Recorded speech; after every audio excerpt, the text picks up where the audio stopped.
Vice Mayor Herman Robinson, Here. Commissioner Sarah Maliga, Here. Commissioner Christopher McVoy, Here. Commissioner Kimberly Stokes. Here.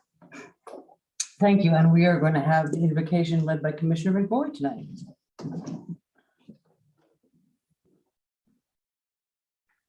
I'd just like us all to take a moment to reach out to whatever special place or whatever form of higher power one feels comfortable with,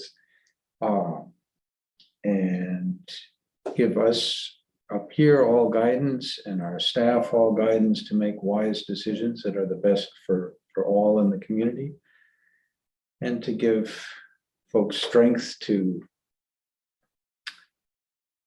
pay attention to science, to make decisions that are best for the health of all of the community during the time of a global pandemic, and stay safe and take care of others through our actions. Thank you. Thank you, and we're going to have the pledge led by Vice Mayor Herman Robinson. I pledge allegiance to the flag of the United States of America and to the republic for which it stands, one nation under God, indivisible, with liberty and justice for all. Thank you very much. Okay, additions, deletions, and reordering. Madam Clerk?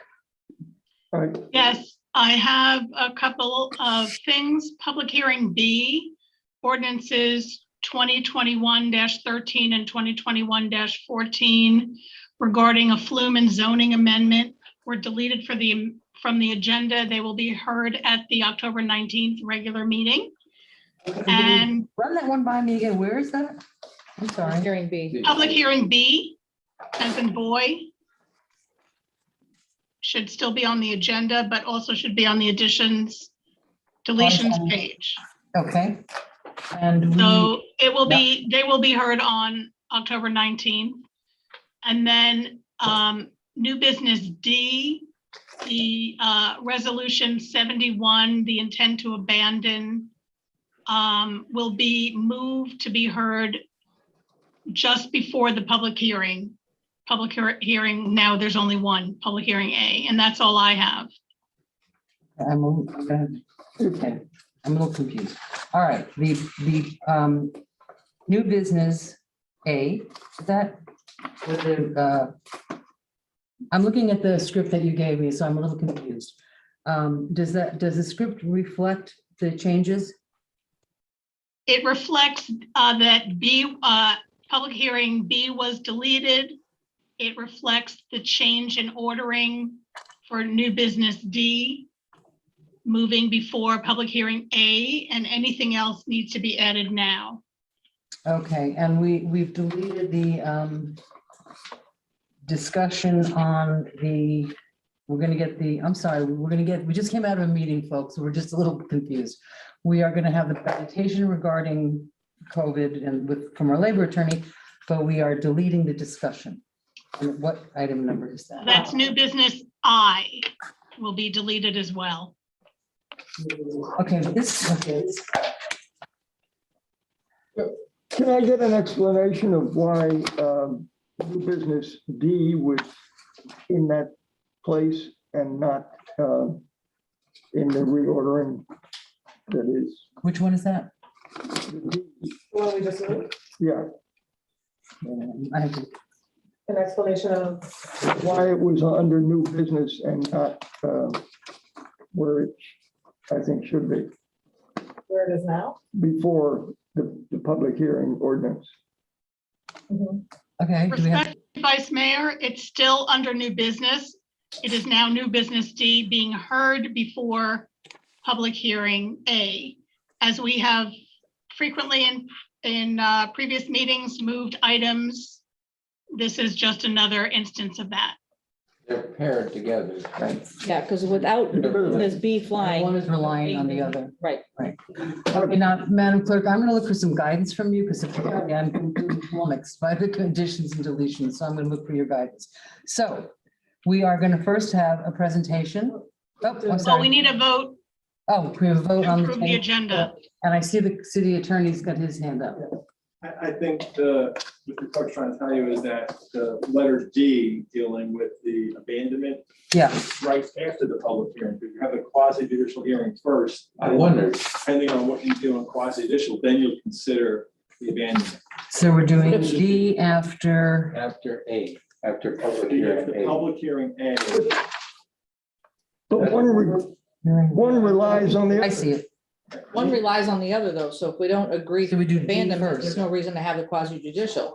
I think it's more the other way around. Yeah, once you have- No, it's, Decide on whether you're gonna abandon. Oh, I think it's the other way around. Well, Madam Mayor, Thank you. Mrs. Ursiva, how you doing? Fine, Mr. Ruiz. We had talked internally, and again, I'm not an attorney, just playing on TV, of having new business item D discussed before first hearing and entering into the quasi-judicial Discuss it, hearing. but not decided. Just discuss it. Well, and if the rationale was if item D, there wasn't a motion to approve it, there's no point in listening to the first hearing. Right. That makes sense. So I think we said the same, just different order, if that's okay. So we're going to discuss and vote. Legally, Be a discussion and a vote. So D comes first and then public hearing A. yes, correct. Okay. So do I have a motion to reorder this agenda? Motion to approve as is. Any second? second. Okay, Commissioner Robinson and Vice Mayor Robinson, and all in favor? Aye. Aye. Okay, and again, bear with me, I'm doing. Okay, so now we have presentations by Laura Donlin, our city attorney regarding COVID vaccinations. Welcome to the podium. Long time no see. Thank you. Thank you. Good evening, Laura Donlin. Thank you for having me here tonight. I did want to just give you an update with a lot of information flowing out in the world with COVID vaccinations and varying things that employers are considering. One of the things that I thought I would share with you is keeping in mind that we are a local government employer. And so that things that may apply to private sector employers are not necessarily something that we could look to for guidance. But in general, I thought I would share with you first information about what folks are typically referring to as mandatory vaccination policies and then incentive related types of policies.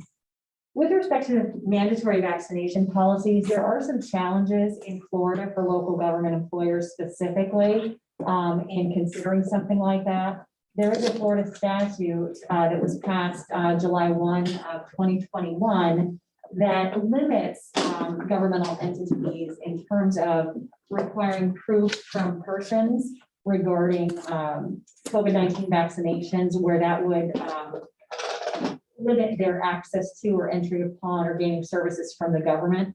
That is something that is a challenge to a mandatory type of vaccination policy.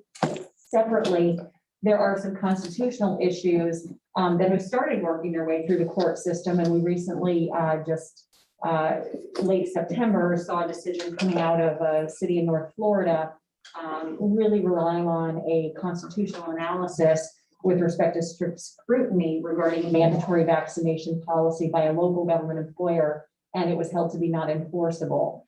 So that is something that limits your ability to consider those types of things at this moment in time. It is an evolving area of the law. We never know what can happen. But that is something to be aware of because I do know that those types of things that have been out there for private sector employers, again, is very different than us.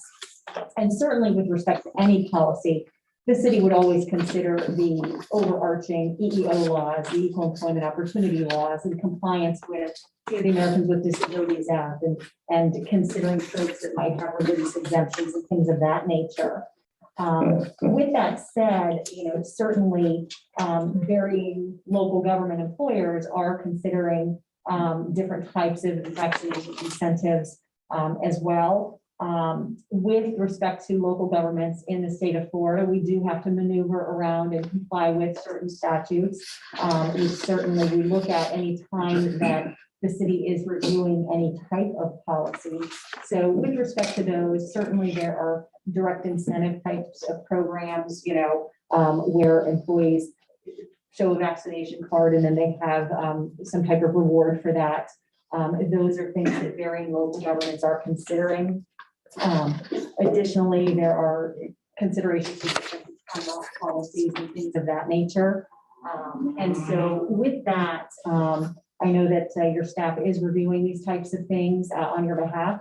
And if you have any questions, but I just thought I'd give you that brief overview, because I know that you've certainly gotten other updates as well. Thank you. Thank you very much. Thank you. Have a wonderful evening. You too. Thank you very much. Thank you. Okay, now we are on presentation B, which is the presentation by Christine Sylvian, Executive Director of Path to College Fellowship. I believe she's appearing by Zoom. There she is. She is, and she's just been promoted to panelist, so, Okay, and there congratulations. she is. Good evening. Hi. Hello, everyone. Hi. How are you? I'm wondering why my face is not showing up. There we go. Okay, well, thank you for having me this evening. It's a pleasure to be here. I'm a proud resident of Lake Worth Beach. I've been here on and off for about 20 years. And today I'm going to talk to you about my nonprofit that I founded about 5 years ago that is actually was piloted in Lake Worth Beach. And we serve a ton of students from Lake Worth. And if you haven't heard of it, you need to know about it. We're Path to College. So our mission is to expand minds and ignite potential. We really focus on getting students into college in an education environment where so many students are often dropping out of school or graduating and not necessarily enrolling in college or completing in college. It's one of these issues that is a sleeper issue. So if we don't focus on it now, long-term, our community pays when these kids are not at their earning potential, they don't have the careers that they want, they're not buying the homes that they deserve to buy, or starting the businesses that they deserve to start. So our mission is to get them into these amazing schools, get them scholarships, and give them the support and enrichment they need to be successful in this process. And so we believe education is the answer. I'm sure most of you do too, and we know that it has long-term effects that we should all be focused on. So Path to College has 2 programs that are in the community doing work with Lake Worth Beach students right now.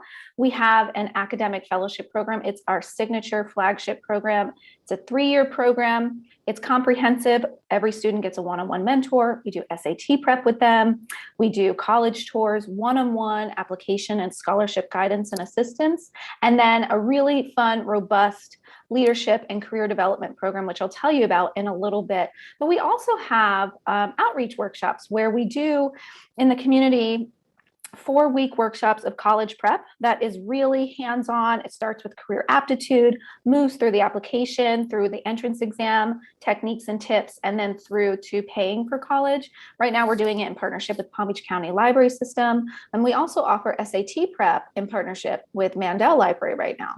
So we're really looking to complement some of the goals of the schools where so often, our guidance counselors, they have a state mandate of about 500 to 1, and they're not so often able to really give students the individual love, care, and guidance that they need to be successful as they launch into college and career and adulthood.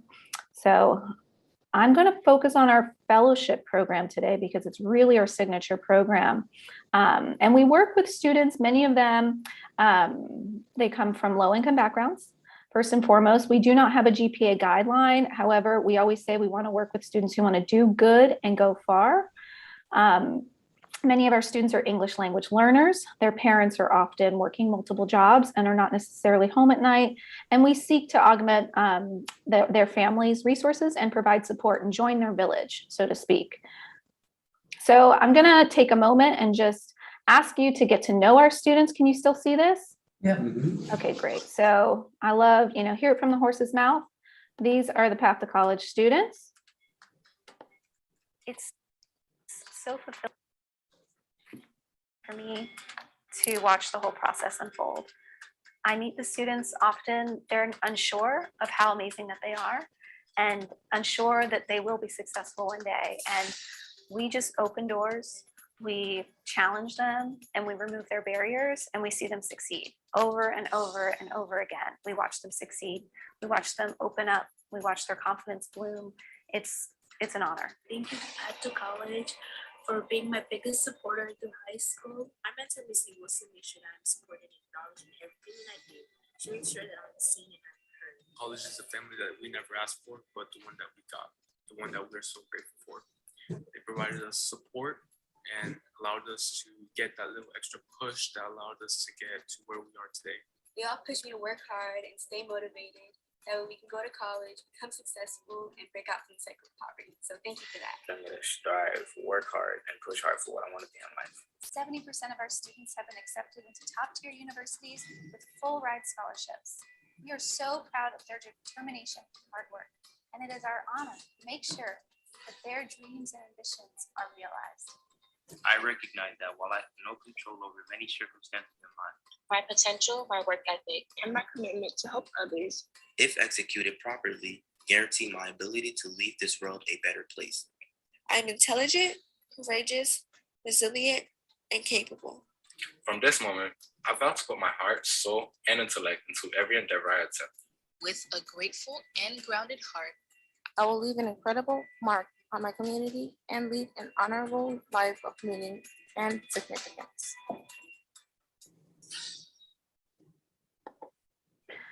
So you got a little bird's eye view into what we do and how we do it. And I'll just take you briefly through some of the programmings that we do with the students. We have financial literacy, budgeting activities, investment strategy. We have our kids doing community impact proposals. So how can they be the leaders of change in their community? We have a speed interviewing event. You saw some of that video, resume workshops and whatnot. We have an etiquette dinner that our students learn toast making, networking, the art of fine dining. And we also have an intern matching program where we actually, in the last year, we've matched 22 of our students with hands-on career experiences. And all of this is in service of building our kids into the type of students that amazing universities want.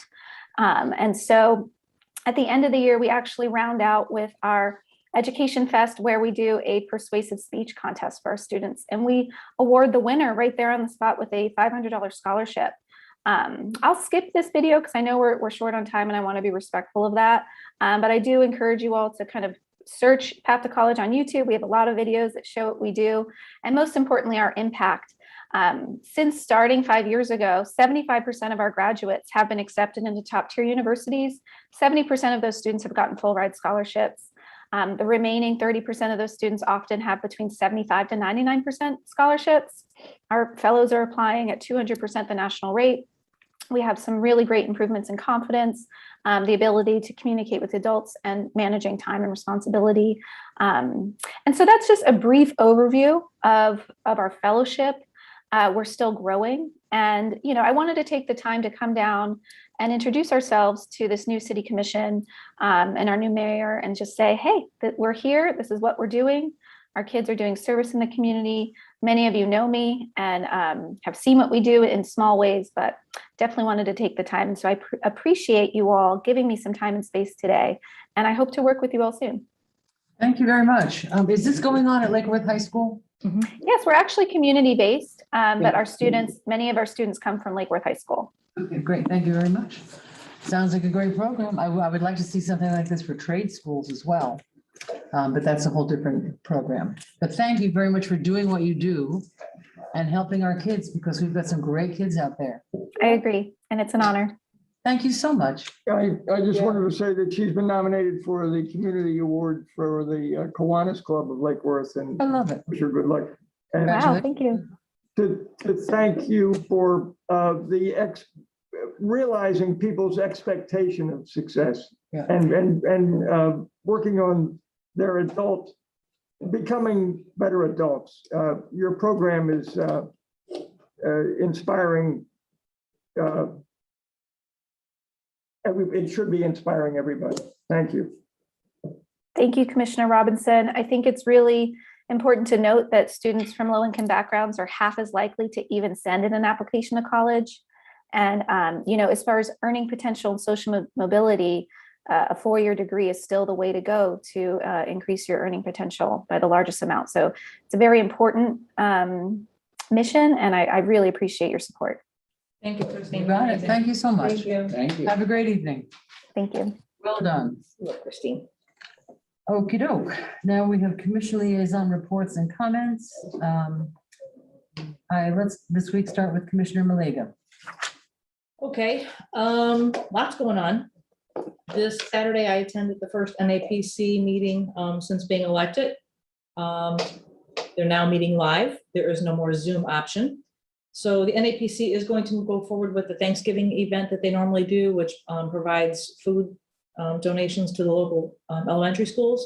And usually they do it at, I think it was CWS, they did the last couple of years where they did the big raffle baskets. They're gonna bring it down a little bit because of time and COVID and outbreaks, but they are starting to meet in regards to that. So I'll keep you guys abreast of that situation.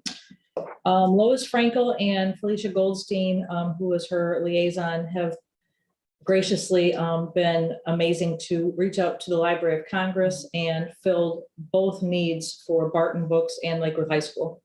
So I was very happy about that. Barton Community Garden, we had the ribbon cutting there last week.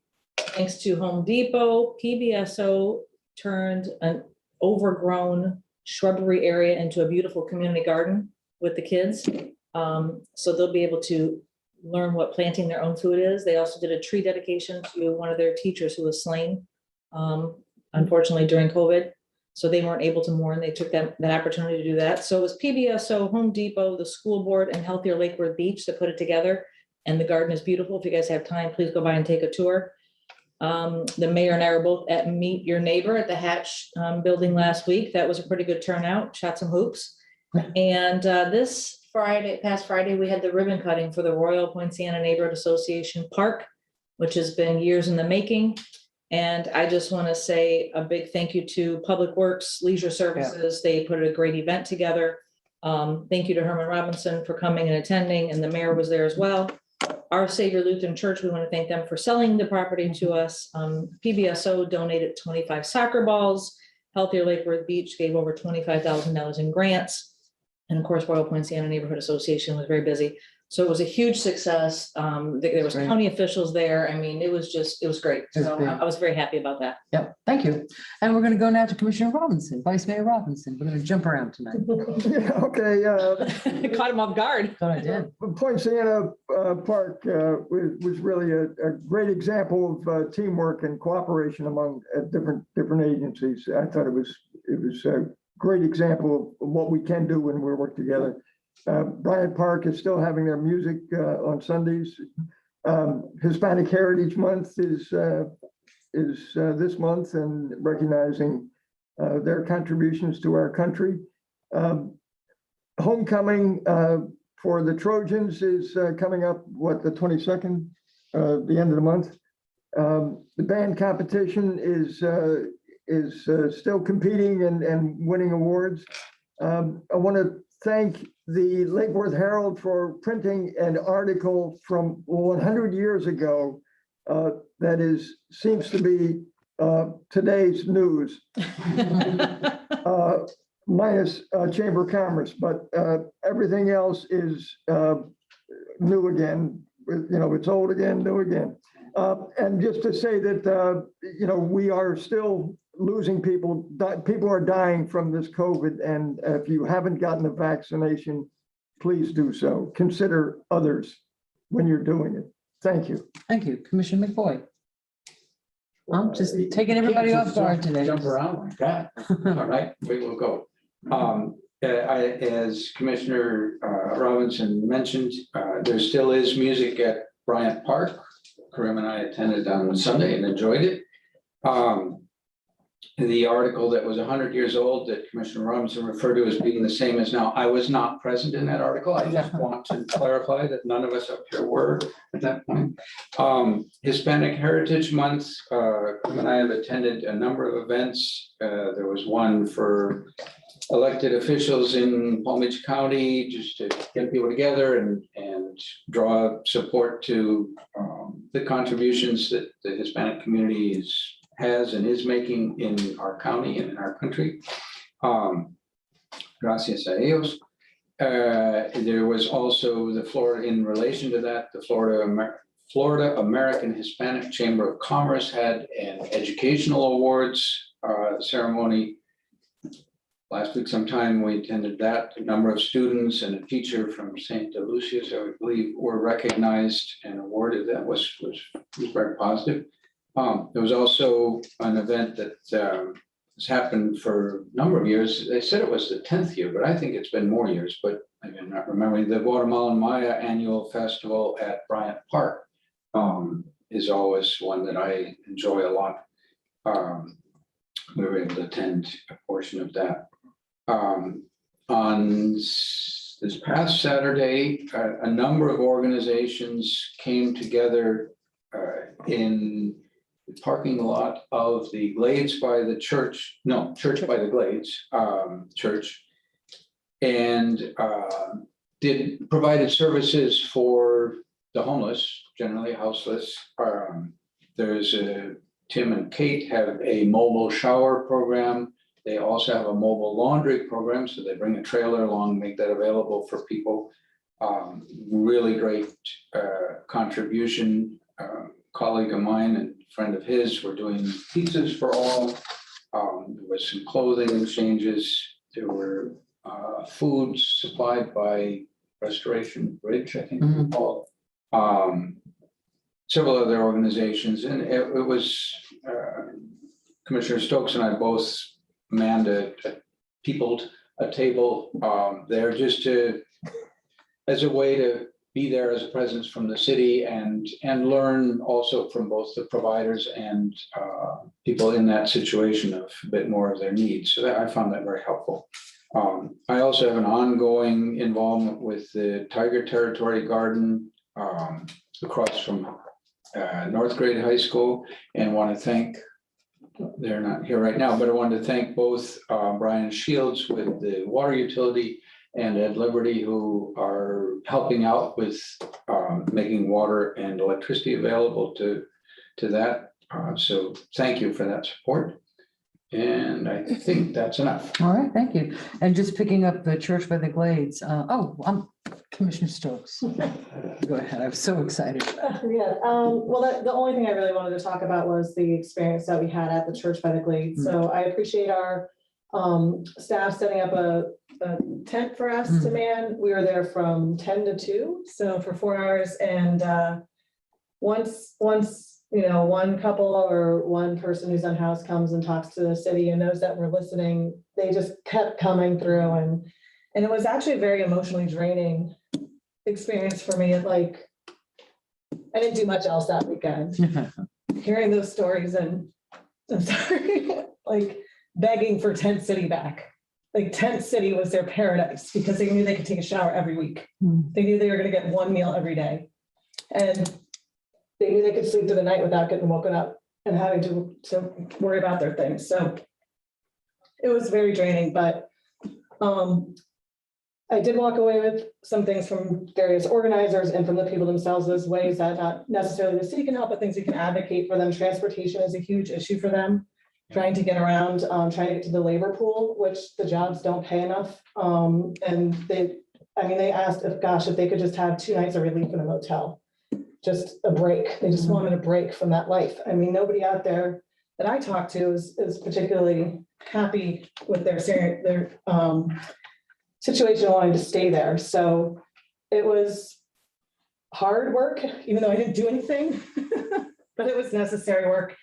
And I'm looking forward to working with other leaders and organizations to see how we can move this forward. We had one guy at the end was just like, "What's going on? My rent went up $100 out of nowhere." Like he really seemed unaware. He's like, "Why is rent going up? I can't afford anything." And he's like, I never thought I was going to be in this situation. And you know, he's looking to move to Missouri and try to find something else. But it was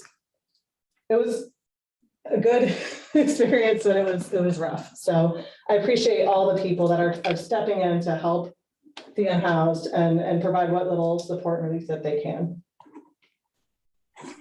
That's all I got. Thank you. And then following up on that with the Church of the Glades, every Saturday morning from I think 9 until noon, there is a food giveaway at the Church by the Glades. I have a friend who's disabled and can't get out, so I go pretty much every Saturday and get her food and bring it to her.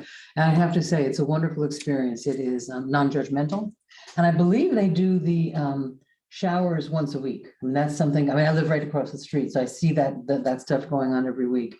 And I want to thank the church for being a very good neighbor. It's a wonderful organization. I wish that I knew about the Maya Festival. I didn't. I don't know how the publicity didn't get out, but I didn't know about it. And I've been to it and it's a wonderful event. The Day of the Dead is coming up. The CRA sponsors the Day of the Dead every year, and on the website, I believe, through the CRA, there's a whole schedule of events. Okay, another couple other things. Is it time, let's talk for a second as a commission, is it time that we sort of, I mean, we have, COVID is all around us and people are dying, but I do think that the folks in Lake Worth would like to come back on a limited basis to in-person meetings. I'd like to know your consensus about, spaced, limited amounts of people, but where are you at with having a masked, spaced, I see. No, I just want to put the Clark's bottle down so you could see my light, that's all. Oh, right.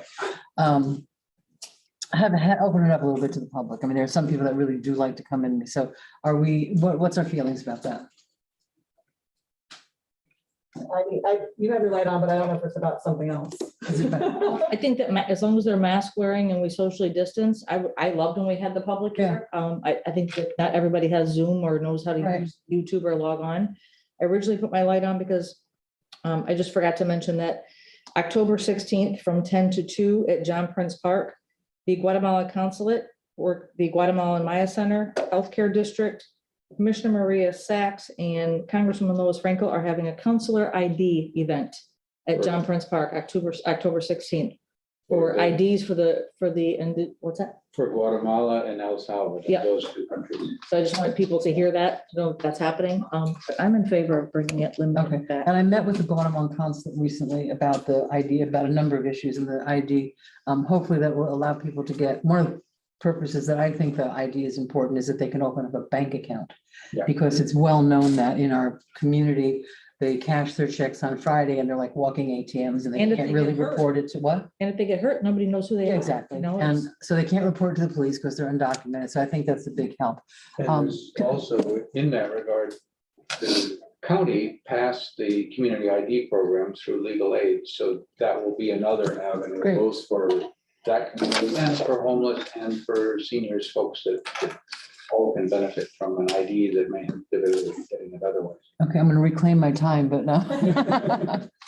Yes, thank you for bringing this up. I was gonna try to talk about a business I tonight, which we don't need to have anymore. And then I feel very strongly that we should be bringing the public back in, allowing it, Yeah. because everything else is open. Everybody else is out and socially distancing, wearing masks. It feels weird for us to be the one group that's not allowing the public. And I know that they like being here. Commissioner Vice Mayor Robinson. And I know the value of public input. And so if we're going to make a policy, I think all the meetings, the planning and zoning, historic preservation, and other unplanned events that I'm hoping to have in the future will include the public personally. Okay, so do we have direction to staff to do that, to open it up? And Consensus? I think so. Would we keep the option for people to still get on? Oh, yeah, oh, absolutely, yeah, yeah, yeah. Okay, good. I think we go back to how we had it before the big surge, right? Right. We had people in here that were socially distanced, we had somebody checking, and then there was like this big delta, and we're like, oh no, and then we closed back up. Remember the county declared a state of emergency, but then everything kind of fizzled out. Is So, the lobby at the 12 at Second Avenue North, Mr. Waters, is that open again? The lobby for people to come in? You can buzz in, or you can make an appointment with staff, yes. So you can just show up, buzz in, and you go in. Okay, thank you. The last thing I want to talk about is we have a workshop scheduled for October 21st, I believe. And I remember lots of discussions about that workshop. And right now, educate me, what do we have on for that particular workshop? What's the topic of conversation for that? Currently? Madam Mayor. Yep. Trying to untangle that conversation. I think it was ended at having a discussion regarding priorities. we're gonna have a table down here. We're all gonna sit. Okay, so it's just gonna be a priority thing. Okay, it's not a specific, okay, good, that's great. And okay, that's great. I thought for some reason it was limited, it was gonna be like two separate issues, but I'm very happy that we're doing the priorities. And that'll include ARPA money as well. Well, yeah, I was gonna bring, that was part of my conversation. ARPA money is a big, I think is gonna be a big, I think that's one of our priorities. But I don't think I think we're gonna have to have a workshop. There is, I shared with everybody, there is a public workshop, virtual workshop from some organization about ARPA money and how you can spend it and limits on it. So I shared that with everybody, and if we can take it, and they'll record, if you can't see it, they will actually send you the video. So that's something. So I think at some point we're gonna need a workshop on ARPA, because that's a big nut to crack.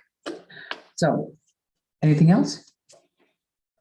All right, I think I've covered everybody. I didn't forget anybody this time, which I really like. Now, public participation of non-agenda items and the consent agenda. Madam Clerk, are there any public comments on non-agenda items? Madam Mayor, there aren't, but I would like to make a very strong announcement, which Please do. is that we do have people who want to make public comment on other items. We have said this multiple times. It is on the website in bold that if you want to speak or read your own comments on Zoom, we have to have, for safety reasons, your full name. So I am asking anyone who wants to do a public comment to please change their names to have their full name so we know who you are. Don't But we I also have ask no for the public address? comment. Yeah, don't we also, I mean, when I've ever done a public comment, I say my name and I say my address. Yes. But the thing is, to be promoted from an attendee to a panelist, we don't do that unless we know who the person actually is, and we Right. need their name to match their comment.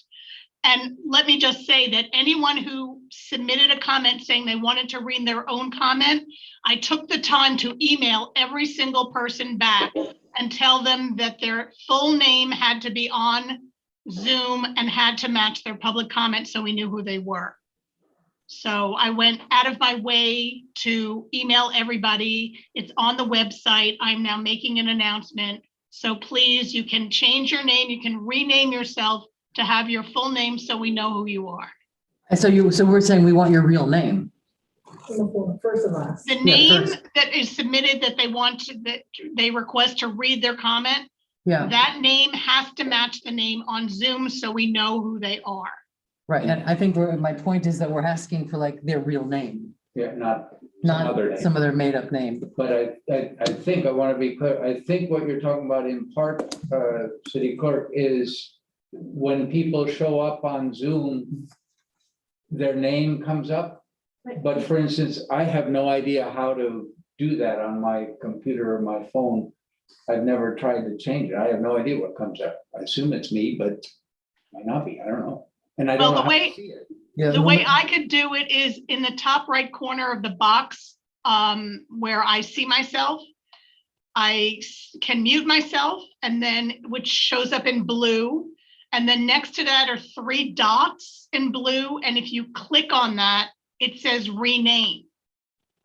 Okay, hope everybody is listening if they're as challenged as I am on some of these things. And that's only if they want to read it. If they want the clerk to read it. Right, it's not an issue if they want me to read it because I'm reading it, but it's an issue because we have to know, it's been explained to me for safety reasons, we can't just, and then sometimes there are people on and there are multiple people with the same name. How do we know who it is? Okay, No strings. duly noted. Everyone, please pay attention to Madam Clerk. She is Or just very ask her busy. to read it. Or just ask her to read it. That'll simplify your life. Okay, approval of minutes. Do I have a motion? Motion to approve. Second? Second. By Commissioner Maliga was first, I think. All in Yes, favor? Aye. Unanimous. Consent agenda. Do I have a motion to approve the consent agenda? So moved. Second. All in favor? Aye. Thank you very much. Okay, now, all right, now, this is interesting because we have moved. The right of way item. Yeah, I got it. Item D of new business, which is the right of way abandonment for 9th Avenue South. I am curious because when we, and this is also very tightly aligned to our the ordinance 2021-16 about the urban plan development. On our desks, on my desk when I came in tonight, there was a plan. I don't know if anybody else got this. I sent it to you guys all in email, but I also asked Melissa to provide that. That was given to me by Chip Guthrie. from Right, I got Planning it and as Zoning. well. And I just wanted to make sure that we all seen it, because he told me that that's what some of the people on planning and zoning were under the impression that was going to be presented, and it wasn't. Well, that was a mistake on their part. He just wanted me. And there's reasons for it. Right, no, yeah. So I think, and not to complicate matters any more than they already are on this particular project, I would like some guidance from the staff about, Aaron, you know. this. That is a conceptual drawing that that was presented by the applicant on the item that were not yet Right. open. Right, And that was in kind of their first round or concept to respond to the planning and zoning's comments from the March meeting. okay, Unfortunately, for that particular item, those are kind of parking spaces to nowhere. When you abandon the right of way, there's no road to then drive onto the parking spaces. So Public Works said, well, that's a little bit of a concern because essentially you're building parallel parking spaces with no place, no way to drive to the parallel parking spaces. Because when you abandon the right of way, and we can go into that too as well, when you abandon the right of way, it divides in half, where one half goes to the south, one half goes to the north. So in that kind of concept there, they would have to build a full road and parking spaces. So that would be probably, I'd say, a width of greater than 40, Yeah. 40 feet to do all of that on their 20 feet. and would this also impact their ability to have, and the right term is the PUD? Yeah, so Thank you. the right of way abandonment is required for them to be a planned development. Okay. Okay, So, and we can go into when we get the item about Right. why they want that planned development, that gives them the ability to request waivers. okay, There's one Right. they're asking. there's one waiver, Right. right. Okay, because I know I've listened to some of the, I've listened to some of the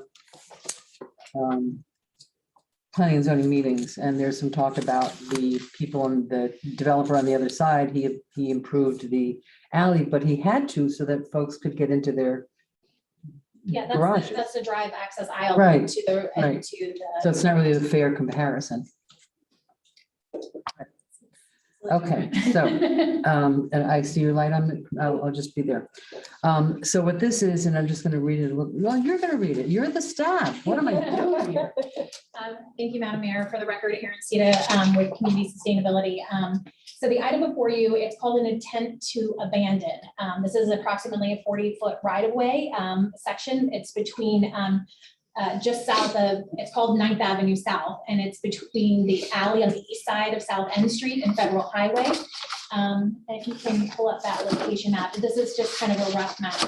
And so just a shorthand for what this item is we call this in a shorthand permission to advertise. So this resolution, you're not abandoning the right of way with this resolution. If you were to approve it, you would just announce your intent to consider the abandonment at the next hearing. And that's within our code. Our code has a 2-step right-of-way abandonment process. This is the first step to announce the intent to abandon the right-of-way. And that would come on November 2nd. Yes, it would come concurrent with the second reading, which is tentatively scheduled for November 2nd. Okay, Commissioner Vice Mayor Robinson, I saw your light on, is it still on? It's on, Yes, I'm just saving energy. you're good. There is a curb cut to the parking on the south side of this project from Federal Highway that is being used for parking now, even though there are no parking signs up there. Right, so it's not a legal road.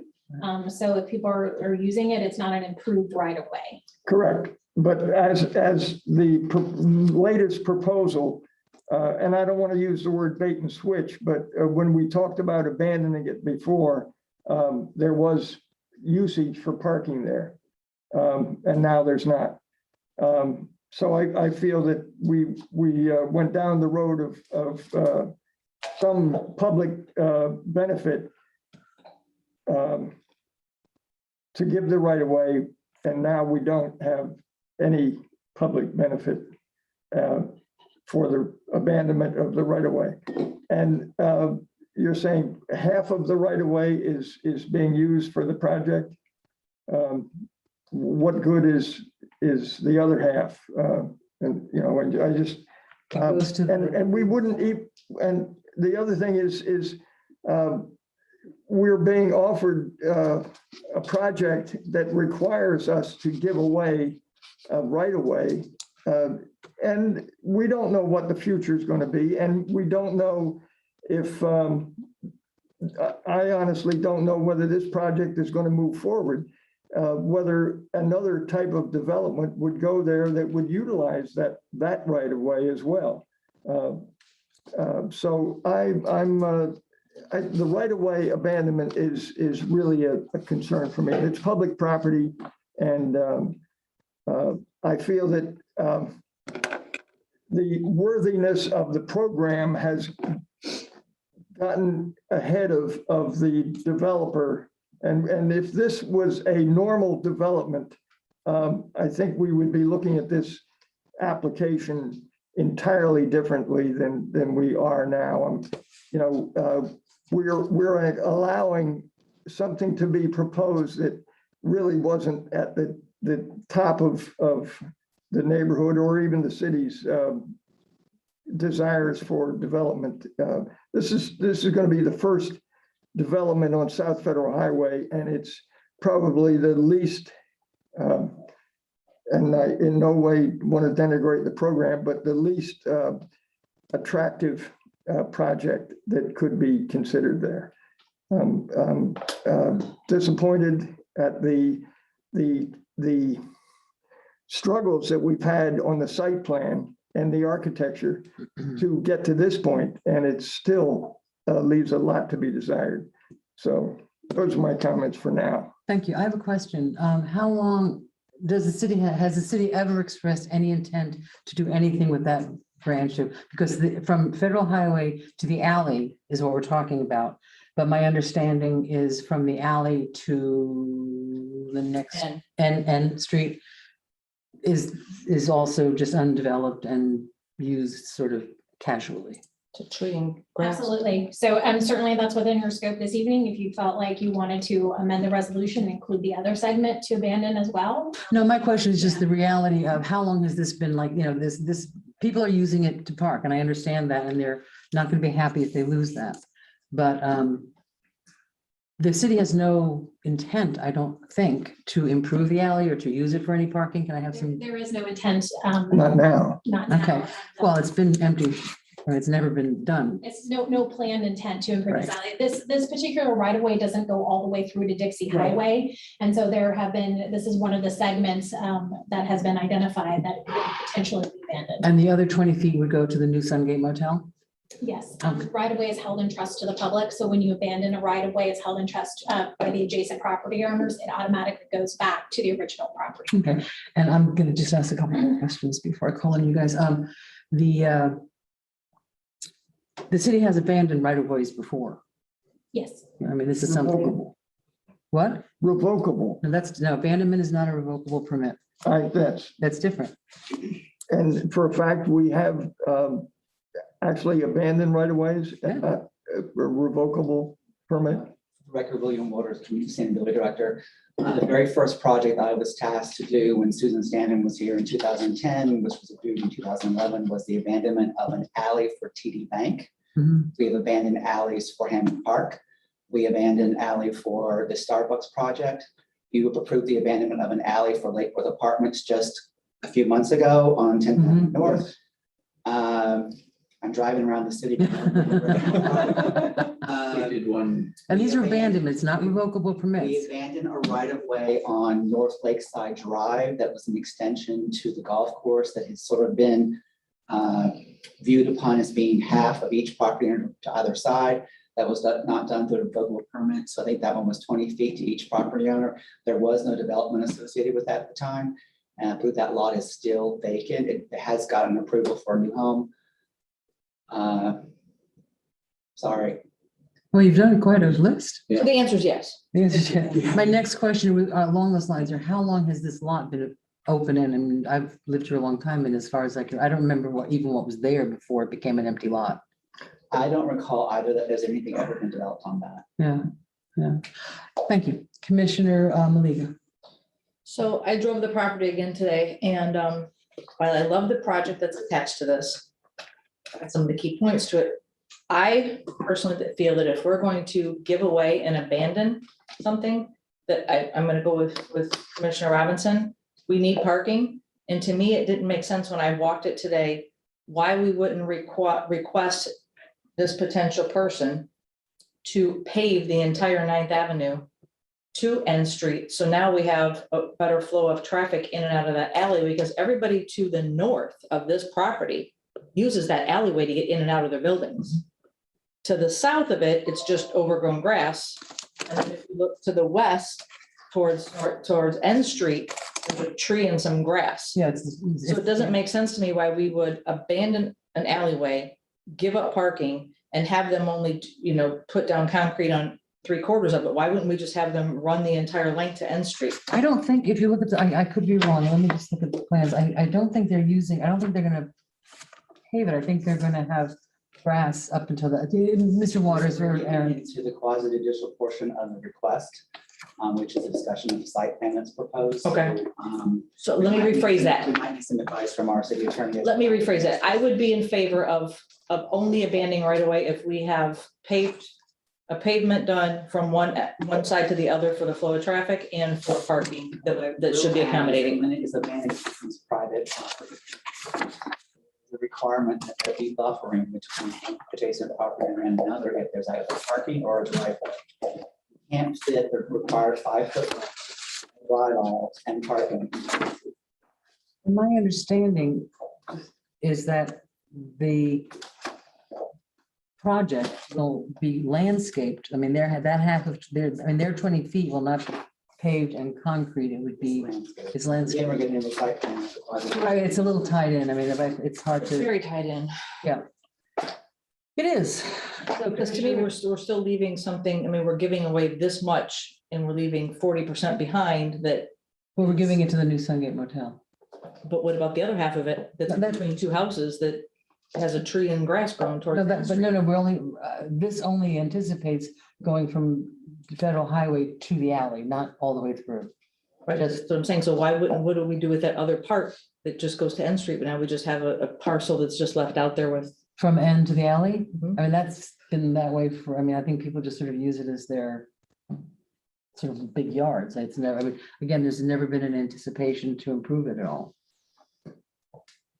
We should hear from Aaron. I was just gonna suggest, this particular one came with application, so it was a request to abandon this segment of this Just particular right away. Okay. But certainly, you could expand the intent if you wished, and we could look into that and approach the adjacent property owners of the other portion from the To alley. see if they wanted it. Yes. Okay, because that would increase their taxes as well, because it becomes part of their property. Yes, it would. Okay. And because become responsible for the maintenance of the Maintenance. property as well. Do you have any other? Because we clearly have code violations of no parking on lawn, and that entire area from the alley to N Street is just used as a free-for-all parking. It's not, my understanding is from the alley to N Street, it really isn't used. The people that are parking between Federal and the alley. Well, if you look at just this picture that's in the packet, there's 3 cars parked just in the picture. There was an image up there. I don't know where it went.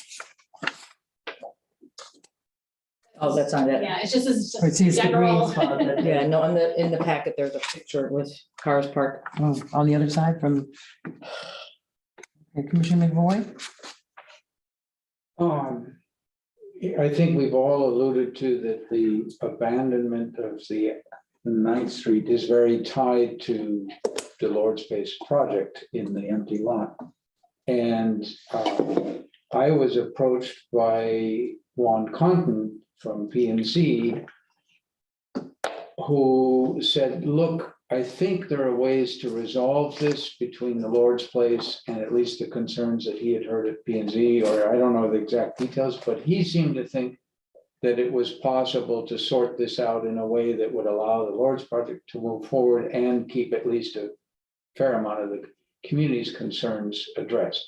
My head hurts trying to figure this out. Me So I I haven't figured all the details, but the impression I had, and then I had some communication with Christie informed me that I probably wanted to, because of the quasi-judicial, sit tight and lay low, which I did. But the idea that there might still be a possibility to work them out, which I can't evaluate whether that's true or not, but seemed plausible, seemed to me maybe the way to go on all of this is let some of the parties, presumably with the help of our staff, if they think that it's possible to sort it out, to go do that before we do anything more with it and go into the abandonment and go into the quasi-judicial. That's as much as I know about it. Now, it may be not very complete or not very good information, but that's what I know. Okay, my understanding is that, oh, I see that your lights, man. My understanding is that without the abandonment, this does not meet the requirements of a PUD. Right, it does not meet a half-an-acre requirement for plan development, no. And without the plan development, they couldn't come and ask about the waiver about the room side, the apartment side. Yes. Okay, that's the one they're asking for. So if so essentially, if let's say there was a vote tonight to deny this, which I'm not suggesting is either way, then that would kill the project. Essentially, or they would have. Essentially, unless the quasi-judicial hearing would have to be open. And the quirkiness that is like, or if you might approve the project and then have to go back and do a reconsideration of your notice of intent of ban, which was denied. But in furtherance of what Commissioner My headache just got worse. mentioned, I knew you couldn't you do that have with your an birthday. option that you could table to a date certain, Right. both the intent to abandon and the plan development, to give time for this discussion that was proposed. We did forward the information that was passed on to me, to the Lord's Place representatives. I believe they may have reached out to Mr. Cotton. I don't know, because that's again part of the quasi-judicial process. Sure. You might, our attorney could correct me, you might table the intent item, open up the quasi-judicial, ask what the status is of things, and then close it and table it for a date certain if that's what you would like to do. To give them a chance to try to work that up. I mean, it's so. But you should hear from the applicant as to, Sure. they may talk to them and they got nowhere. So. Yeah, I mean, yeah, so Commissioner Stokes. Yeah, my head is actually very clear. If this were to go, if this plot of land, if any other person were going to purchase it and build on it, they would not be required to provide public parking on their private property. I cannot believe this is something that we are, the Gulfstream Hotel is going to end up taking over parking that people have traditionally used. And the city said, we will help come up with a parking solution. The developers of the Gulfstream Hotel are not being required to build public parking on their property. I don't think that this project should be treated any differently than any other project that we've had come before us. They did produce this conceptual design when they thought that it was possible, but without the cooperation to the neighbors to the south, they can't do anything. Their hands are tied. They can have the alleyway. They cannot control that the other half isn't coming to them to be able to improve, to add additional parking or anything like that. We've heard from Public Works, we've heard from all the departments, utilities. The city doesn't plan on doing anything with this alleyway. Right. Now, or in the near future, foreseeable future. They don't see anything there that they're going to need to do. And, I just, we can't stop people. You drive up and down South Federal Highway, all the vacant lots are being used as parking. Are we not going to develop any of them because the parking? I mean, the townhomes that are going up there, from what I've read, townhomes are the ones that run into issues with parking because the garages count as parking, but the people don't use their garages for parking. They use it for like a pool table and storage. I'd be interested to know how many people that are parking on the undeveloped 9th Avenue actually live in the townhomes or the area across the street that can't park at their places because their garages are filled with pool, whatever. Right. But there's a problem that's just up a and question. down South Federal Highway. So if we are going to say we're going to deny this project from happening because we're worried about the people who are parking in areas where they shouldn't be parking, then what are we saying about the development of all the vacant lots in that area? Okay. I think I'm very excited to abandon this. It's one thing we don't have to worry about. Now they're in charge of maintaining this alleyway. And whatever is going to get developed down here, nobody's required to provide public parking on their private land. So I don't know why and they are providing a public benefit because they are a nonprofit. They, unlike other developments we've made exceptions for, they want to pay their taxes. That's very true. And they could be asking to not pay taxes and they want to pay They wouldn't their have to. taxes. So I do see a public benefit of this. I don't think they should be required for one because they're not asking for anything exceptional from us. And I don't see any use for the city to keep that alleyway. Commissioner Robinson.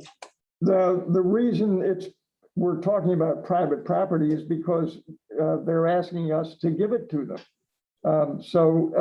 And I want to emphasize that they've been before planning and zoning twice and it's been denied. I think we should give some respect to planning and zoning's decision and their emphasis on being good neighbors. I realize that 20 people in the community can affect a greater good for development. But this project, if it was any other program, would be this developer has been, I'm going to say, I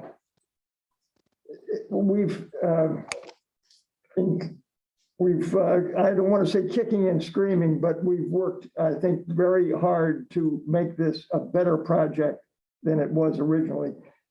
I think we owe it to the community to start demanding the best possible project anywhere in the city. Are you talking about the use of the? No, that's where we get confused, because I think we're all want to be compassionate to its clientele, but it is an industry that the more people they can get in to their building, the more money they will collect. Taxes were mentioned, and I don't know legally in perpetuity that's going to be a requirement to pay taxes. Or is that just a 1 year? Does that have to be renewed? I know the other two places they have in town, they have always paid their taxes. Are we getting cautiously? Is it in writing? Yeah, we're slipping into a different I territory. see staff is all moving around. They're all shuffling. I think we sort of like need to, and one of the options for this is to table this to a definite date. Okay. So last. Table it to after the quasi-judicial item, if you would like to talk about the item and table it till after, or if you want to. Go back to this Yeah. tonight? If you move forward with the first reading. Right. For the other item, and Right. we schedule it for second reading, then you'll have to bring the intent to abandon back at another meeting. And then the abandonment and then the second reading would have to meet up. So Right. you kind of, it would, if you don't have, you can do whatever you like. If the abandonment, I see Commissioner Malega has a light on. I do. I think that we need to sort of like wrap this up a little bit, but, okay, Chris Malega. So my only other question is, and I feel Commissioner Stokes, I do, without saying anything else, I love this project. Today, when I drove, I used that 9th Avenue alleyway, and then I went up the alleyway to get back out. So if we give them, or we abandon that right away, how do the people who use that to get to the back entrance of the alley, what are they gonna have to use? 8th Avenue, they can come down the other way. So we're gonna force all the traffic to 8th Avenue instead of using 9th Avenue right now, like some people are doing. And what's next to it is the condos, and they have their own parking off of Federal Highway. North of that, I No, they have parking in the back too. Are you- Ones that are just to the north so of it. they can come in the other way, or they can use the other 20 feet at the, Technically, based on the improvement of the right of way, everyone should be accessing those driveways along the alley between 8th and 10th by using 10th and 8th. because they're improved. You can't use 10th because the alleyway stops. It's dead at 9th.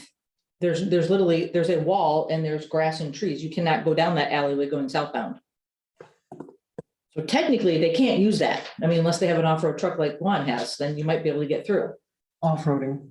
So their 10th Avenue is not an option. They are literally going to be forced to use 8th Avenue only to get in there. I can only drive one way on 2nd Avenue South. You're gonna drive one way at one time. I understand that. Right. But I'm saying I know that the flow of traffic, that was my bigger concern, is the flow of the traffic. 'Cause I have to use an alleyway to get in and out of my house all day long. Mhm. So the flow of traffic was my concern on this. Is there will not be any way for anyone to use that to get to the property that's just to the north of it, correct? They'll have to- The Ninth Avenue. Correct. If we abandon it and give it to them. The condos, you mean? Yeah. Well, as you mentioned, there is an unimproved right of way from the alley going west to N Street. Legally, technically, you're not supposed to use that, but that would still be an option. If we took down the tree that's in the way and we made them pave it, yes. Well, there, we haven't made a paved Ninth Avenue South now. Yeah, if you wanted to keep it public access, we would actually have to pave it and make it improve the right of way to allow access, because legal access is not permitted on 9th Avenue South as it is. Right. So it's unimproved. So it's not a road. They're not supposed to, But there is a curb cut there, It's unimproved. but there is a curb cut there. And it does have a street name. yeah. So it was, now it's not, and who knows what the future, I just, this is public property. Well, that's why I think that, we really need to look at, not just today and today's hearing, but what is down the road. And to me, the flow of traffic was a concern when I was there. That was my only concern. Commissioner McFoy, quick.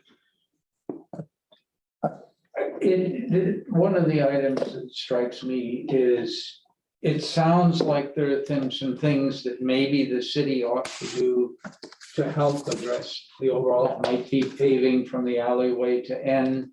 That might be something we can do. There might be some other things on the part between the alleyway and Federal. I don't know if that part I'm not as clear about.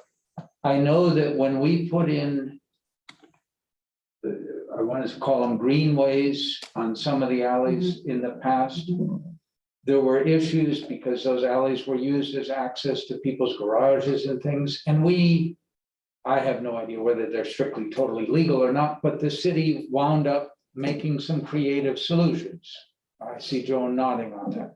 And they're kind of interesting looking, and I think they worked. And I don't think anybody has huge heartburn that maybe we helped out a little bit and made it work. It was sort of the make it work policy kind of thing. I don't want to be uncomfortable, but when we were talking about the Gulfstream, we said, well, the city's going to do $1 million of work around that building. Anyhow, we were going to do it anyhow, so we'll just go ahead and do that to help out that project. This is clearly a project of a lot of public benefit. I would say if there's some things that the city needs to do, I can't imagine it'd be $1 million worth of work, but maybe I'm wrong. I would think that we ought to be looking creatively at how to do that. My immediate suggestion is that we table the whole thing following the nods that I saw quite clearly from staff. Table both the right of way, if that's the suggestion, and the quasi-judicial. Let the folks try to sort it out, maybe with some help from staff, and revisit at that point. Does that make any sense? Is that kind of the direction you were suggesting? Yes, but you still have to open the quasi-judicial Right. and postpone it or reschedule it to a date certain. Otherwise, the whole thing has to be re-advertised. And that's fine. No, we'll do your suggestion. Okay. So you understand what I'm saying, Well, right? I think- You understand what I'm saying about, because I see you have it on Google Maps. You see where the issue is with that. Right If you're there. looking at Google Maps. We do that. Okay, I see your lights on again, but I mean, I don't know how long we've been at this. You want one more? Not long enough, apparently, because No. we haven't been able to come to a decision. Well, I think we're gonna be tabling it. Well, is that a decision? So what's your last- What we do is kick the can. I would propose a redesign of a site plan that didn't require, and I'm willing to do the variances. I don't know how legally it's going to be required to avoid a PUD, but. Okay. Yeah, you're going to the next. You're into the next. Okay, well, then I'm going to talk about if we don't abandon the alley or the road, and it's a road, it's a designed road, we don't necessarily have to require anybody to pave it. It's still going to be used by the public, and the redesign of the site plan could accommodate their project without any talk of the right of way. Is that possible? It would not be the same project, and there are variances that the city legally cannot issue for unit size. So they would have to come back with a straight apartment complex. And I believe they're allowed 9 units. 10 by right, or 10, yeah. Well, nine without violence. Right. And that's sort of the issue that we've gotten into, because it was suggested that we give away the right of way. You know, I've said it before that this is not the most desired use of that land. I think we're getting out of, Right. I think we need to really. Oh, I'm trying to take the right of way out of moving the project forward. And if we don't have to pave it and, you know, it don't have to require it being part of the project, then we could, I think, take a step forward.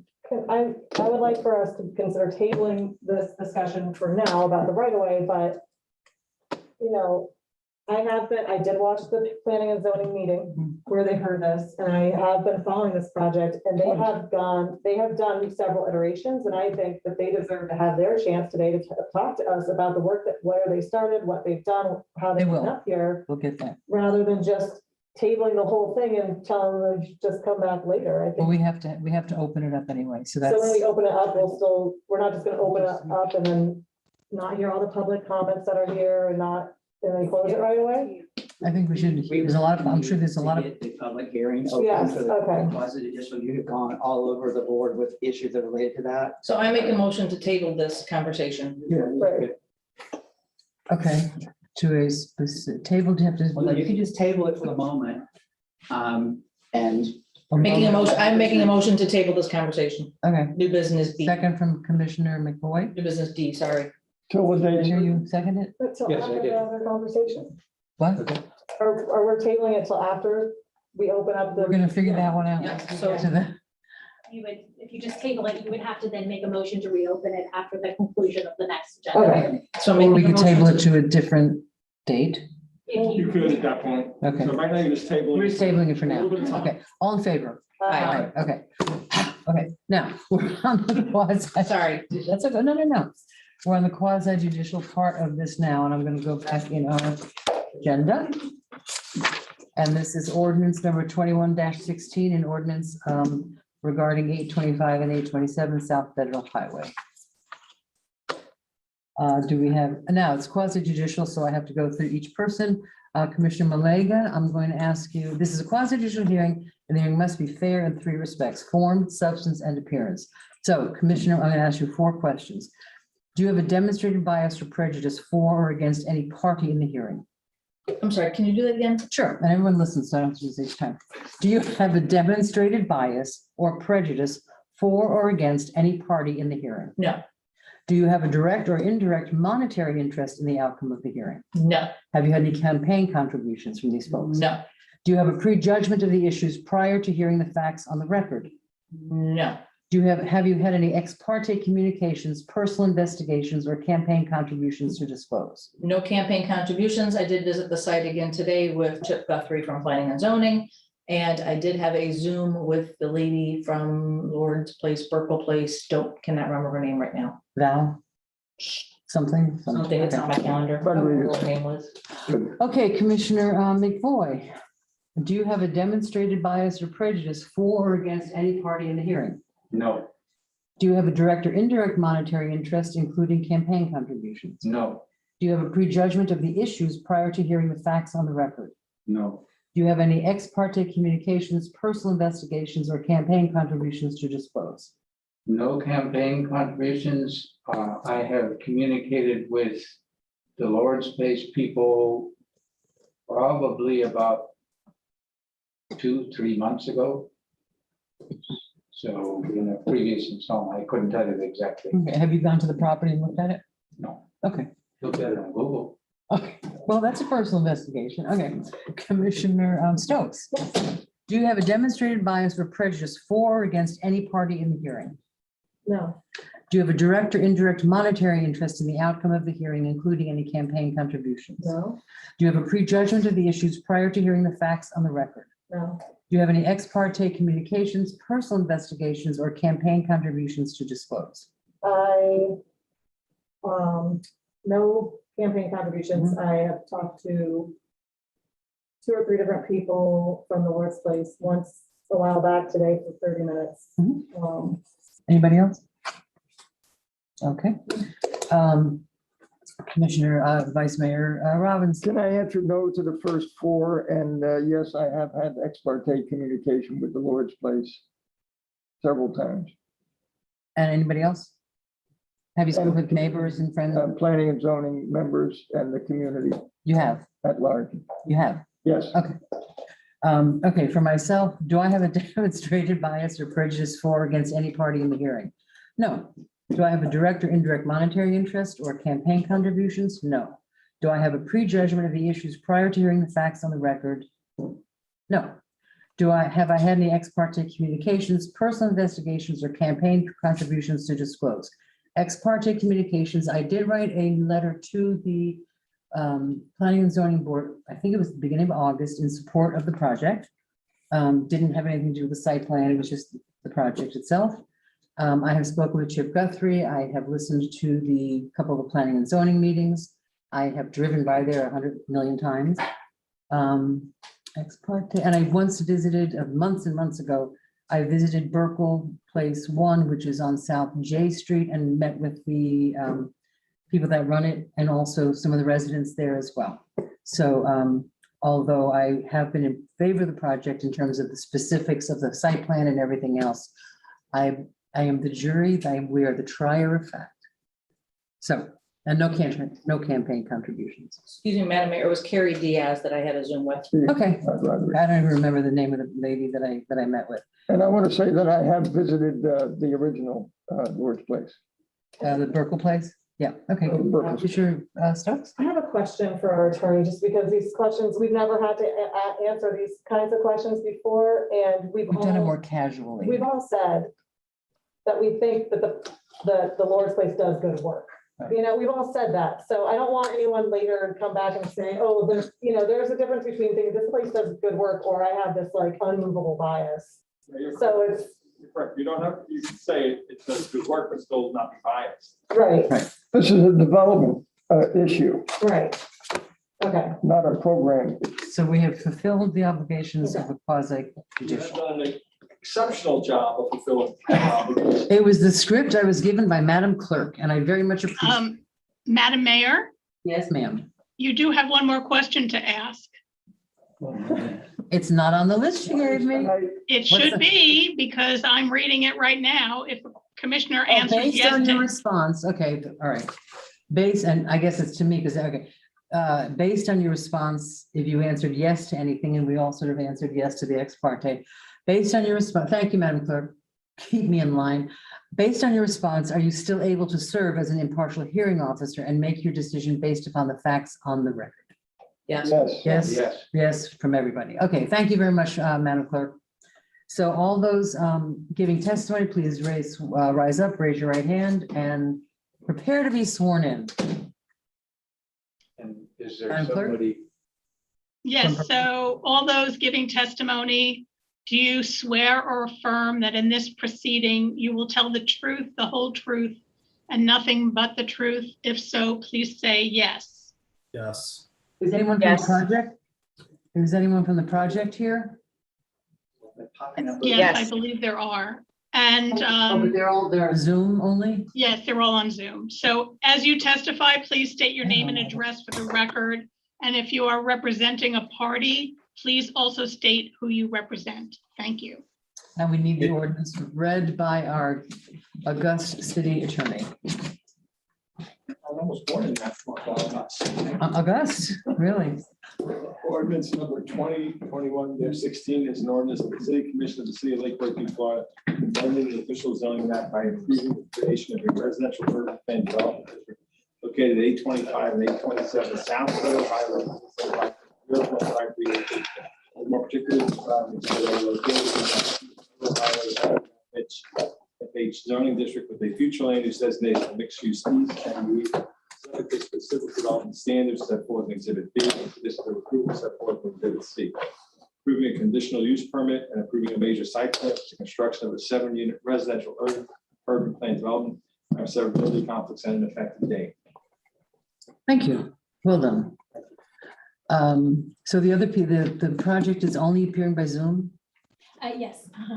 Okay, I don't know why they're not here in person, but that's neither here nor there. It was the direction for Okay. for the chambers. Okay, so, Good evening, Madam Mayor, Erin Sita for the record, Assistant Community Sustainability Director. The item before you, as stated by the attorney, is ordinance 2021-16. This is a request on behalf of Cutler and Herring, which are a land development firm on behalf of the Lord's Place. And in this particular request, under the ordinance, there are three asks. One is the residential urban plan development to construct a 7-unit multifamily development, a major site plan for a building in excess of 9,500 square feet, and a conditional use to establish a residential master plan greater than 7,500 square feet. Also, as previously discussed in the item, this item is concurrent with a right-of-way abandonment. That was the item on the agenda that you considered before, was your intent to abandon, not the actual abandonment this evening.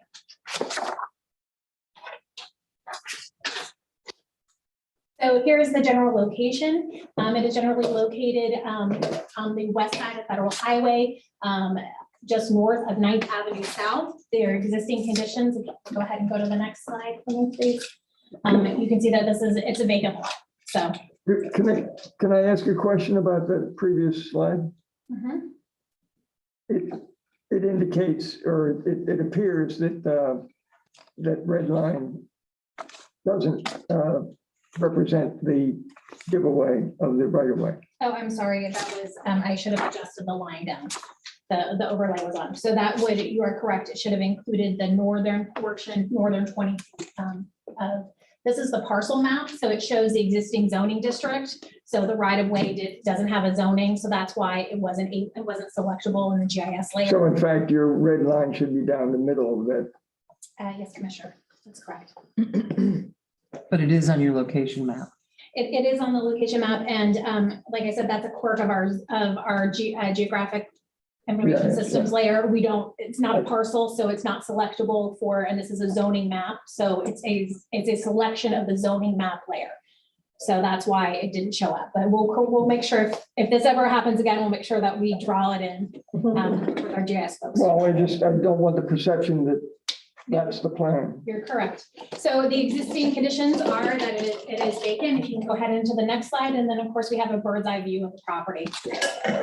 Next slide, please. Walking through the public outreach. Prior to the March meeting, there was a public outreach conducted by the Lord's Place starting in June through February of 2021. You can see that public outreach is outlined in your staff report, and I can walk you through. There was some copies for commissioners and some NAPC meetings. Then at the March meeting under planning and zoning review, the planning and zoning recommended denial. And at that meeting, they highlighted several concerns, which included consistency with the major thoroughfare design guidelines, the request to relax the minimum number of parking spaces, the minimum living space per unit size, and as well as the dumpster enclosure size requirement. The application was then revised, and it removed all waiver requests except for the minimum living space. They did that through a modified site design. And the applicant's justification in their backup materials is that they need the modified living space based on their programming for the type of program that they offer. The item was then reheard at the September 1st, 2021 Planning and Zoning Board meeting. The Planning and Zoning Board considered the revised application and recommended denial. So what I did is I showed you here's the current rendering, which is the item on the top. And then the rendering was the March rendering on the bottom. So you can kind of take a look there. The next item this is the current site plan. And then again, going down, you can see the modification between the March and the current site plan on the left. There are some general elevations. This is a one-story building in a modern coastal architectural style for the 7 units. They are requesting one modification to the LDR, which is the minimum living space. The 3-bedroom unit is approximately 636 square feet. However, the combined total living area, which includes the common area, is approximately 941 square feet. Our requirement is 900. So they have kind of a general common area, living room, common components of indoor living space. And when we took the total of that and then we allocated it per unit, it brought up that individual unit living space to above that 900 square foot. That's for the applicant's justification for the waiver. So again, analysis says that this consists of the comp plan, strategic plan, major thoroughfare design guidelines, cities LDRs, interest group, plan development, consistent with all criteria for residential or urban plan developments, community appearance criteria, and general findings with harmony with the LDRs and protection of the public interest. Staff is recommending approval as conditioned. Thank you. Thank you. From the applicant? We have a presentation.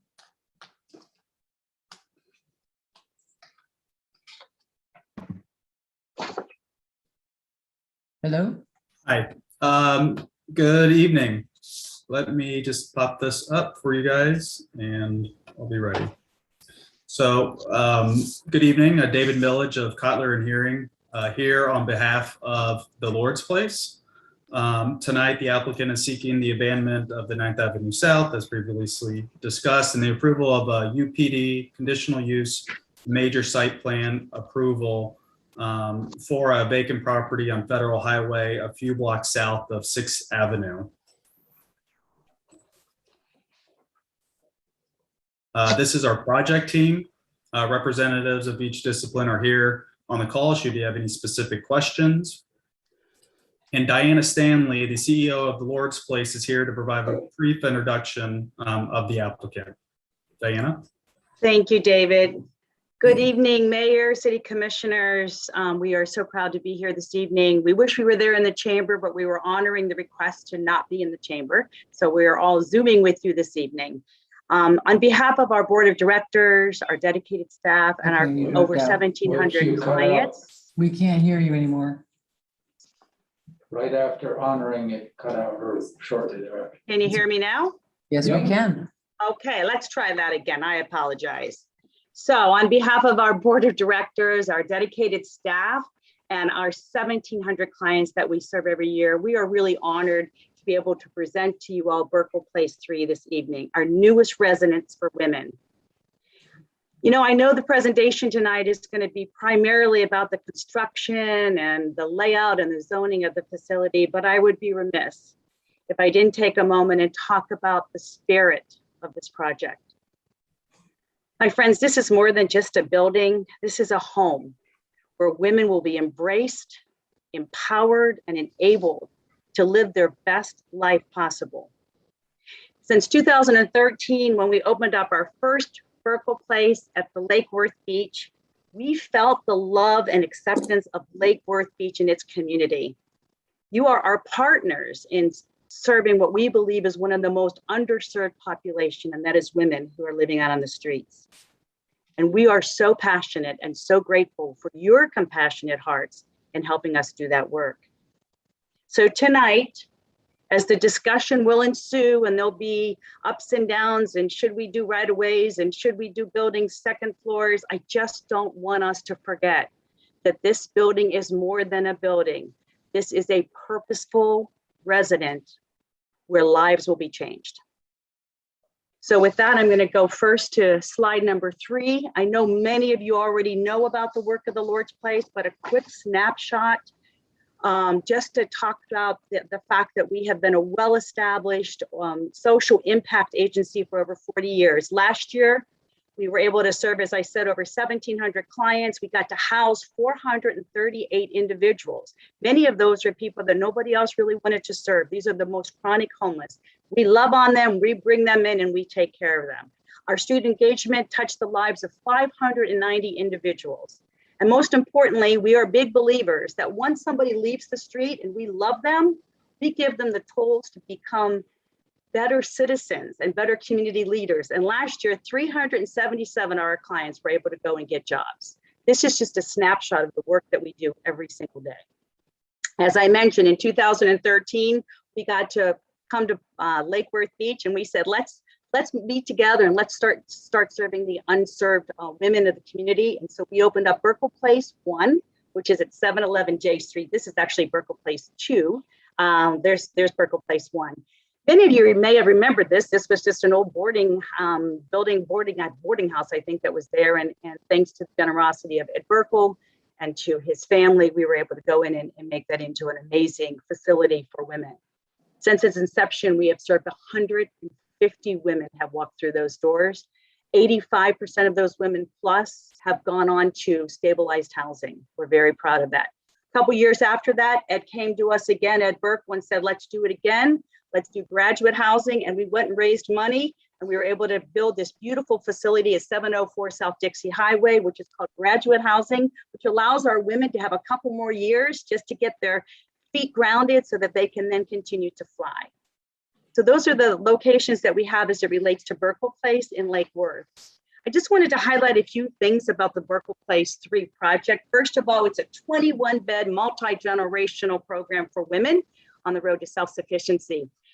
When we came up with this idea of Burkle Place 3, one of the things we wanted to identify, and you all understand this better than anybody because Lake Worth Beach has just such a compassionate heart, we realized there was an underserved population of women over 50, the fastest growing population in the homeless arena today. And so we said, if we're going to do this, we want to make sure that we dedicate 50% of our beds to that group.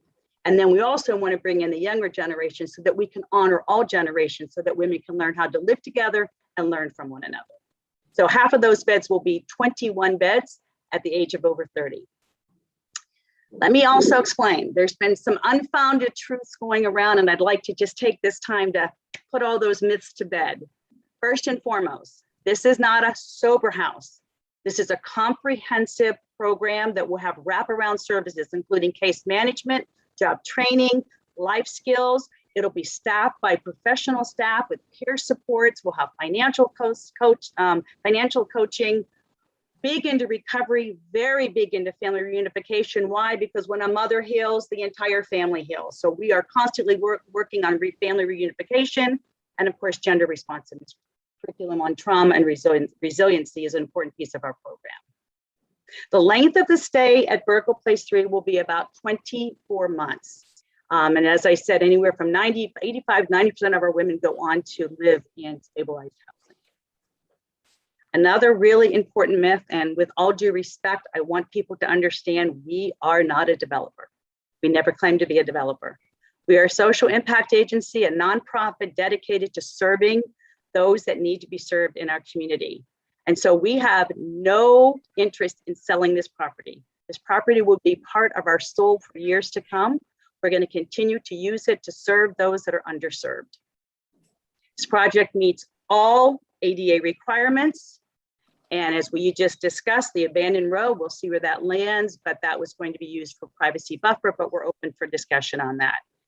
I also recently received information that one of the residents mentioned that went on our website and looked at a stat that I just want to make sure people are not misunderstanding. We have a reentry program, and our reentry program has what's called 35% recidivism. If you're not familiar with that term, that would be people that are returning back to prison. The national recidivism rate is over 65%, but it's important that you understand. Can somebody click on the slide that you're reading? I'm not reading. This is not a slide that I'm reading. This is just information that came in, Mayor, at the last couple hours that I wanted to clarify. I want people to understand that recidivism is about our reentry program. It is not about the women that are living at Burkle Place. So I'm just trying to answer some of the questions that we continue to hear and clarify exactly what the profile would be for those women that would be staying at our project. And with that, I will turn it over to David. I am here for questions at the end. And once again, thank you for the opportunity to come and present to all of you today. Our hope is that we can bring this project to fruition, and we can open up these doors so that women have a place to live. Matter of fact, before I go to David, I was really going to see if John Glidden is able to join me. John, are you there? I don't know. Can you hear me? Yes, go ahead, John. John Glidden has just some words he'd like to share with you. Go ahead, John. I'm outside in Colorado right now, freezing. So, and I lost my video. So all I have is the audio. I just wanted to say that this project has been a lifelong dream of my father-in-law, Ed Burkle. And he wants nothing more in this life than to see this project built. He just flew home to Florida and was taken to Jupiter Hospital. He's 91 years old and he's not doing well. And his highest hopes were that we would get a great hearing tonight on the merits of the project. I just wanted to add that. Happy to speak about any of the architectural issues, but I'll turn it back to Diana. Thank you, John. And thank you all very much. And I'll turn it over to David to finish the presentation. Thank you, John, and thank you, Diana. So let me get into some of the details. The proposed site is approximately half an acre. This would include the proposed abandoned right-of-way. And the applicant is requesting an urban plan development for a multifamily facility. The proposed building is approximately 7,800 square feet under air and will house 7 dwelling units, each 636 square feet. And the project is compliant with the parking code. Here's the property and the surrounding zoning districts. The project is within a mixed use district with residential districts to the east and west. To the south is a motel, to the east and west are single family structures, and to the north is a multi-family building. Here, again, to the south is the Sungate Motel, and looking north along Federal is a multi-family building. Again, these are additional photos of the surrounding properties. There's a single family residence across the street, and the bottom photo is the adjacent multifamily building on the north side of the project. As previously discussed, as part of the proposal, we're seeking the abandonment of 9th Avenue South. This is an unimproved right-of-way, which the City Public Works Department has indicated has no plans on improving.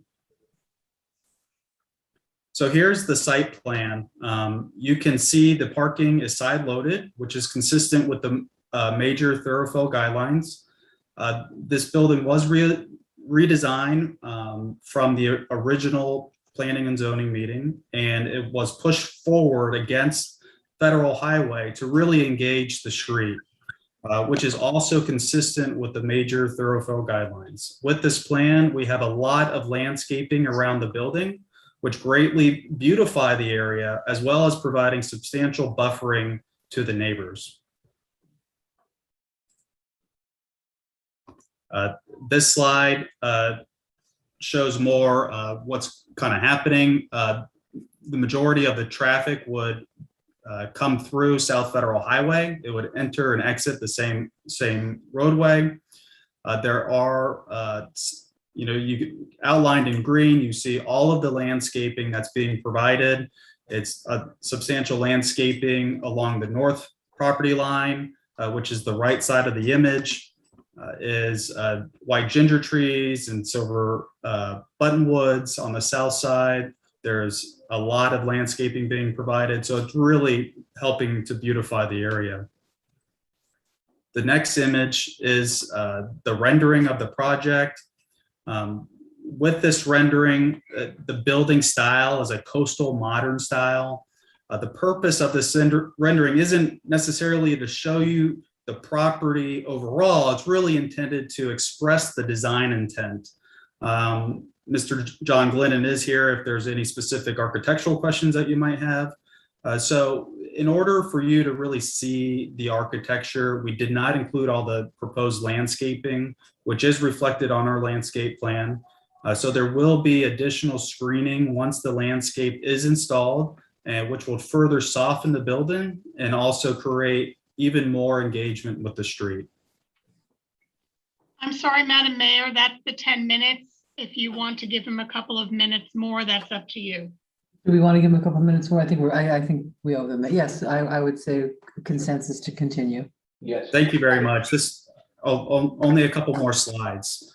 So this is the floor plan of the building. Applicant is seeking a waiver for the reduction in unit sizes from the code minimum. This facility has very specific programming, as discussed by Ms. Stanley, which encourages the use of common areas by the residents. When these common areas are averaged together, the net unit size is over 940 square feet. The unit size on the slide is the area located in, I guess it's purple or magenta. The common areas are shown in blue. So you can really get the feeling of how much common area there really is. So again, we're only asking for one waiver as part of this plan development approval. And this project does meet, as staff has expressed, all code requirements of the city. This approval is for a project that will bring a great opportunity to clean up this area with new and fresh architecture while also providing safe housing for women. And to directly address a couple of the comments related to the right-of-way abandonment, this is a small site. It's only 135 feet deep. And after the first P&Z meeting, they encouraged us to go back to the drawing board, redesign. We did, we resubmitted, and it caused our project to go from 8 units to 7 units. So we've already decreased our size of the project through this redesign. And based off of what we're providing tonight, it doesn't seem like there's a large opportunity to do much more than we already have. But I do want to express my thanks to staff for their time and their guidance through the code. And we appreciate your consideration tonight, and we'll reserve any remaining time to answer any questions. Thank you. Thank you very much. Okay. We have, I'm sure, quite a few comments and questions from the commission. And I have some. I'm going to let the commissioners. I see one light on, Vice Mayor Robinson. Why don't you go ahead? Well, how many of your residents are at the other 2 locations? At 1 and 2. I'm sorry, say that again, Commissioner. I'm sorry. How many women do you have at Burkle 1 and Burkle 2? Yeah, we have 12 at Burkle 1 and 12 at Burkle 2. Okay, and they're both 2-story buildings. And that is correct. When we spoke very early in your development plan, yes, sir. I was encouraging you to do 2 stories and hoping that you could get as many occupants as possible. I still think it's a stretch that this is a major thoroughfare guideline improvement. The longest term you have of residency is 2 years. Is that true? That is correct. Yes. And as far as this 2-story, Commissioner, if I can just remind folks that this is an intergenerational program that we're presenting. And so many of our women that are 50 and older, would a 2nd story would not fit unless we did an elevator, and then we're into costs that are beyond what this project we're able to afford. So it really is designed for a co-living space with 2 generations.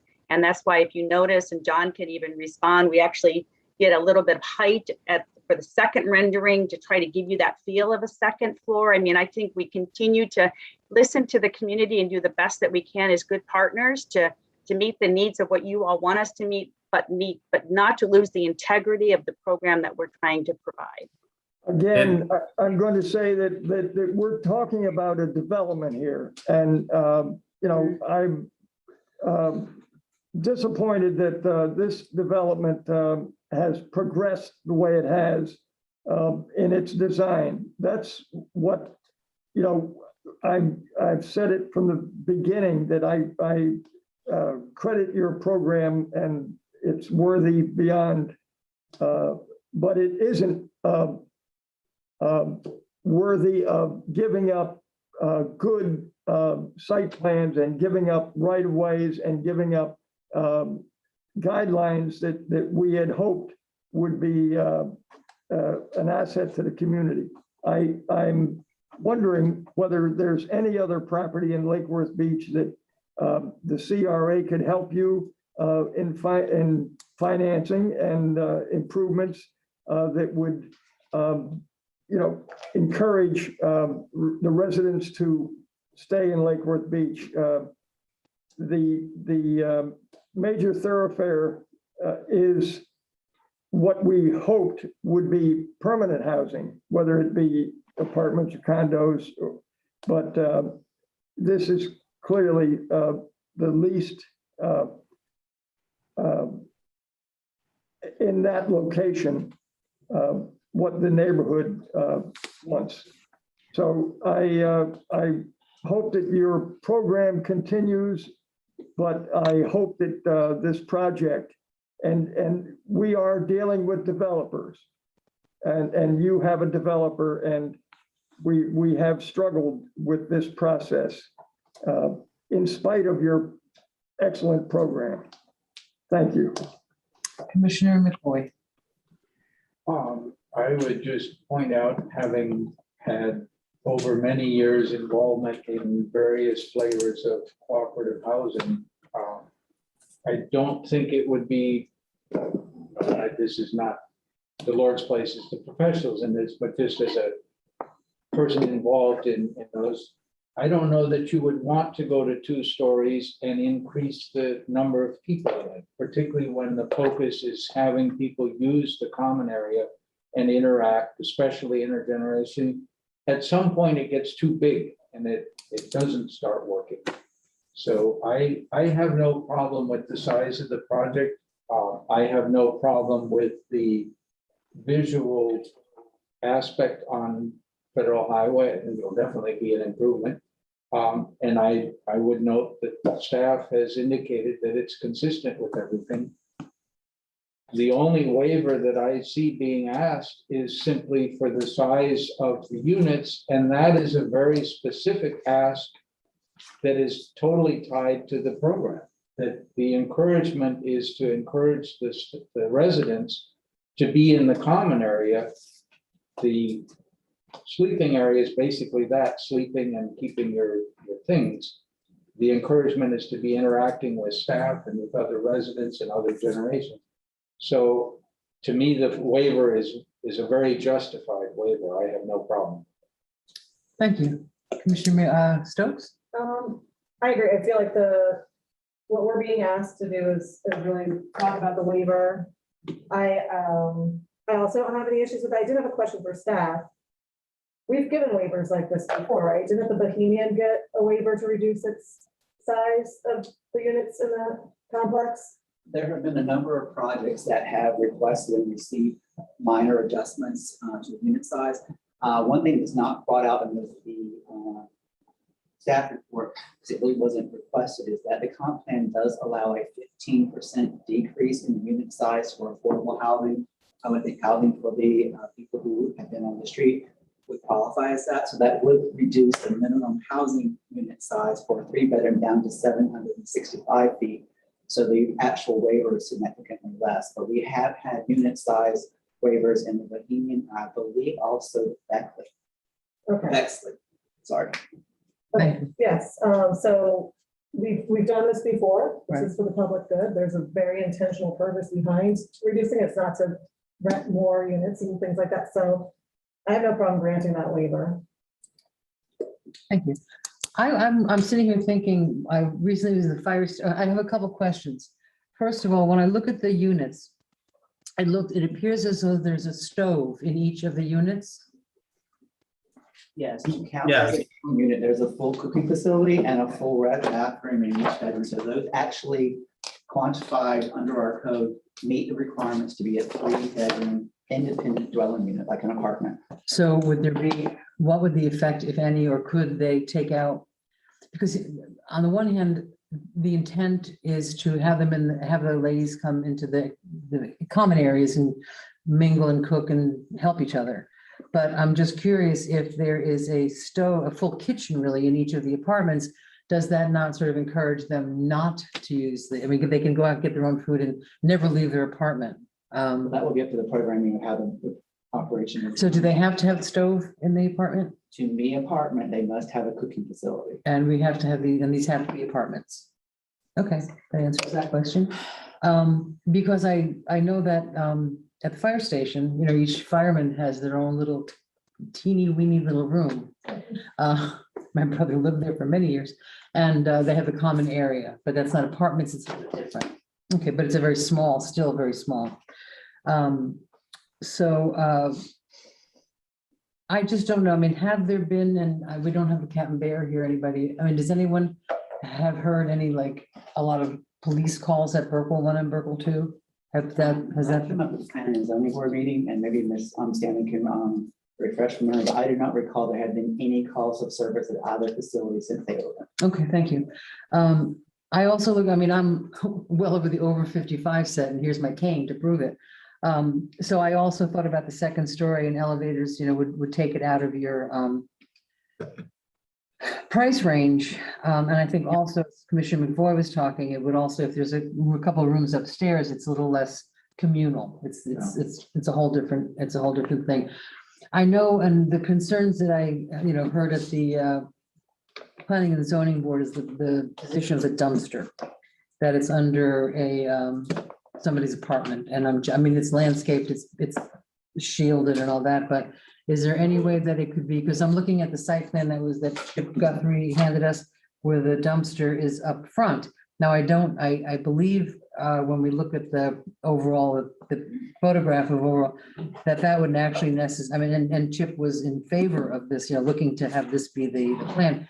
But I think that that front dumpster would still be very close to the people on Federal Highway that live in those apartments. Am I correct? Yes, and if you look at the site plan, if Mr. Millage could bring up the site plan, the dumpster is actually adjacent to the adjacent building's parking area, not a building. Oh, okay. And the major thoroughfare guidelines are not conducive to having a dumpster Right on Federal Highway. That was my question. That's one of the things that we get the most prolific complaints on, Right. is dumpsters on Federal. Sure. But they had presented it there originally. And my site plan was modified. Right. Yeah, well, we've modified and modified. Starting to look like a. Right. Okay, so elevator square footage. So they're closer to the 15, with that additional 15%, they're closer to the minimum size anyway. So it's the minimum size, what are their 636. 636 to 737 something. 765. 765. So it's a little, thank you very much. You're very much better at math than I am. Okay, right now I have nothing else, Commissioner Maliga. So I love the project. I love giving a hand up and not a handout. I know these residents come from all different places and walks of life. My concerns are twofold. There's 14 parking spots. There's 21 residents. How many employees are going to be at this building? And where are they going to park? So for this project, it's anticipated for there to be 3 to 4 employees. As with this programming, a lot of the residents don't own cars. Right. So the Lord's Place will provide transportation by virtue of a transit vehicle for these individuals to be able to do their shopping or for any other purpose. Including get to work, including get them to their jobs. Correct. Most of our women will take the bus and take public transportation. We also really encourage good physical health. And so we will have a bike rack there, and we really encourage our residents to bike, you know, and we know that Lake Worth is a great little biking area. So yes, because of the fact that many of our clients do not have cars, we don't feel like that would be an issue. Is car ownership a little bit more prevalent in the Dixie Highway, Brooke? Because that's like the graduate program, they're a little farther along. Not necessarily. They are further along. We do have some spaces for parking, but once again, keep in mind cars are expensive, and our women are really learning how to just take public transportation. And so we would have more than we would have at our new program, but it's still cars are expensive for so many of our clients. Programs. Yeah. And there is a bus that goes to Federal Highway? It is. And we're in, and our graduate housing on Dixie, interestingly enough, it's right in front of the bus station. So it's Right. perfect for our ladies. But there is a bus on Federal. Yes, yes. I Okay. think there's one, or they walk or somehow. Yes, I think there is one. We've looked at, we don't look anywhere unless we know that there's easy access to transportation, because so many of our clients need to use public transportation. Okay, thank you. Commissioner Maliga. And is there any way that you can, I'm looking, it's kind of a stretch to use a common area to add to square footage. Because it's common area. I mean, we don't allow apartments to do that with gym space and their sales office. So I have the floor, sir, please. So, and I love, like I said, I mean, this is a great program. I'm just wondering, how can we is there any way to cut back the common area to reconform and pick up at least another 80, 90 square feet? Per Probably. apartment? Yeah, we had a lot of talk about that, and our answer is probably not, but we're back to trying to maintain the integrity of the program. The difference between, let's say, an apartment complex that has an office, this particular space is open 24/7. So this is not a space that closes down, right? This is true co-living space. And that's why we felt that it was acceptable to put it as part of the square footage, because even though they have their own space, they also are able to go out into the living room, into the kitchen, into the dining room. And we have found this in Vertical Place 1, where we have co-living space also, and it's active 24/7. If we have women that need to just get up and, reflect on where they are, they're able to go down in the living room and sit. And so we would use that same kind of concept for a program for this particular project. And I see you have 1, 2, 3, 4, 5 storage facilities in the middle of the common area, and that's all, you need all of that space. You can't give that to increasing the square footage? Well, if you all remember, especially the women around, when we all live together with women, we like to have our own little space. And so part of that is them being also, we use that space for some food sometimes, their own, on their own little specialties is what we call. So we could look at that, but I would really defer to our director of the Women's Services, Val Stanley, and make sure that that would be something to recommend. Okay, and let me ask one more question to staff. What is our smallest apartment that we have approved as a new development? What is the smallest? Now, remember, this is a 3-bedroom apartment. This isn't a 1-bedroom. This isn't a studio. I just want to make sure, and again, I'm in favor of this. I just don't want to set the precedent that somebody can come in and build an apartment complex, put in 3 bedrooms, and it's 636 square foot, and this is where we're setting our tone. That's where the applicant has put in the co-living space, that the precedent would not be set to set a threshold for a 650 square foot 3-bedroom unit if it did not have that co-living space, which is quite substantial. The smallest unit that I can recall is barely under 400 square feet for a studio. But that's a studio. Essentially. We've had very few 3 bedrooms proposed, and all have been right around 950 to 1,000 square feet. So substantially larger. But that includes the kitchen and. But this has a kitchen, this. Right, but I'm Yeah. right. I mean, it's a little bit different. I think the co-living aspect enters into it. Commissioner Robinson. What's the bus schedule that you know of there, the route number or the frequency of a bus on Federal Highway? I'm sorry, Commissioner, I don't have that information, but I could get back to you on that. I don't think there is one. I'm just informed by a member of the public that it's Route 1 and it's the busiest bus line in the On Federal Highway? On Federal Highway. Okay. Right. And whatever the case may be, if we need, look, our women, we walk, at our other campuses, people walk. And so if it's the one that is on Dixie, then they would walk. I mean, it's just part of the healing. It's part of what we want our women to do, become self-sufficient. Okay, anything else, Commissioner Robinson? The employment, do you expect these 21 women to be employed full-time or part-time or at all? Yeah, we do. We when we talk about employment, if some of the women who are older in their 50s or maybe even in their 60s or 70s, what we believe it is in a purposeful life. And if that means they get paid, that's terrific. If that means that someone who's 65 is able to volunteer at a daycare center or at a shelter and can do something purposeful, then that's good too while they're collecting Social Security. The entire program is based on providing a purpose in one's life so that it can enable them to be the best they can be. And the the tax payment, I've been asked to ask this question. I'm going, the tax payments are in writing. How does that legally stand to be changed at any time? The payment is called a pilot payment in lieu of taxes, can be part of the ordinance that governs the project. That they have to pay their taxes? They pay the county, ad valorem, and the city.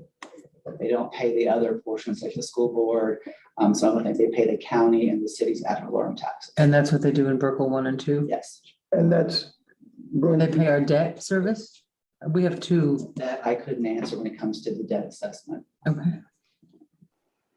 But if I may just say, I think it's important that you know that as partners with all of you, we really feel very strongly in that. We don't believe in taking anything off the tax roll. So once again, that's just what a good partners do and good neighbors do. And again, I am absolutely for this program. My decision is based on the development and the way the development has progressed and the way it looks now is my concern. Wish you were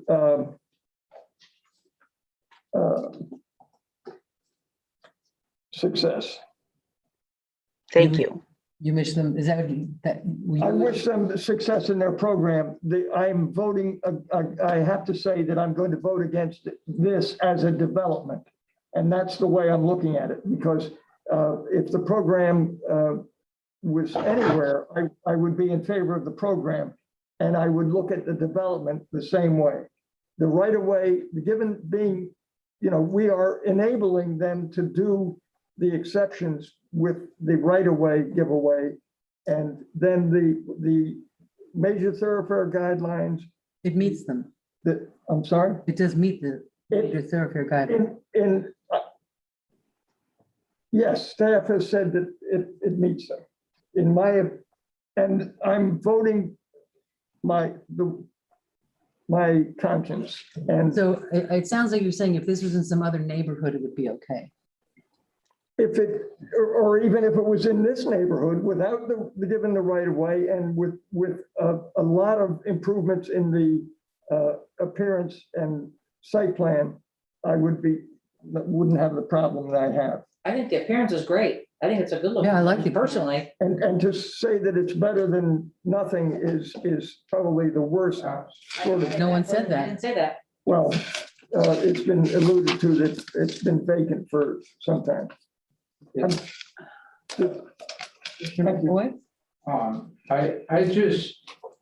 would like to request to my fellow colleagues that we send a message out into the world of unanimous support for something that really is in keeping with our nature as a community, as has been alluded to. I think it is fair to say that we are, on the whole, a compassionate community, a community that thinks about those who are in different circumstances than some of us are.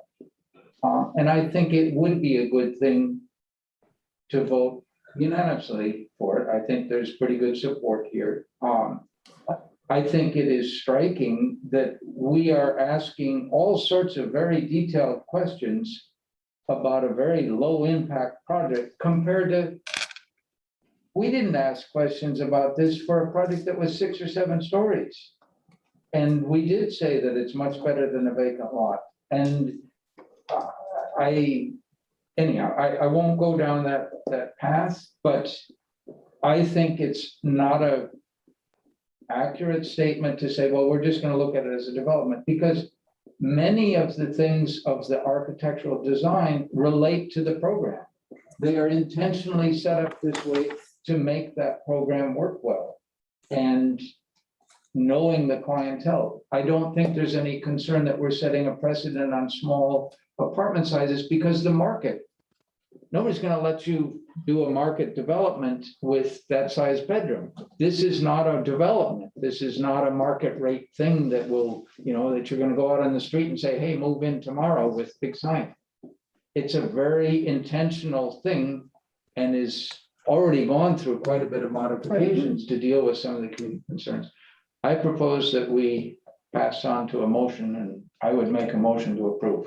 Okay, now I have one question. Oh, Commissioner Stokes. Yeah, I just wanted to piggyback on that. I do feel like this project has received a level of scrutiny for an 8-unit project that these other ones have not. I wish we've gotten more advice about dumpster location. If we didn't worry about the dumpster location on the the 10th Avenue projects that we just did. There's a lot of what I consider minor concerns coming up that the Lord's Place has addressed. And I feel like we don't give this kind of, I look forward to all of the future projects coming before us getting this level of scrutiny. I really do, because I think it makes our job easier when we have people that are doing that for us. But I feel like other projects in the past haven't had that. I would be in favor of making a motion to, the only additional condition, because I do think that they modify this project several times to address the concerns. I have one question one condition. The enhanced landscaping on Federal Highway, are those going to be like shade type trees? When I drive down the road and I look at various projects, I just think, I don't even really care that much what it looks like behind there when all I see are trees, and it's such an inviting place to be. There are trees along the right of way. I don't retain the species right now off the top of my head. It's in the landscape plan. It does not match the rendering. Okay. So the rendering was just illustrative to have landscaping, but it meets our landscape requirements. David, do you know the tree species on its? Yeah, I believe we have a couple Sylvester date palms as well as some Japanese blueberry trees along the front. I'd need to pull up the landscape plan to give you additional details.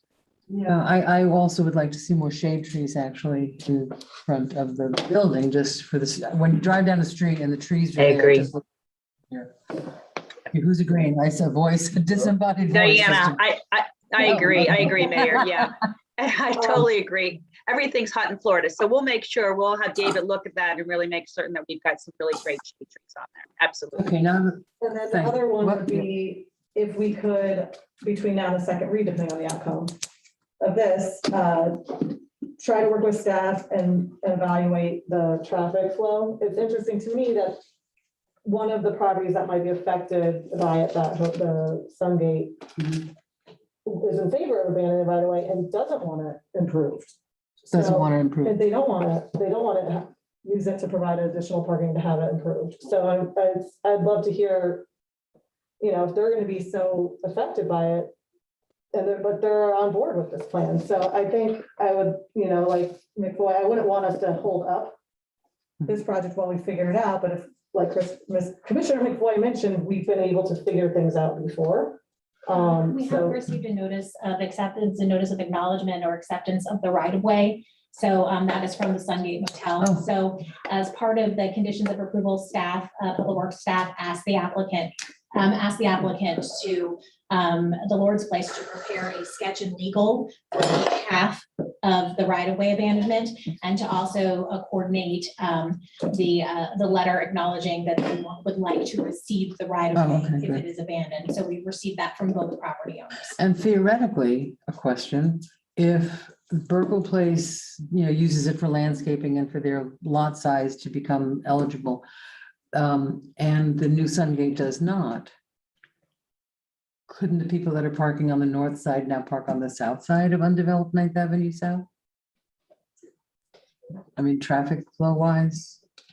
Well, again, that property becomes private property owned by the Sungate. So the Sungate could put up signs and stuff, but if they didn't care about it, they could. They probably, knowing the issues there, they would probably put up a fence and landscape that area. Okay, and ensure that they can, making sure that it's safe and nefarious things won't happen there. Okay, because I mean, Federal Highway has changed. I've been here over 40 years and Federal Highway has changed so dramatically in terms of the uses.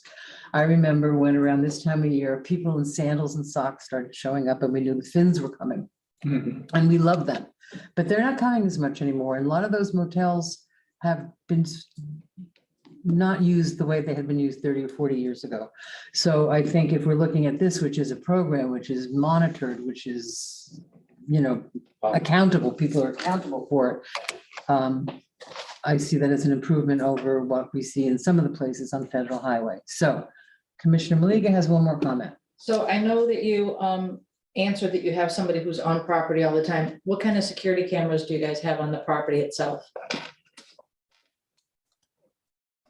Yeah, so we have cameras on all of our properties, Commissioner. So what it would be the same thing. We would have them strategically placed. Val Stanley, who's the director, has access on her phone at all times.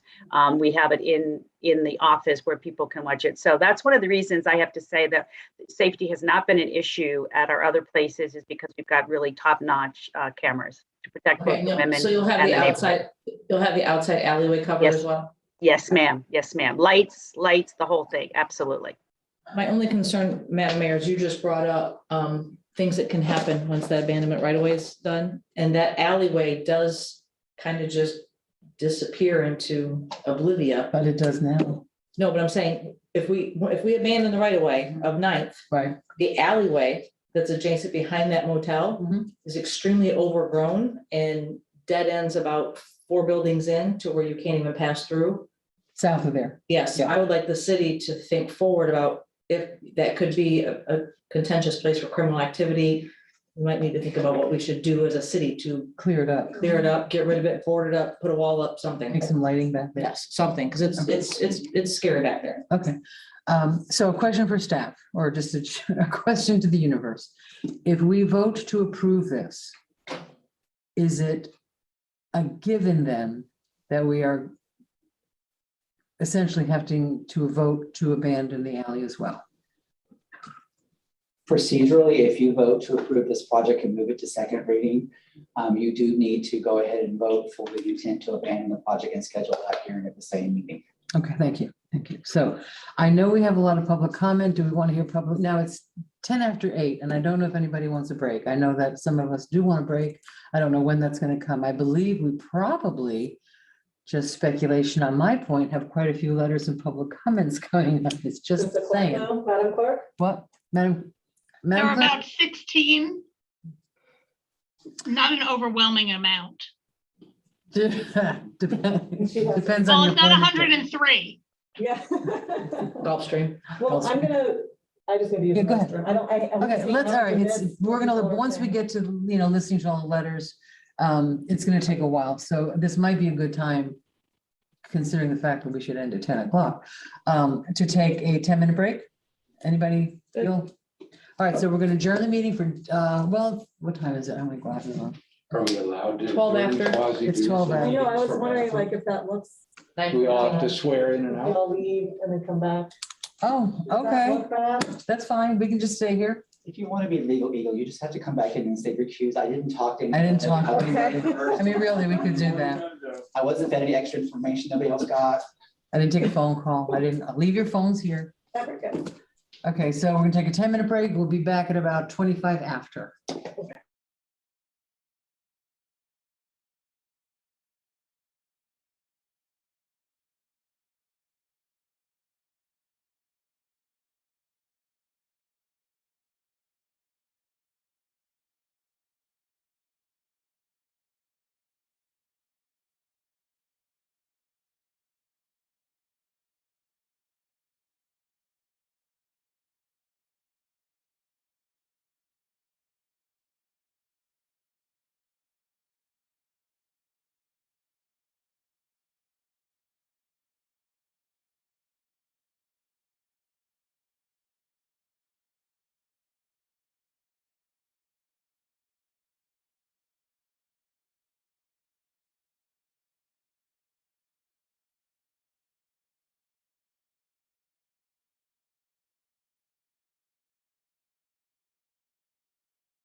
Oh. Okay. Excuse me, I was eating my maple tempeh hash. It's, What? Maple tempeh hash. Okay. Sounds delicious. so, Madam Mayor, it's really good. It's 8:29 and we are back. And we are back, and I'm going to make a little disclaimer. Okay, we're going to have the public comments written, read by the clerk and also by folks that want to actually read their own comments. This is not evidence. This is just feedback from the community. We cannot use it as any basis for our decision. It's informational, and but we have to really stick to the facts that have been presented to us in terms of our decision. Having said that, have at it, Madam Clerk. Okay, so we're going to begin with the people that have patiently waited to read their own comments. So first we have Noam Brown. Could he be brought in, please?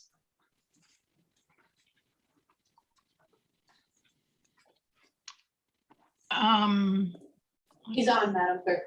Okay, so Mr. Brown, you will have 2 minutes. Can you unmute yourself and I will begin timing you? Sure. All right, you may begin. Okay, thank you. So my name is Noam Brown, 1701 North D Street. Speaking in support of Burkle Place 3, the commission being in line with city boards is great, as long as they're coming from a genuine place, motivated by the true interests of the people. In the case of Burkle Place 3, the Planning and Zoning Board, based on the problematic nature of the line of questioning leading up to their rejection of this project, it's clear that they had a bias against, vulnerable folks in our community in this kind of project.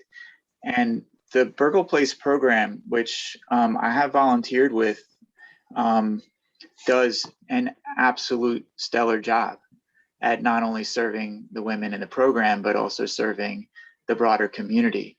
So, to just keep digging and trying to find something to justify rejecting this project. And then with every dig, there's a response. Yes, we've thought about that, and here's what we've done. Yes, we've thought about that, and here's how we've mitigated that. It just doesn't seem like there's any reason to reject a beautiful project like this. And so I encourage you to support, and also, as commissioners, to say I support this project, but I'm gonna, here's the reasons why I'm rejecting. Intention versus impact. You can't support a project like that. You can't say you're supporting a project like this with all the the reasons for it, and then say, but I'm going to reject it. So those are my comments, and I'll leave it there. Thank you. Thank you. Great timing. That was the end of your 2 minutes. Well done. Next we have Juan Conlon, please. Can he be brought in? Thank you. All right, Mr. Conton, is it Conton? My eyes are terrible tonight. You will have 2 minutes, so you can unmute yourself and begin speaking.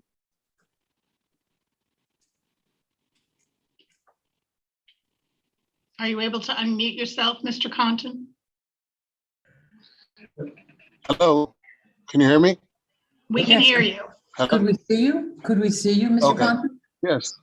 Good evening. Yes, my name is Juan Conton. I am an architect in Lake Worth. Been living there and worked on many projects in Lake Worth, and enjoy the community very much in 2001. Is there any? I just want to say two things. Mr. Compton, I don't want to. Can you hear me? Yes, but can you put yourself? I mean, normally we can see the people that are speaking. Are you able to do that? Turn on your camera.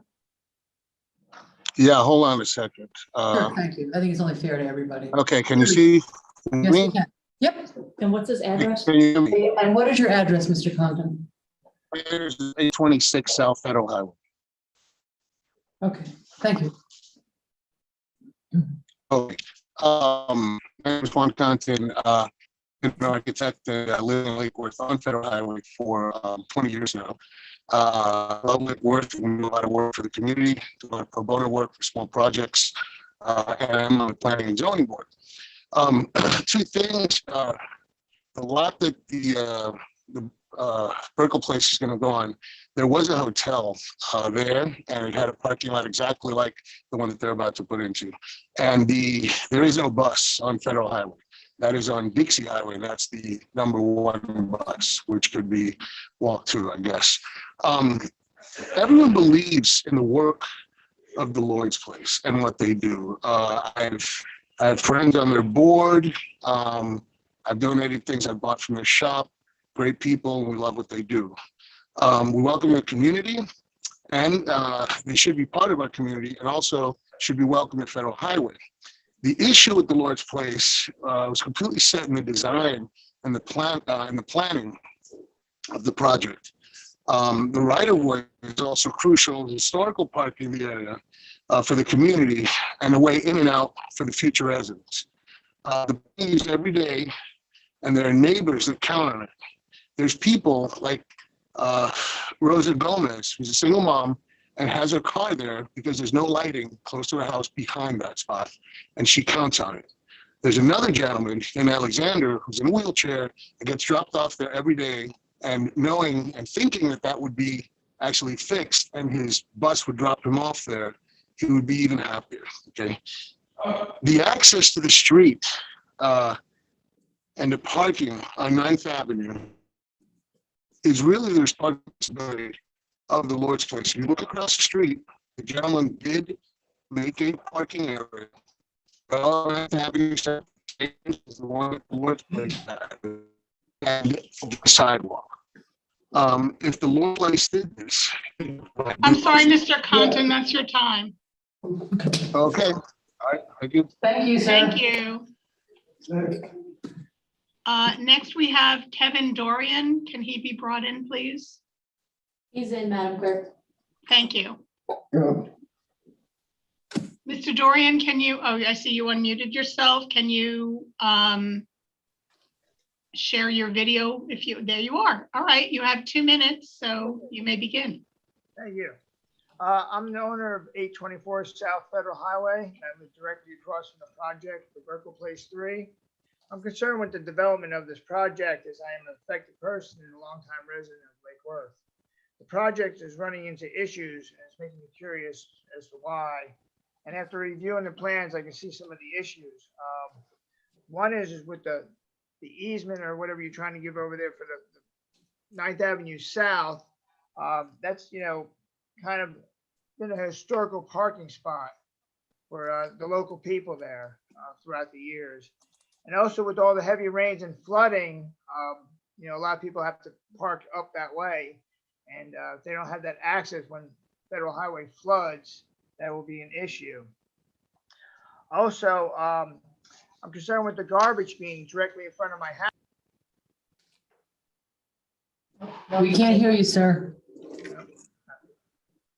Can you hear me now? Yes. All right, thank you. I'm concerned with the dumpster being in front of my house. Also, I don't know why they can't go in the back corner of the property along the fire access road. I don't know why it has to be up front. Also, the way that the major thoroughfare guidelines were, that's why I bought into the development in the property over there, is for the growth of Lake Worth and to watch it grow and then also build myself. If I would have known that this would have been an easier way, I would have bought the property myself and put up 7 units. But, you know, that's another thing for another time. If you look at the property to the left and the right, you got Pineapple Village, which is beautiful. And then you got the one at 811 South Federal Highway, and that was the dream of Lake Worth and why they started making these thoroughfare guidelines. So I just like to mention that. Also, no bus does run on Federal Highway. It is on Dixie Highway. And I'm also concerned with the traffic. It's only one way of traffic getting in and out to that property. It's such a huge property. I don't know why there's not 2 different entrances. There's only one in the back. It's a straight thoroughway. So I'm concerned with the safety. Thank you, Mr. Dorian. That's your time. Thank you, sir. Thank you, Mr. Dorian. Thank you. Next, we have Kara Jennings. So, Ms. Jennings, if you can unmute yourself. You have 2 minutes. Good evening. I want to thank the staff from the Lord's Place and the Burkle family for bringing this project forward. We're lucky that they had the capacity to keep pushing, despite the additional cost it must have taken to get their project before you. That cost, the effort, and the delay is an unfortunate reflection of the priorities of the planning board that serves at the discretion of this commission. So thank you, Lord's Place, for your perseverance to serve our community. We're blessed to have you here. I also want to thank Mayor Resch for the positive comments she submitted to the planning board and her continued support today. We know you've been a lifelong advocate for women, and that's greatly appreciated. And it's wonderful to hear the majority of the commission expressing their support for this ordinance so Burkle Place 3 can move forward. Really what they're before you asking for is minor compared to the variances and upzoning that most developments have been receiving in Lake Worth.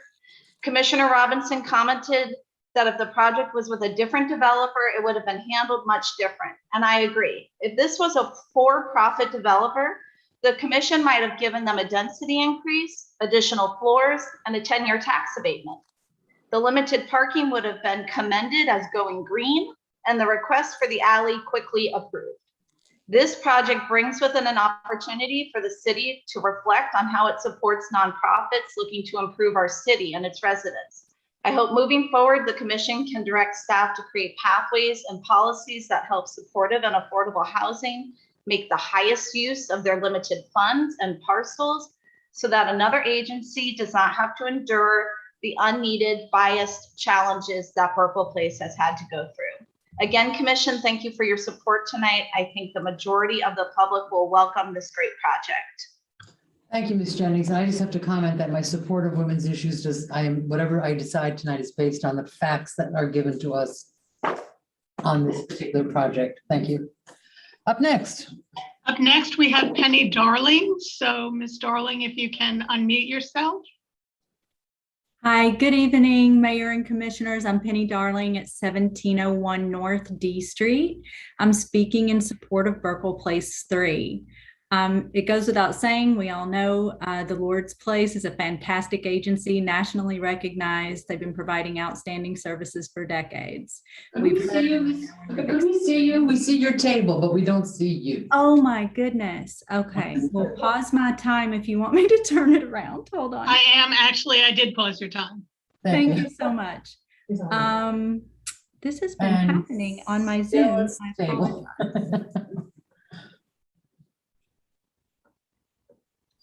Let's see. This Zoom stuff isn't as easy as you think. This has been playing tricks on me. Okay. Can you see me now? We can. Okay, perfect. So yes, I was just, I'll pick up with talking about Burkle Place, the track record that Burkle Place, 2 residences have had here in the city, beautiful buildings, wonderful programs. So we all know they've been good neighbors thus far. So I'm just going to speak for a moment from my heart about the heart of the Burkle Place program, because not only am I a Lake Worth resident for ages, but I had the privilege of working with Burkle Place 1.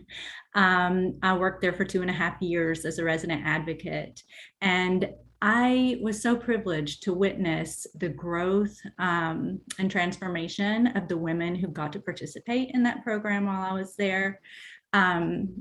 When these women are provided this kind of wraparound supportive service, it is gender specific to their needs, so many different elements of support, to see their resilience and their ability to rebuild their lives and really grow their wings and fly.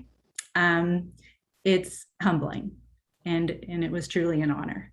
So the fact that we have an opportunity to add one more of these programs in our city is a blessing.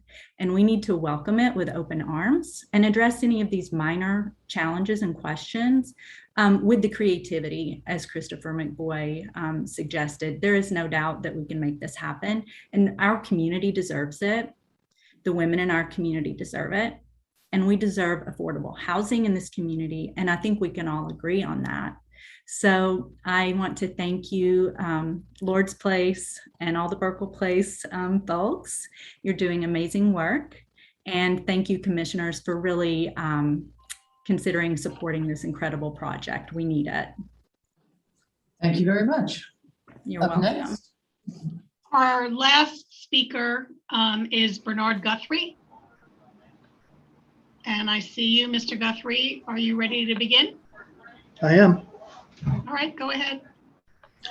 Good evening, Commissioners. I'd like to reiterate everything that everybody has said so far about the praising the program for what it is. I live a stone's throw from the vacant lot that will become Burkle Place 3, and I welcome that type of program because it is much needed. I would like to draw your attention to the fact that the alley behind this new project is paved. It is improved. It was improved when the 3-story project 2 properties away, it has 10 units in there, and there are 10 parking spaces that lead out onto that alley with 10 garage doors. The building directly next to this project is a 2-story, 8-unit complex. It has 4 parking spaces on Federal and 4 parking spaces in the alley. So right there, you got 14 cars that need access and regress from the back of their property. And the reason that is because we set up a guideline for Federal Highway that the buildings would be put up near the road and the parking should be in the back. Especially like the Pineapple Village, if you have a project that has buildings in front, parking in the back, and access to the side street, namely 9th Avenue South, you would make access from 9th Avenue South into the rear of the property, and thereby abiding by the intent of our thoroughfare guidelines. I would reiterate, there is no bus service on Federal Highway, and I can't ever remember it being there. So, but we do encourage people to walk and bicycle. I also would like to commend the architects for Burkle Place. When they heard the residents' concerns at the first meeting, they came back with a design, which you all have in front of you, which does provide parking for the public benefit in the area, the overflow parking for people all the way around on those 4 corners. When you take that away, the people that live on South End Street between 8th and 9th and on South Federal between 8th and 9th will have no way to go in or out except for trying to butt up against each other, going back to 8th Avenue. Thank So you, the Mr. city, Guthrie. That's your time. thank you. Thank you, Mr. Guthrie. Up next. So now I will be reading the comments, and I am not going to speed read them Please do. because then what's the point? But I will be timing the few that are kind of lengthy, most are not. Okay, thank you. So we have Audrey Paisley, 711 North J Street. I have lived in Lake Worth Beach for over 13 years, and I would like the commission to vote yes to allow the Burkle Place 3 to come to town. Sari Foley, 618 South Pine Street. I am writing as I've been made aware that the Lord's Place is trying to acquire more property to open another shelter in Lake Worth. I fully support this extraordinary program to be opened in our community. It is not news to anyone that Lake Worth has a problem with individuals who are addicted and homeless. The Lord's Place serves these individuals and gives them a real opportunity to get off the streets. Anyone who thinks that denying this to go through will stop these people from living in our city is clearly clueless to the fact that they already do live in the city and can almost always be found at the corner of 6th and Dixie. These people are just that, people, and they deserve a roof over their head, food, showers, an address, and a real chance to succeed. Lou Kaufman, Lake Worth Beach. I support this project. Burkle Place is beneficial to this community. Cameron Stemple, 2770 Ravella Way, Palm Beach Gardens. I've known what it's like to be housing insecure. Your hardships snowball and your life unravels. It can happen to anyone, and those who find themselves in these dire straits deserve a supportive environment to heal and thrive. Let's improve access to supportive housing in our community. Please approve the plans for Burkle Place 3. Next is Greg Richter, 1201 South Palmway. I'm writing regarding ordinance 2021-16, the Lord's Place at 825-827 South Federal Highway, which is just across the street from our neighborhood.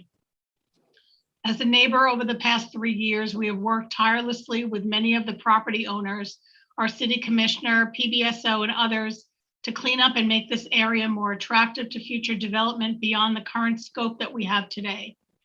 One of the breakthrough outcome was the major thoroughfare guidelines in a rare unanimous 5-0 vote by the prior city commission. Some of the key elements: setting maximum density, building size, minimum parking requirements.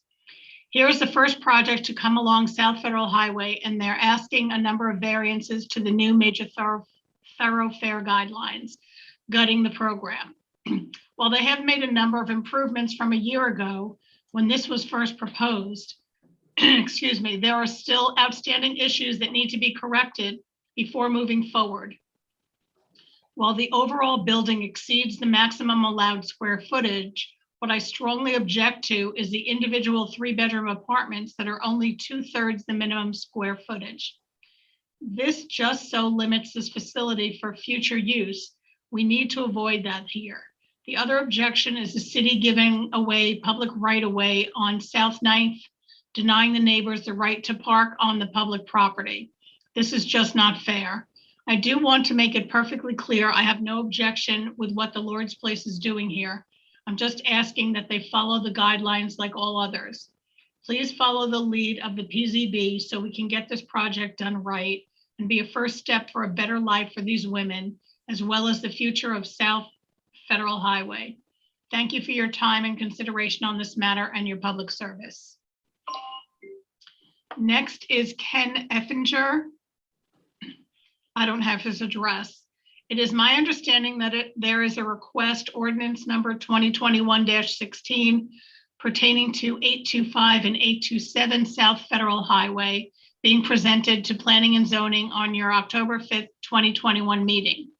I would like it read into these minutes my opposition to this request due to the direct negative impact it will have not only on myself and other property owners who abut this project, but all property owners in Lake Worth Beach.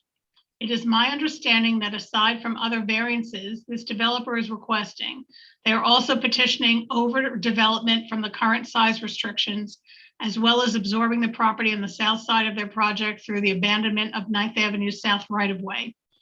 The answer is simply no. I cannot count how many times I've heard of individual property owners in our area wishing to improve their property by replacing windows, roofs, fences, etc. Response by those in position denying those requests based on miscellaneous, doesn't fit with the surrounding structures, wrong era, historic, 1950 to 1960 CBS, not historic, and the list goes on. These property owners are an asset to our community trying to improve what we have. Now a developer wishes to construct a transient dwelling, and the city is contemplating not only bending the rules, but also throwing in a piece of city-owned property, the right-of-way, as a bonus. This is absolutely unacceptable. We are finally moving forward with the Gulfstream Hotel, which will improve the character of Lake Worth Beach. After 30 years of being a tax-paying citizen of our community, I finally believe that Lake Worth is working toward the betterment of all of our assets. Wonderful access to the beach, charming downtown business corridor, and a diverse community of residences with individuals working toward the overall improvement. That's the end of time. Next are Arthur and Paula Broughton, South Palm Park, 103 16th Avenue South. We urge a no vote on ordinance number 2021-16. This proposed development serves neither its intended residents nor the neighborhood in which it is to be situated. The development intends to serve homeless women. The surrounding neighborhood on South Federal Highway abounds with drug dealing, drug addiction, transient residents, and prostitution. That is less than an ideal environment for recently homeless women. Similarly, the proposed development does nothing to enhance or elevate South Federal Highway. Instead, it is a step backwards, making it ever more difficult to turn South Federal into a healthy, contributing part of our city. South Federal is not an entrance to Lake Worth Beach. Let's make it a welcoming entrance, not the sacrifice zone that it is today. Next is Nick Palucki, 429 North D Street. I would like to voice my support for the Burkle Place 3 project in Lake Worth. This is a reputable, well-funded, and successful organization that has helped many women get back on their feet in Palm Beach County.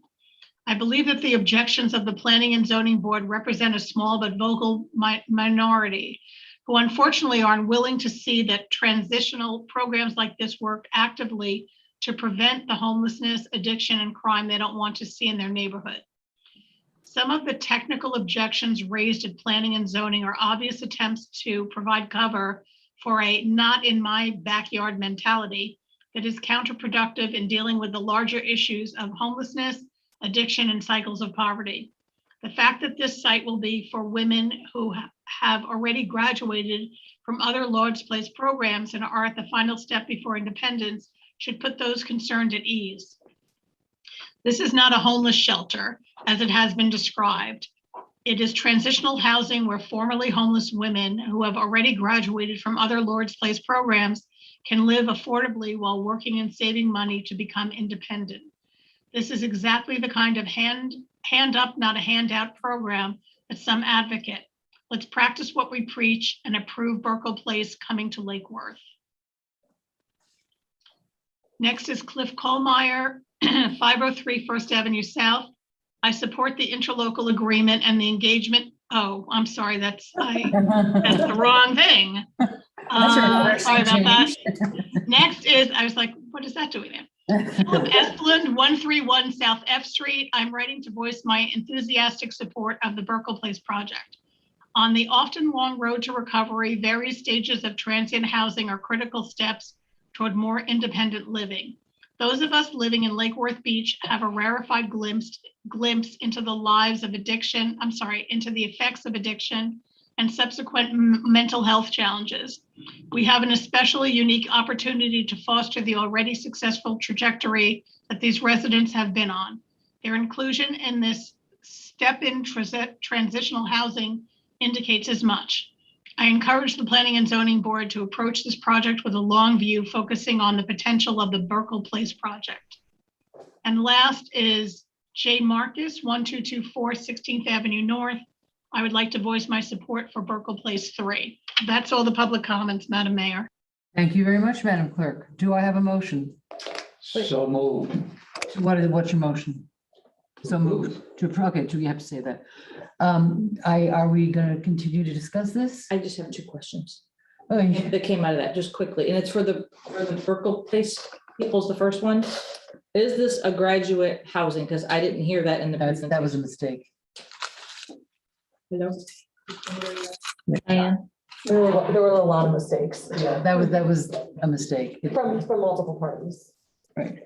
Is anybody there from Burkle Place? Yeah, I'm right here.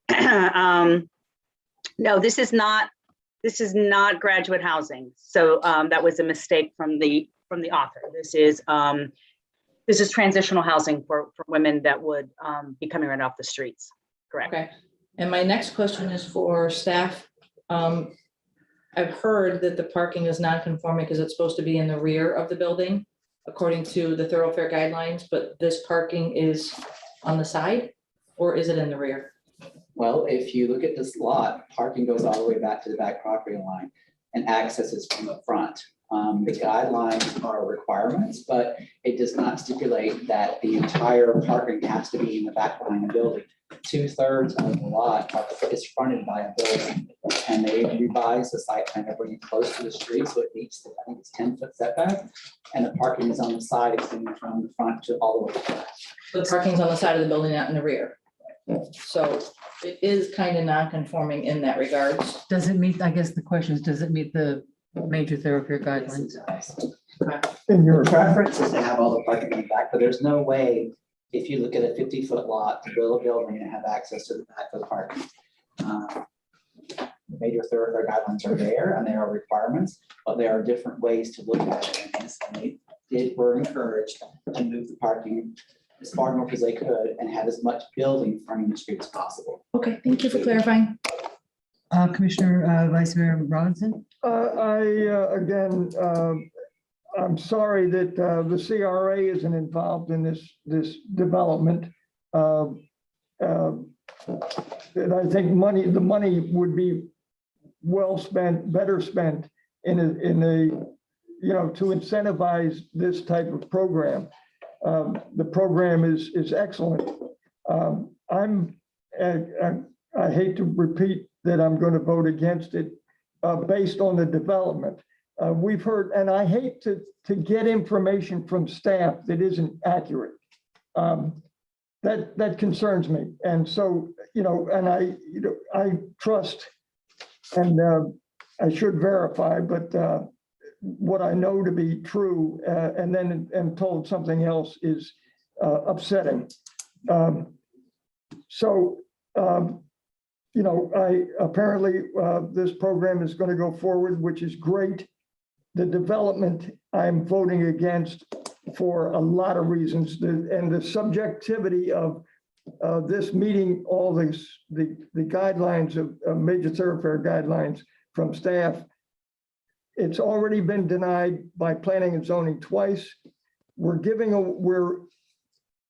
enabling this project under this guise of square footage by giving away and not using the alleyways that we have and giving away a road, not an alley, but a road with potential use in the future. And I know I can't predict its usage, but I know giving it away, it's gone. And I'm not in favor of this. I'm in favor of the program. It's the development I'm voting against. Thank you. And I just have to respond, Vice Mayor Robinson, that you've actually just made a fairly serious accusation against our staff. And I'm not looking for an argument, but I just. That was wrong. For the record, the information that we have in our packet, we have asked staff who's here tonight. What specifically, do you have a specific? We're not going to debate the accuracy. Well, I'm just saying, you've made a statement that I think is a fairly serious statement about our staff and the integrity of our staff. So I just want that on the record that you probably don't have an example of that, but you've made the bus schedule. All right, so the bus, I'm going to. That's a serious issue in the use of this program to transport people, and public transportation is near and dear to my heart, as not quite as much as the women's program, but giving them access to public transportation and then being told that it does upsets me. Well, I have to say. I'm not accusing them, I'm just saying I'm upset when I hear it. And I just have to say that I don't know who you are, sir. Dana Little from. Oh, Dana Little, hi there, okay, it's the mask. Yeah. Who takes full responsibility. It's my understanding that the staff got the information incorrectly from Mr. Little, that it was an impromptu and that there was a bus line, and he takes that back, so it's. I do, I have a bad habit of confusing federal and Dixie because it changes throughout. The well, you better stop. So I apologize about that. I promise I won't speak to them during their items any longer. Okay. That is entirely my fault. Okay, so the only example we have is something that was sort of impromptu from Mr. Little. Okay, so having said that, I have a motion from Commissioner McVoy to approve. Do I have a second? I want a second. I know really there were the two things of just the making sure we have the shade trees, and I know I really want us to look into the main concern the most valid concern I've heard tonight was how people will be accessing that alleyway. So I'd like for, when we come back at the second read, for us to have looked into those creative solutions. Do we need to mow down something that exists? Like, what does the city need to do? How can we make that work? And I see Mr. It's part of the conditions, and as Mrs. Downing mentioned, she likes shade trees. And right. She and I discussed that, and we'll confirm with the landscape plan to ensure that there are prominent shade trees along the front. All right, so I second it with that understanding that that'll be coming back. Okay. And I approve those modifications. Okay. So all in favor? Aye. All against? Against. Passes 4-1. Thank you. And now would you like to reconsider the tabling? of Oh my previous gosh, items? back to this conversation. we don't. We're done. I think we should open We would not like to, but we might. Do we have to do that tonight, or can we do it? It would be most appropriate to do it tonight, so we can advertise.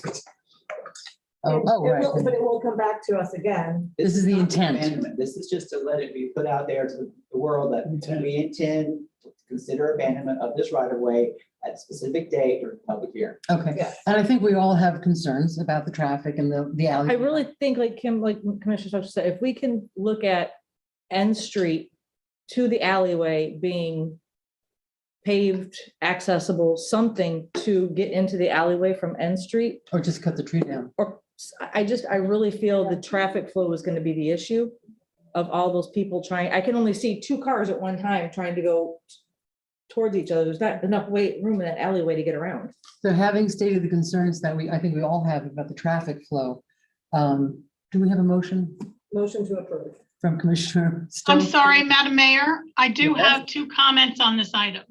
Okay. on this item? Oh, right. We're on a different item now. Please, have And, at it. and I'm sorry, did we need a motion to bring it back? Oh, because yes, it's I need a tabled? motion to bring it off the table. Motion to remove it from the table that I placed it on. Second, from Commissioner McVoy and yes, so all in favor? Aye. Aye. Okay, any opposed? Well, you know, I'm not in favor of giving away the right of way. It's talking about it, it's not the, okay, we're just bringing it back to the table. All right, for discussion. Right, okay, so now where it's off, it's back on the table. And so now we have to, public comment. Yes, I have one to read, and then if we could bring in Mr. Guthrie, Bernard Guthrie. He wanted to do his own comment, so while we're bringing him in, I'll read the one comment that we do have. Thank you. It's from Cheryl Rashkin, President, South Palm Park Neighborhood Association, 1302 South Palm Way. Good evening, Mayor and Lake Worth Beach City Commissioners. During South Palm Park Neighborhood Association's Executive and Directors Board meeting on October 4th, 2021, I was asked to express our concerns with Burkle Place 3 and the vacating of 9th Avenue South, west from Federal Highway to the alley. Therefore, we are against your approval of this resolution as it currently reads. SPPNA members are in agreement that what the Lord's Place does wonderful things for the most needy persons in Palm Beach County, and know that if and when this project moves forward, it will be an immense benefit to the persons living there to go forward to leading a productive life. Due to the Housing First initiative, i.e. Goodwill in the Lord's Place, projects of a few years ago, some still continue today, has left bad feelings in our neighborhood and Pineapple Beach due to the increased crime and drug activities in our yards and on our streets. Regarding the right-of-way, abandonment will obstruct egress, regress for those persons using the alley from 8th Avenue South to 9th Avenue South to enter onto Federal Highway. Therefore, SPPNA is against this action. Compromise, we request that the developer for Burkle Place 3, should the commission agree to move forward and allow the abandonment of 9th Avenue South, provide parking across the north side of North Avenue South and not block the egress, regress from the alley west to Federal Highway as shown in Addition A. In conclusion, South Palm Park Neighborhood Association thanks you for your time and hope that you consider the impact of making sure that Burkle Place 3 begins its life as a good neighbor to those using 9th Avenue South to leave, get to their homes, and there would be no need for us to come back to you with the old saying, coulda, shoulda, woulda. Listen better to the neighbors. Respectfully submitted. Thank you, Ms. Rashkin. So if we have Mr. Guthrie, you have 2 minutes on this item and you may begin. Looking at our website, I was told that I needed to speak on both issues. And so I got 4 minutes, which is great. I guess I'll just take off from where I was talking before. I was commending the architectural staff. No, of the this Lord's is really Place. about 9th Avenue South, actually. I was commending architectural staff from the Lord's Place on bringing back a plan that saved 9th Avenue South. And it provided access to the alley from both Burkle Place and the people who live in the two buildings to the north of Burkle Place that would now have access to get back out to Federal instead of having one way in and one way out for 14, 16 cars. There's some other cars on the north end or south end street side of the alley as well. I believe that's going to be a very congested area. It already is a congested area for parking. So I would hope that the commission would do something. And I was hoping you're giving a waiver for the amount of space needed for the apartments. I was wondering, why couldn't you adjust the waiver to make it so that the UPD could operate with 3/10 less of an acre and abide by the rules that would make it a more beneficial development to the whole neighborhood and to the city, as opposed to a poorly planned site plan design and taking away that right of way that a lot of people require to get to and from their homes on South Federal Highway. Thank you very much. Thank you. Okay, we have a motion, and I believe we have a second. Do we have a second? Did we have a second? Okay, we have a motion from Commissioner McFoy to approve. Do I have a second? Second. From Commissioner Stokes. All in favor? Aye. Any opposed? Well, This is to notice it, right? This is to the intent. yeah, I just assume not notice it. I'm sorry? I saying no to noticing. All right, so it's 4-1 approved. Thank you very much.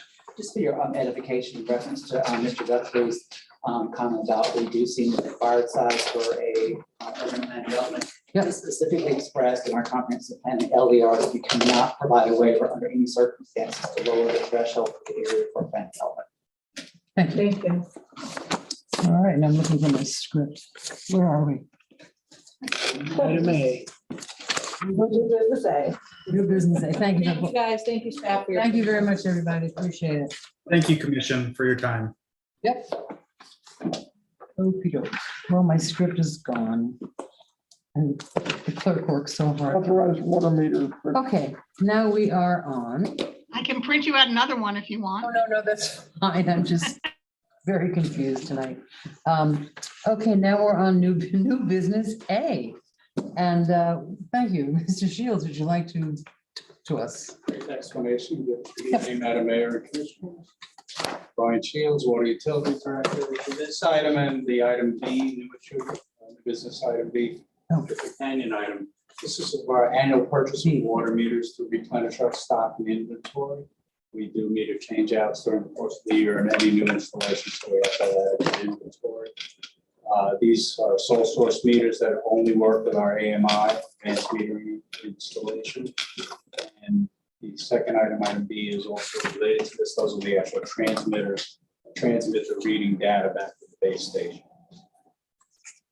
Thank you. So they are sort of they're conjoined with each other. Yes. Okay. Motion to approve. Motion second. All in favor? Aye. Motion passes. And then we have But I have a disclosure that I have a conflict of interest because Badger Meters comes from Wisconsin, so. and I have dachshunds and they hunt badgers. Oh, no. We're digressing. Okay. Badger country. Item B is the water meter encoders purchased with the Avante company for the city's water utility department. Mr. Shields? Right. So as I discussed, these are simply for the transmitters that work in conjunction with the meters to send the data back to our base station. Motion to approve. Commissioner Maliga made the motion. Commissioner Stokes will give her credit for the second. All in favor? Aye. Thank you very much. Motion passes unanimously. Okay, thank you very much, Mr. Have a good night. Okay, then now we're up to C, which is insurance, property insurance services renewals with Public Risk Insurance Agency and city insurance coverage for fiscal year 2021 and 2022. Is anyone here to talk about that? Yes, Madam Mayor. I think our Lauren Slade, our HR director, is going to be able to speak for you, but essentially it's a one-year agreement to renew our our standard insurance policies for the city. Okay, and I had a couple questions about that. Let me just go to my notes here.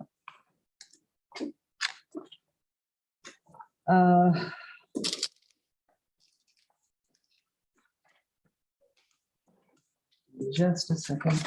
Good evening, ma'am. Okay, I'm looking at, they don't have page numbers, that's so helpful. There's some language here in red, which, and any event that occurs at a location which is specifically leased or loaned to the city or entity, it's sort of, here's my question. If we have, If I can answer it. well, we'll do our best, we'll do our best. There's a few references in here to events. Yes. Okay, so my question is, let's say we have an event, when someone, for example, rents Pride Park to put on a concert, do they have to provide their own insurance? Or is that covered under our insurance? Look, I'm sorry? yes, they have to pull their own coverage. Okay, okay, great. And I love some of the language here, no hip hop. For some of there were restrictions on the kind of music. Also, exclusions included parades and walking and running events and cinematography or photography events or for commercial use. Any events involving in or on water activities. And I'm wondering about the 4th of July. Draft race. Is this going to be not, I mean, if something happens at the 4th of July. Remember, that's not a city event. That is an event put on by Bryant Park Neighborhood Association. Okay. Okay, I mean, the city has a hand in it, so if somebody's gonna get hurt and get sued, we'll be named. Fireworks are excluded, and those are city events. I mean, those are excluded from, so that's a little interesting. And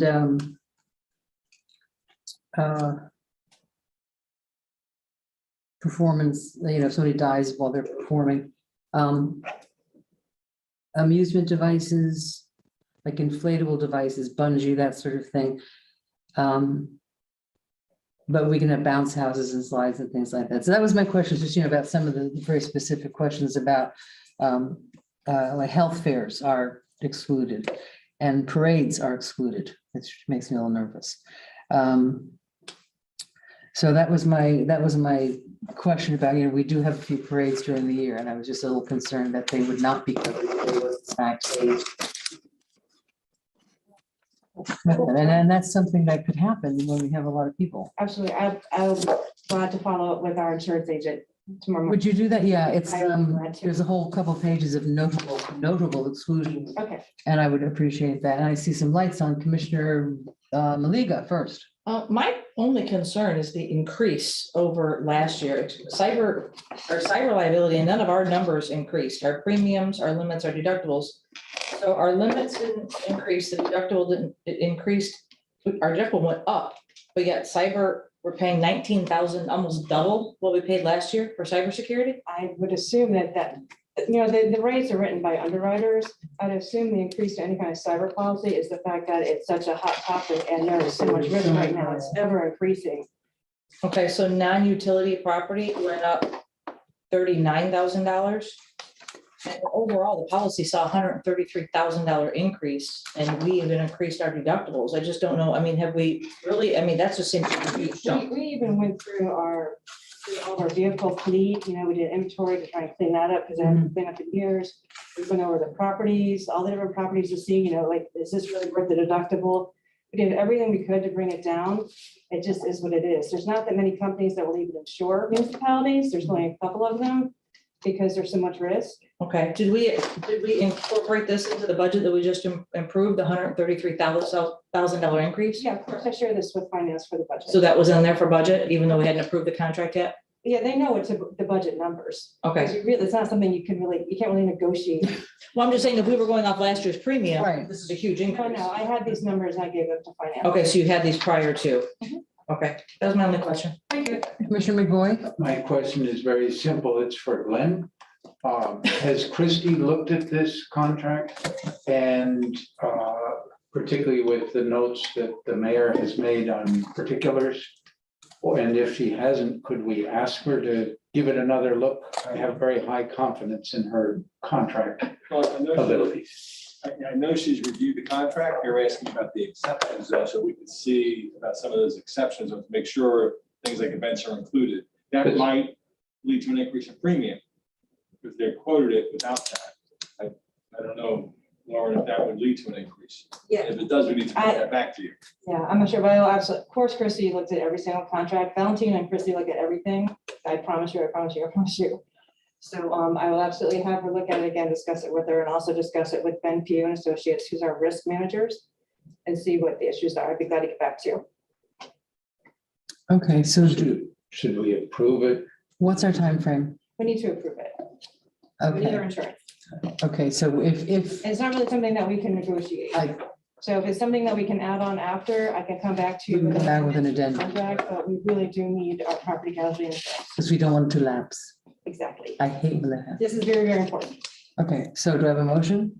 Well, Oh, I'm sorry, I didn't, like, just a couple, maybe 2, 3. I assume that it's been shopped. I mean, there's no interest in incorporating this insurance payment into self-insurance of the rest of the city. This is, well, we are self-insured to a certain Yeah. number. We have sovereign immunity up to 200,000, you know, but, and we do most of the smaller claims ourselves, but this is really like our greater, our Big stuff. greater claims. So anything Yeah. above what we're self-insured for, these policies kick in after that. It's always great until we have a claim, right? I would like to also have a rating system of our sidewalk repair to generate public risk. That a broken sidewalk is different than a hazardous sidewalk.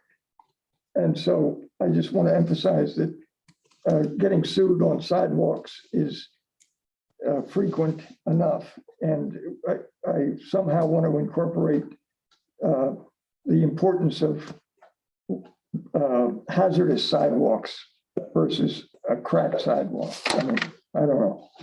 But yes, can I second this or did we? you could. Did Second, somebody move to approve it? move to approve. Then you can move to approve.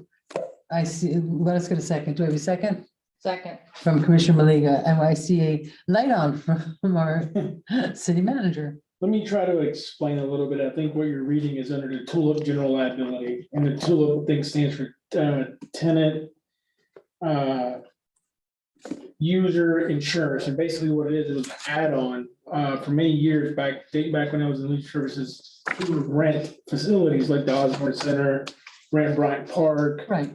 you know, to outside entities that wanted to come in and do events, whether it was a banquet indoors or outdoors. Well, they have to And get. afterward, there was a massive, there was a shooting at a quinceañera at Riviera Beach many years ago that prompted cities to start offering TULIP insurance for someone that comes in and wants to do a private event in city property, because we have an insurance requirement to hold events. You can either get TULIP through us, right, Lauren, or you have to provide your own umbrella coverage, naming the city as additionally insured. So when you come to us requesting an event, there are exemptions where TULIP won't apply. And I think those are the exemptions that. Well, and that's what I'm concerned about is the parades specifically. Well, we don't have, go ahead. Every year, we provide the master list of events Yeah. to our insurance provider, and the parade. the Are included on. We're covered. Okay, that was my, that's, Our events are covered. okay, okay, thank you, that was my concern. Okay, so we have a motion, and I think we have a So, second. Oh, This I'm is actually sorry. in place to protect the city. This is like an additional coverage. So that anyone wanting to do an event has to take, either get TULIP insurance through us, or they provide their own insurance coverage, which if you around NAPC, they come to events, we've always talked about, whose insurance is gonna be in, kind of situation, so. Thank you. We have a motion by someone. and a second. Commissioner Robinson. Commissioner Robinson. was Vice the- Mayor Robinson and Commissioner Maliga seconded. Thank you very much, ma'am. And all in favor? Aye. Thank you. Any opposed? All right, I have nothing, it passes. Now, moving right along. We skipped, we already did it. We did it. It's done. Now we have resolution 71, 2021. Oh, no. No, we're on item E, Madam Mayor. Stop myself. I edited myself. The interlocal agreement with Treasure Coast Regional Planning Council to undertake a downtown property public outreach and master plan development study. Do we want to have some staff to talk about this? I'll just have a real quick brief introduction, and as all five of you spent some one-on-one time with Joan Olivia, our Executive Director for CRA, and Dana Little, who's with us tonight from Treasure Coast Planning Council, and I won't regurgitate everything we talked about, because we've already talked about it. But this is to go ahead and discuss the interlocal agreement between Treasure Coast Planning Council to basically undertake a public outreach type of process to discuss the downtown element specifically. And Joan can kind of fill in from there. Paid for by the CRA. Paid for by the CRA. Yeah, so just to let Joan Oliva, Lake Worth CRA, my chairman, Brenda Lynch, is on the call. I also have Dana Little here from Treasure Coast Regional Planning Council, and also one of my board members, Drew Bartlett. As Juan was stating, this is specifically for public outreach for L&M and K and First, which are properties that were bought with both city and CRA funds starting in 2018. However, I think what Treasure Coast has put together for us is a little more encompassing than that. It's really taking a look at what our LDRs are in the downtown and coming up with what this new commission and the people who live there really would like to see. It's a vision for downtown. So there might be changes to LDRs later, there might not. But we're really looking for some direction before we put out any new RFP of exactly what the people would like to see and what this commission would like to see and what that all encompasses. Because right now we have a plethora of properties. Some were bought with city penny sales tax, some were bought with CRA TIF funds, and we're at a standstill. Okay, and the CRA, the city penny sales tax in any event will be repaid back to the city. That was always our intention. Right. And I just want to say one more thing before anybody else starts. The original RFP, because I was reading the background and it was like the original RFP, which was the Rose Emergy, has now by the CRA been set aside for a potential new RFP or however this comes out. That's correct. Okay, so thank you. Commissioner, who was first? Commissioner Maliga. First, I just want to give a kudos to the CRA, to staff for listening to all of us up here say transparency, conversations, reach out to the community. This is what it really means when we say we really want your input. The CRA is putting the money into this. I support it. I think it's awesome. You guys are going to put money into this research and reaching out to the community. And we just need to, as a body, in my opinion, do a really good job of making sure that we get it out on every platform, every social media, and encourage everyone to participate, you know, because they're going to be putting money into this. So I support it fully. Thank you. Thank you for bringing And I it. think just to follow up, Okay. our board was very specific in that they really didn't want to have an interlocal with Treasure Coast and just the CRA. Right. Because, you know, we've kind of all gotten into this mess, not you of sitting up there. But all of us have gotten into this mess, you know, starting back in 2018, and we've got to where we are now, and how do we move forward? And if this particular commission is not behind what we do, it doesn't really mean anything. Yeah. So we really want, you know, you to be behind it with your support, so you can get as many people involved as possible. Right, and I'm going to comment on that as a liaison to the CRA. I was sitting in on their meeting a couple of weeks, whenever that was, a week or two ago. And it was one of the CRA members that brought up the concept of having the city actually have some skin in the game. Because this was, I mean, one of the reasons I ran for mayor was because of the absolute lack of transparency with this, no insults intended, Ms. Olivia. You know, that it got off to a rocky start. And I am very pleased with the fact that the CRA and Ms. Olivia, who I've now been able to have a relationship with, we're very welcoming the fact of, you know, the one that came forward really wasn't what the city needed, and listened to the commissioner. There's a very vocal citizen group about transparency and about this project in particular. This is a large chunk of our downtown, and how this is going to look in 10 years, 20 years, 30 years is what we're dealing with today. So I think we need to look at the long range rather than just the short range. What do I think? You know, I mean, what do I think, or who cares what I think? That's just a joke. Commissioner McFoy, you have your light on. Well, I concur with a lot of what I've just heard from the mayor and from Commissioner Malega. I think many of us who are up here now ran and were elected on largely these issues, that there was concern about how development was proceeding in the city. It's been something that's interested me for as long as I've been involved in Lake Worth politics, which is a while now. So I very much welcome, and I know that Drew has been behind the scenes, a part of that, encouraging that, so I appreciate your coming. I very much welcome this approach, and it's something that I've spoken to the commission about, that I think it's very important that we robustly build a vision, and there's going to be a lot of sausage making, because we're a pretty opinionated community and we're not all on the same page, but we're going to have to somehow come up with something that doesn't just listen to the most vocal, including me, but listens as broadly as possible. And I totally agree with the mayor that this, I hope, will be a process that looks well out, because we are going to be under development pressure until it stops being blue and green in South Florida and brown and gray in the Northeast. And I don't see that happening anytime. So we will have that pressure, whether it's Wall Street moving here or whether it's whatever. And let's figure out what we want to be and incorporate that. I know that's beyond the scope of this contract, but I imagine that William will be listening very closely to what comes up with as sort of a vision. And then the next stage will be, how do we translate that into our codes? Because I think we've talked about it here, and I think all of us have probably had some degree of experience with developers. And the developer comes and says, well, I talked to the board and this is what they wanted. And where are all these pitchforks coming from? And so William has talked about this for many years. Let's make our code really represent the community. That's fairer to the developers. It's fairer to the community, and good deal less angst in the process if we do a good job of it. There's a lot of weight on your shoulders, but I think you're up for it, and I really appreciate that you're taking this initiative. Go Dana. And I think we are up for it.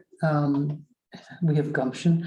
And one of the concerns when we had the CRA meeting, a couple of those CRA members mentioned that, it's not just like, this is like in between my house and my office, but not just the people that live downtown, but that they're in broad outreach to all corners of the city. It's very interesting because I realize that if you don't live downtown, I live right downtown, you don't go to downtown much. You take 95, you get off at 10th or 6th and you go to your house.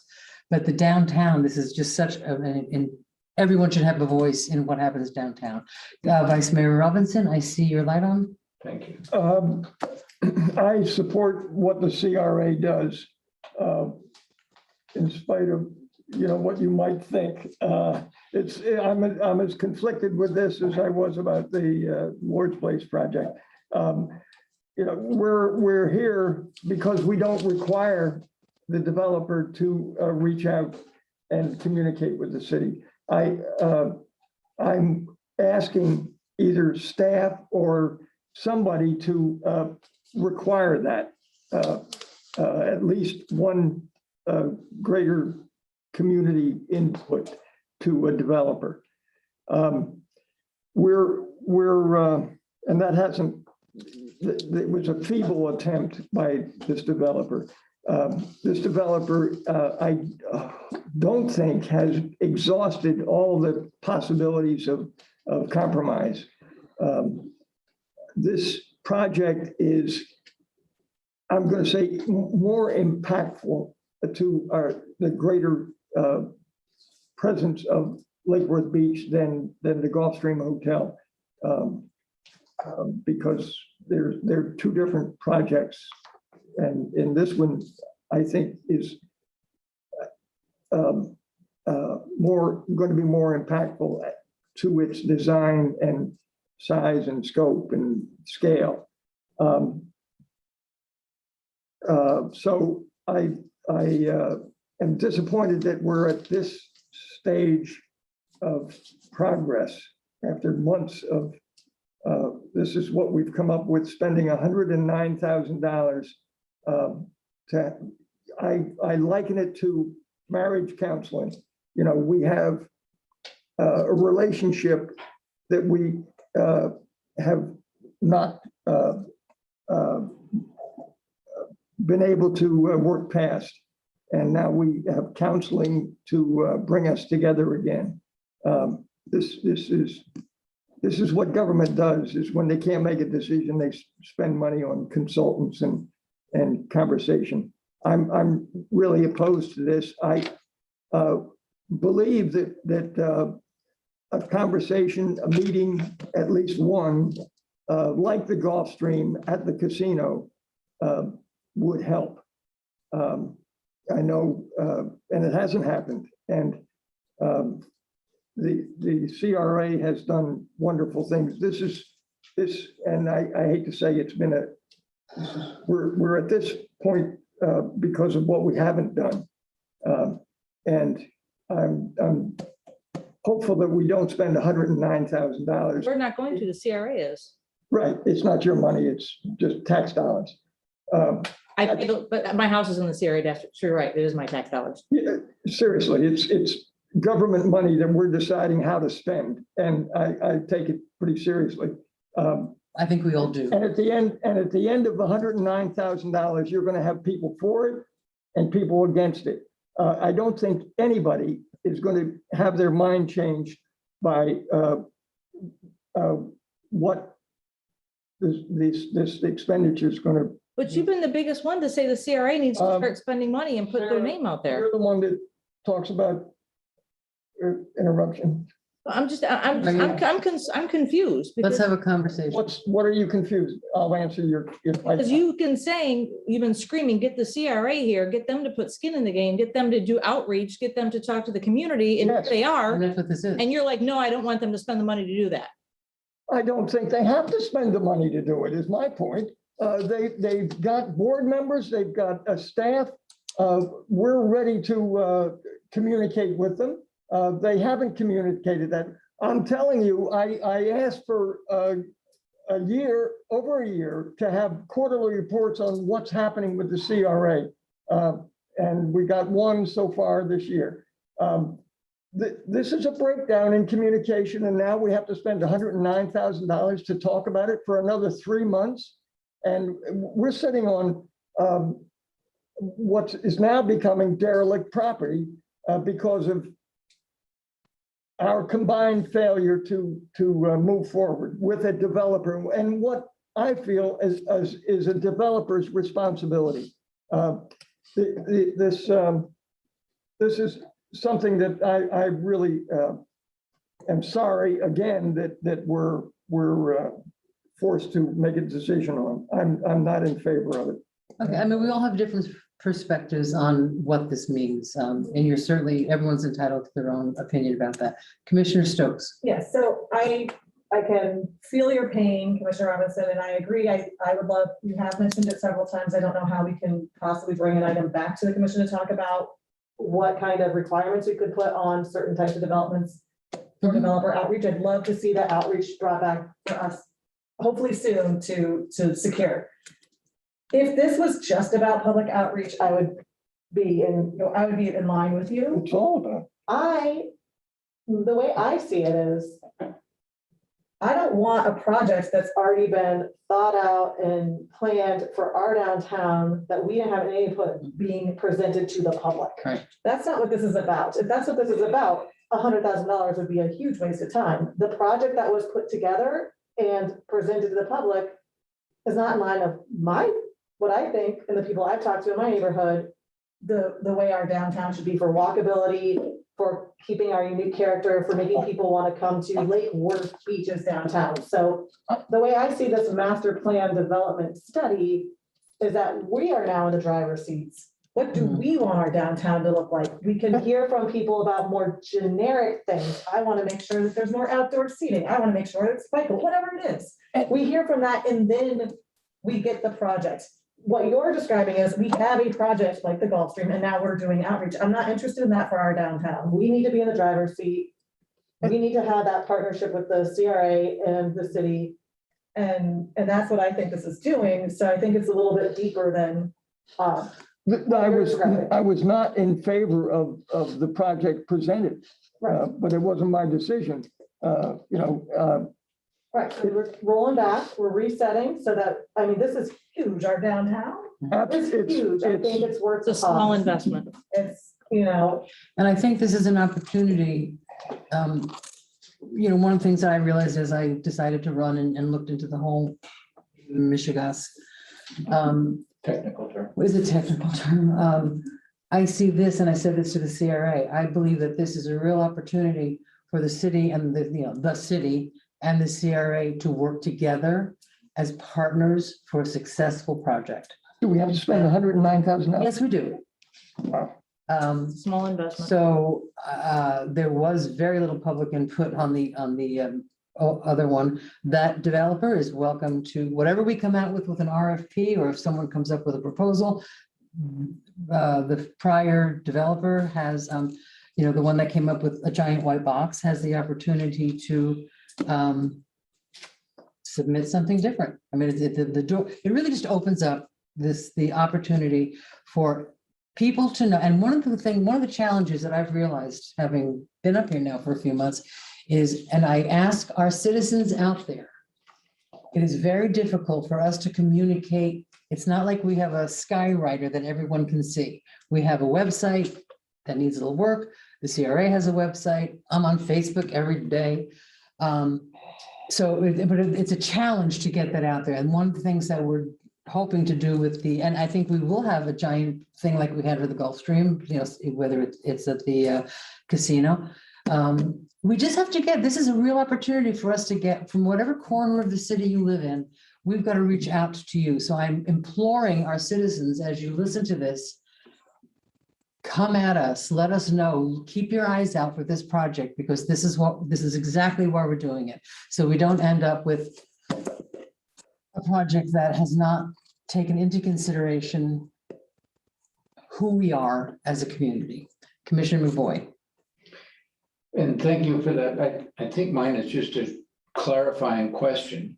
Are we clear, are we to understand here as the board that this goes well beyond just the footprint that Commissioner Robinson is referring to, that this is to think about master planning for our downtown as a whole?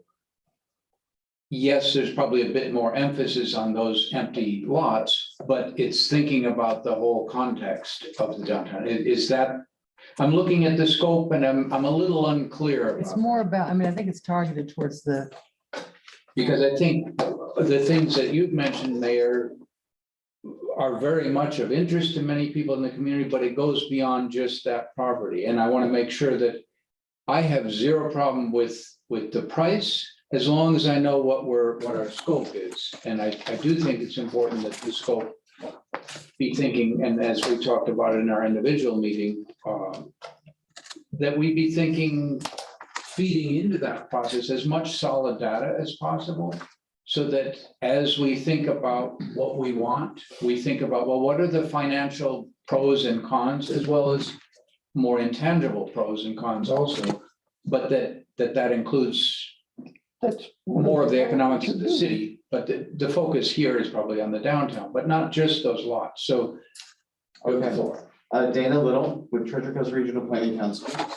Thank you. Thank you for your patience. And thank you for all of you for giving your time over the last 2 weeks. It's been very helpful to have that dialogue.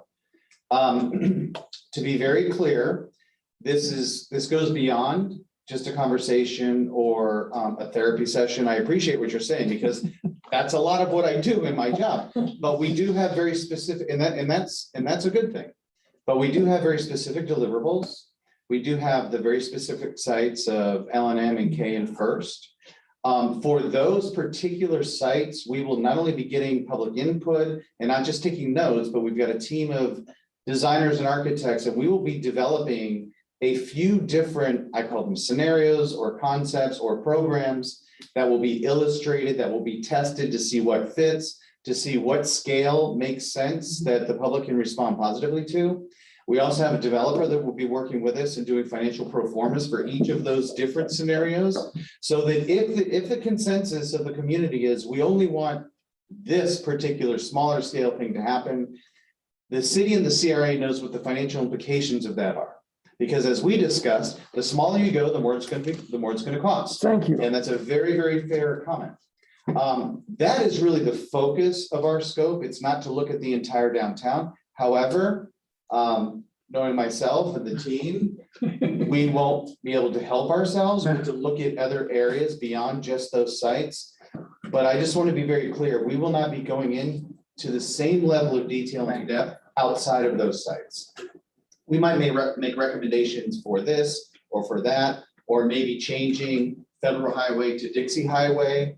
I don't know. So you don't get confused again about the buses? I apologize for that confusion again.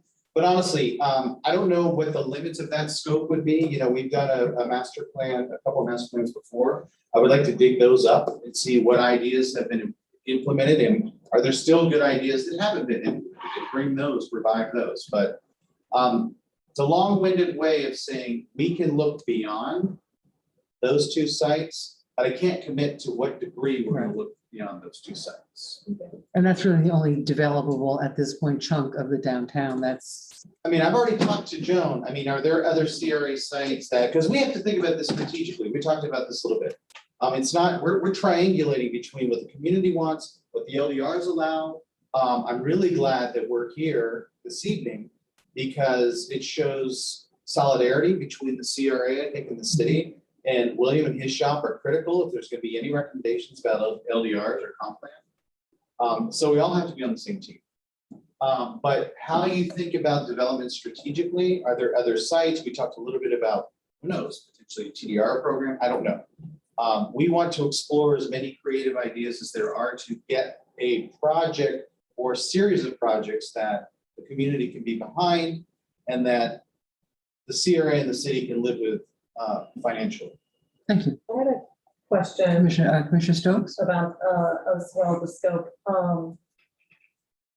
I think we've seen it before how you can have something that is a decent project, but people like get fixed on like one element of that project. So I'm just curious, before we start, when we're engaging with the community and things like that, are we going to like try to pull out what the important features or characteristics are, something a little bit more broad so that it's not like, well, project A had this and I really liked it, but project B, you know, I don't want people to get like really sucked into a particular rendering, or I hated that because of this, but it's like, oh, but it had these three amazing elements and those are the elements that we really want to see in our city. So I'm just curious how we separate those, like, because we obviously need renderings to react to, but I think it's important for us to really make sure that wherever, if it's 5 stories or 2 stories or whatever it is, that the characteristics that the majority of the people value are in there. So how do we pull out those driving factors? If you'll indulge me for just a second, I can go through the process really quickly. You know, we'll start with a large public, we initially were going to have a charrette on site with our team here, but, you know, obviously restrictions, we've gone away from that. It's going to be a hybrid sort of scenario. But we will have an open public hybrid situation, in person and I think online workshop, where we'll provide a public presentation, very graphic PowerPoint presentation that talks about the history of how we got to this point. I think it sort of lays down some of the, you know, I think agreed to facts about the situation.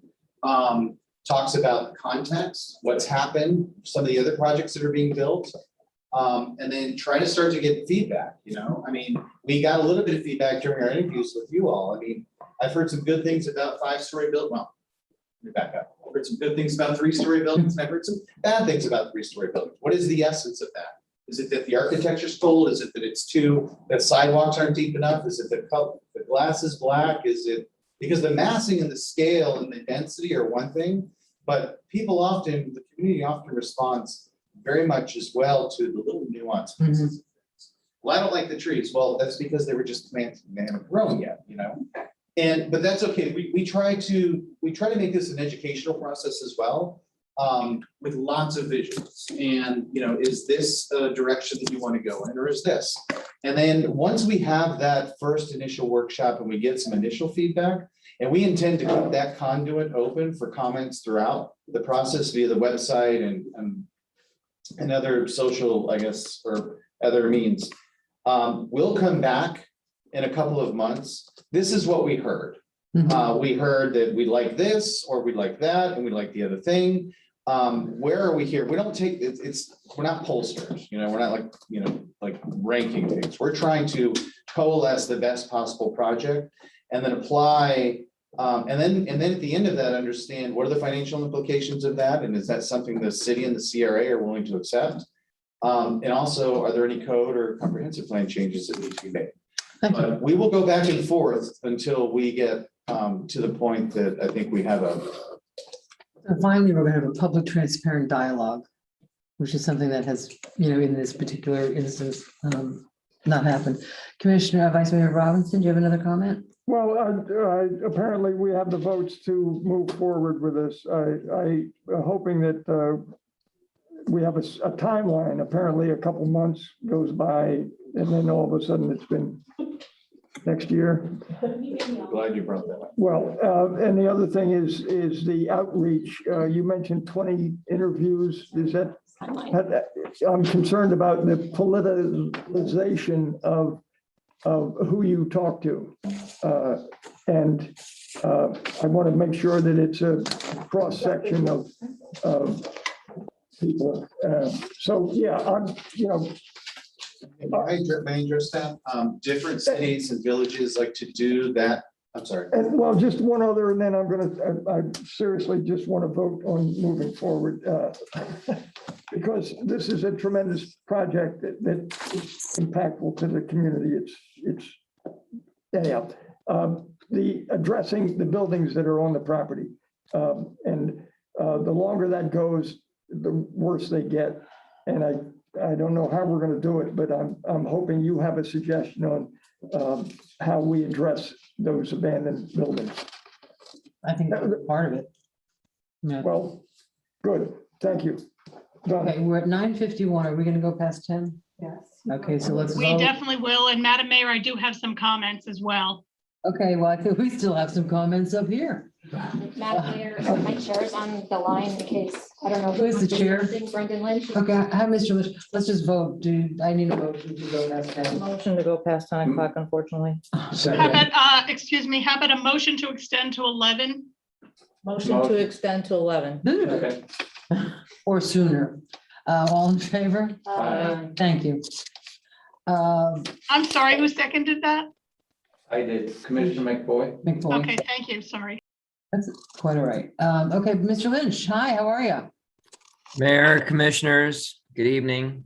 Thank Good you evening. for allowing me to attend via Zoom as opposed to in person.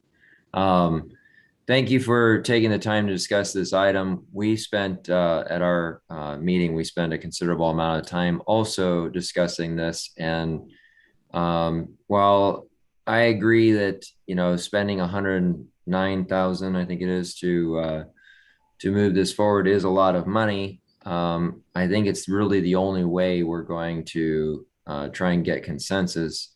Right now, and what's typical in Lake Worth is we tend to get the voices of those that are only against the project.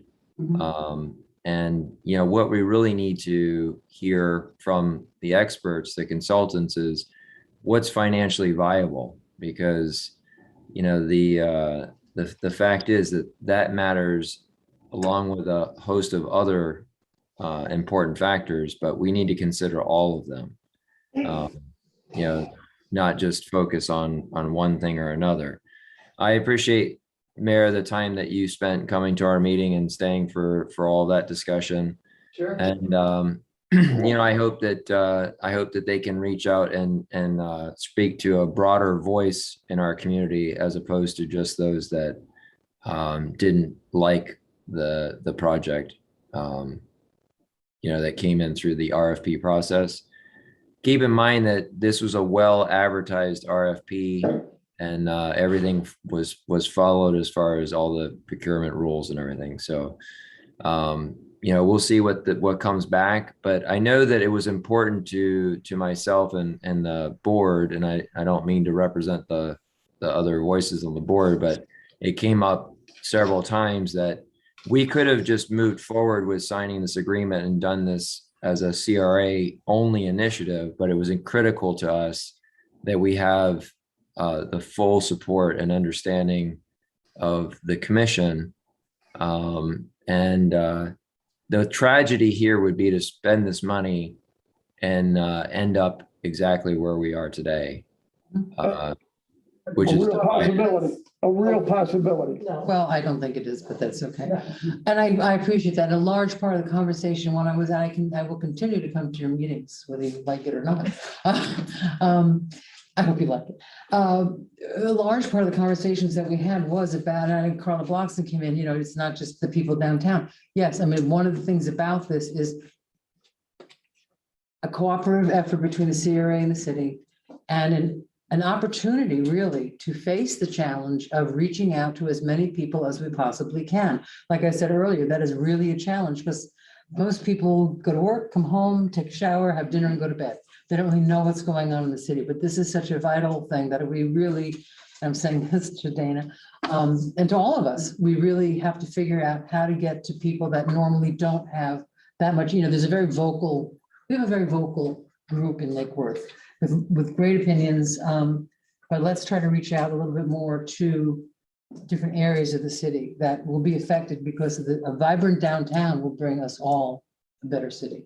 So, Commissioner McFoy. Thank you. I liked what you said about that you would be bringing both the financial side with pro formas to developers that know things. I think that speaks to some of our concerns up here, and that you'd also be doing designs and graphically oriented. The piece that I'm maybe missing a little bit out of that is sort of the program element, affordability, environmental concerns, impact on the urban fabric more generally.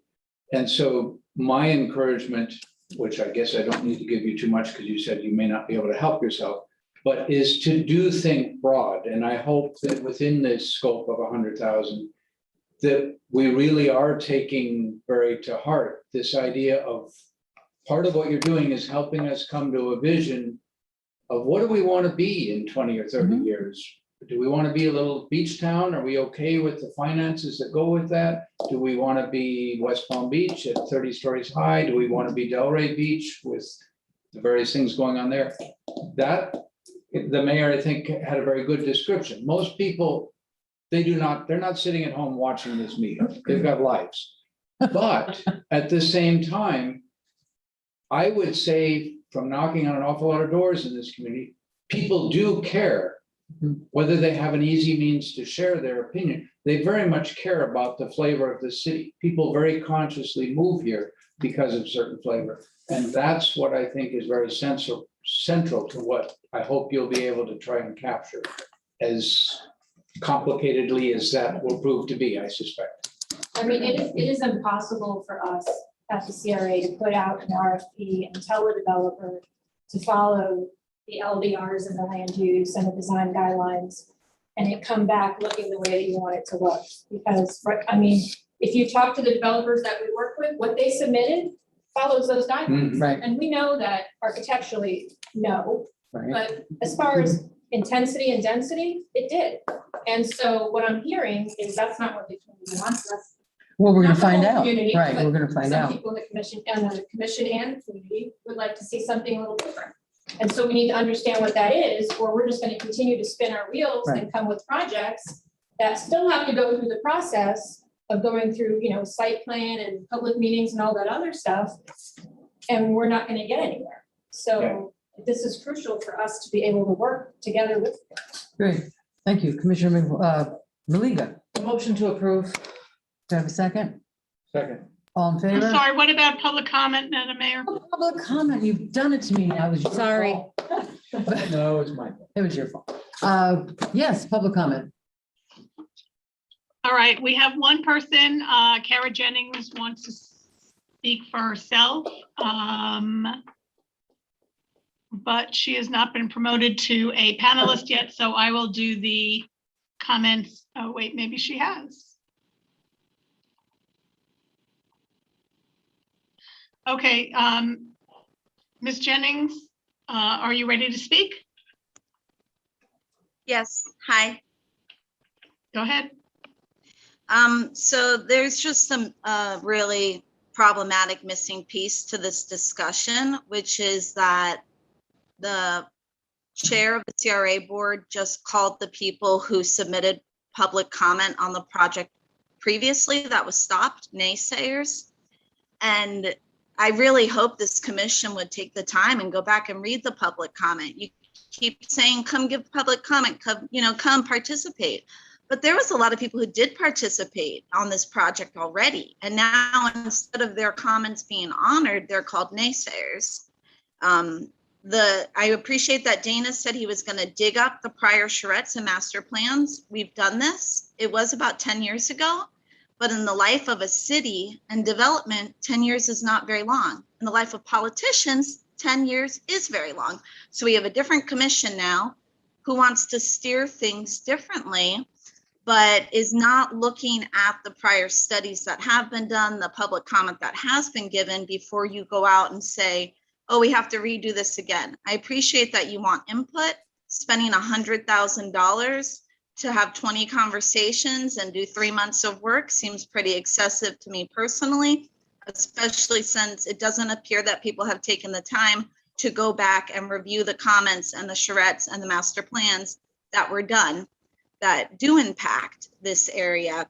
The public said by and far across the city, they want low rise, they want moderate infill development. And then when they're brought projects like the L&M project, like Deco Green, and they come and oppose it, the CRA pushes forward. And that's really fundamentally a problem. They didn't listen to the initial public input. And so now here we are spending all this money to gather more public input. And really it's because they're hoping for a different outcome. They're hoping to find the people that are going to support it so that they can move forward a project with higher density. Was that my time? Thank you, that's your time. All right, thank you. Have a good night. Thank you.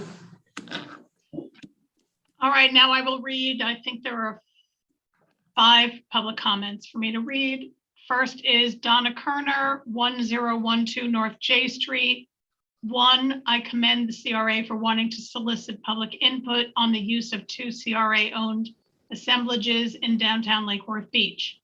2, I would like to know why the Treasure Coast Regional Planning Council was sole sourced rather than putting out a bid for this $100,000 activity. 3, the read that the council team will conduct up to 20 stakeholder interviews to inform the council team about the opportunities and challenges related to the subject parcels and downtown Lake Worth Beach in general. It is imperative to have a wide range of community opinion and not just hear from the usual suspects, or I'm sorry, individuals. I would like, I'm getting a little slap happy. I would like to know how these stakeholders will be selected. I would also like to know if these interviews will be recorded and if they will be made available to the public. 4, I would like to know how the master plan will address Lake Worth Beach's unique character and promote our comparative advantage. How will this process lead to projects that accord socially, environmentally, and architecturally in ways that enhance our unique urban fabric? Next, Gail Silverblatt, 414 North Ocean Breeze. Good evening. I would like to thank the CRA staff and board for withdrawing the previous RFP for the L&M site due to the many concerns raised by the public to not have the massing shown on the renderings proposed by the element developer.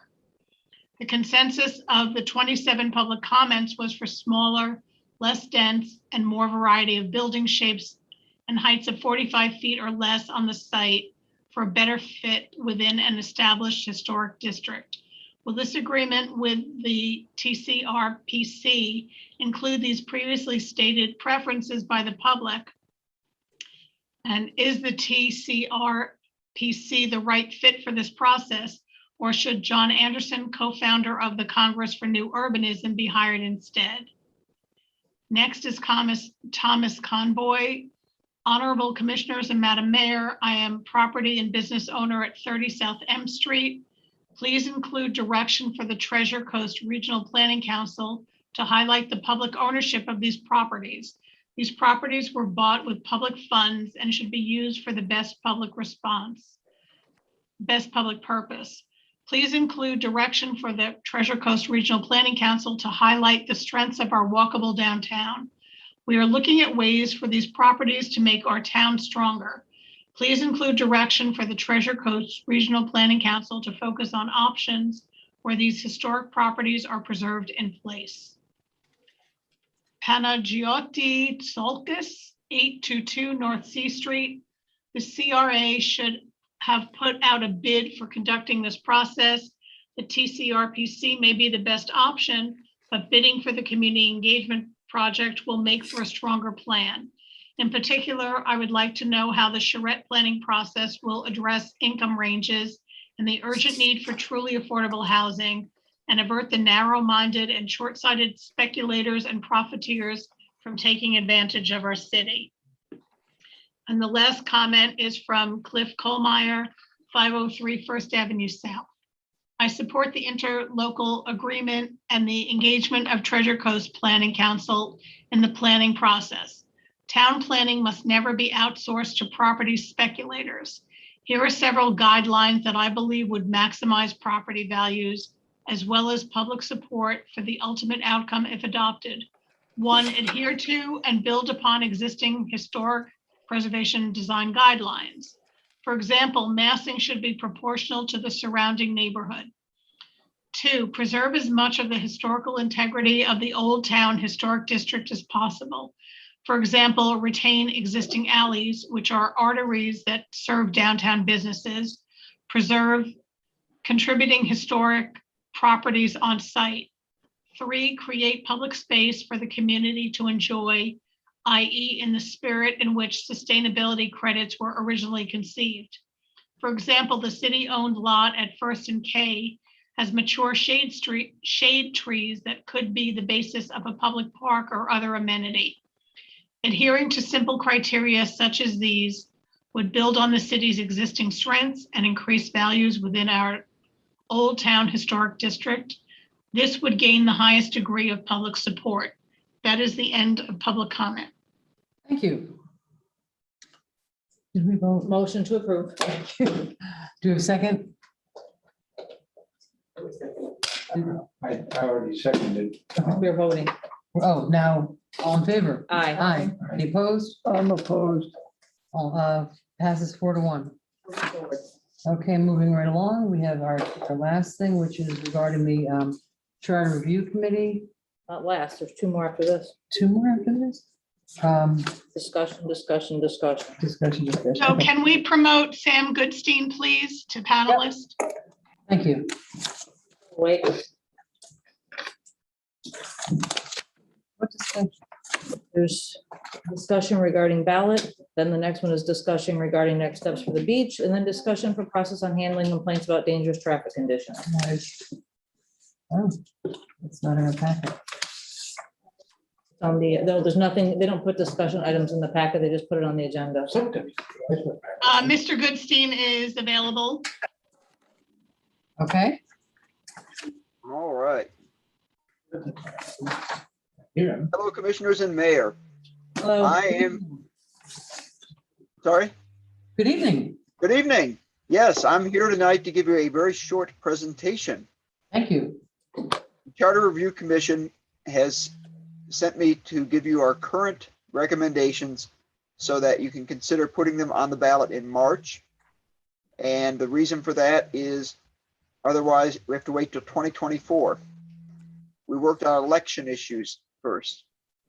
The recommendations of the Charter Review Committee are to limit term limits to 2 consecutive terms for a given seat. In any election, a candidate may concede without forcing a runoff. Third is to change to single-member district voting with the mayor remaining at large. The fourth is to allow election by plurality should the leading candidate get 40% plus one. We also have a request that the Lake Worth City Commission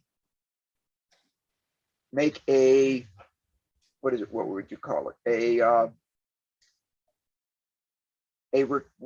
Motion to approve, not a motion to approve, a motion to support the adoption of ranked choice voting. Those are the 5 items, and I'm here to answer your questions. I hear no questions. Yeah, we're pretty tired. I get that. Do we have to take, we're not gonna take action tonight.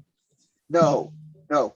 This is so that it is on the agenda so that our recommendations have been presented to you so that next month you can consider them, do 2 votes and get them on the ballot in March. Okay. Thank you. Thanks, Sam. Appreciate it. And I appreciate the work that the Charter Review Committee has been doing. Glenn has something. Glenn has something. Just so you know, the chances of getting on the ballot in March are pretty slim. Really? The supervisor election is going to require the ballot by early December, and you need to do 2 readings of 2 ordinances. So you have to hustle. Couldn't we do October 19th and the second of the next one of I just November? want to let you know, if you're going to do this, it's going to be a tight timeline. It's not impossible, but tight. Mhm. And are these, seems like these are things that some of them are perhaps easy. Conceding without forcing a runoff, that's probably, we'd all be pretty much okay. Some of the other things we probably do need to kick around a little bit ourselves or think about. For some of them I'm seeing for the first time. Yeah. What does our agenda look like for the next meeting? It's lighter than this one. Really? This is That's a benchmark. Here, ma'am. Yeah, I mean, I looked at it. It's, it was a sort of a rhetorical question. You shouldn't ask. I was. Don't rip your pages out of you. That's fine. It is a lighter agenda. We have this for a while. I think I would like to be able to, the ranked voting, that's something I need to become more familiar with. I'm not entirely comfortable with that at this point, but I need to look at that, okay? Also, Mayor, yeah. The ranked choice voting is just for a letter of support. It is not a request to put it in the, I added it because I'm presenting what the committee has approved. That was Right. not a request to do it. The legality of doing it at this point in time is questionable. The cost of doing it, the legalities of doing it, it's very all. The ranked voting. Yeah. I've been reading a little bit about it. I did notice an inconsistency when we talk about the city commission powers and composition. One of the recommendations is the single voter districts. And I'm just confused when it says there shall be a city commission with all legislative powers of the city vested therein, consisting of 5 members who shall be electors of the city and who shall be elected by the electors of the city at large. And I thought that was maybe a contradiction of city at large versus. I think that's what they're highlighting, what they want to change. Yeah, this is a quite substantial change proposed. No, I think that the yellow is their proposals. No, the above. The yellow is the current. Is current, what they want to change, and above it, next to the number is what they want to add. Okay, all right, that's fine. That ends my confusion. Can I make a suggestion that we put these items on the next agenda and we'll discuss it then? That's I think where we're going with. Let's just have a brief discussion now. Our attorney has a little more. I was just gonna Yeah. make it a little more brief. As Sam's indicated, the ranked choice voting is something that is not time sensitive. We've had that discussion at some point, that simply would be supporting a statewide effort. So, and the single member district is probably something that would be impossible to do in short term. I think we Would be impossible? Yeah, because I think you're gonna need to study to look at what are these districts gonna be. You could have almost a straw poll to say we want to go to single member districts, but then you have to draw the districts. But don't we have those districts already? 1, 2, 3, and 4? If that's, well, the committee was recommending 7 districts altogether. No, Two outlaws. All right, wait, Sam is objecting. no. The committee recommended the current, it's just changed, it's not changing the districts or the composition of the commission. It is to leave the mayor as at-large Right. and change the commissioners to single-member districts instead of at-large. Sam, I think I thought they had talked about having 7 commissioners altogether. I think they talked. We did a lot of We talking. talked about a lot of stuff. Okay.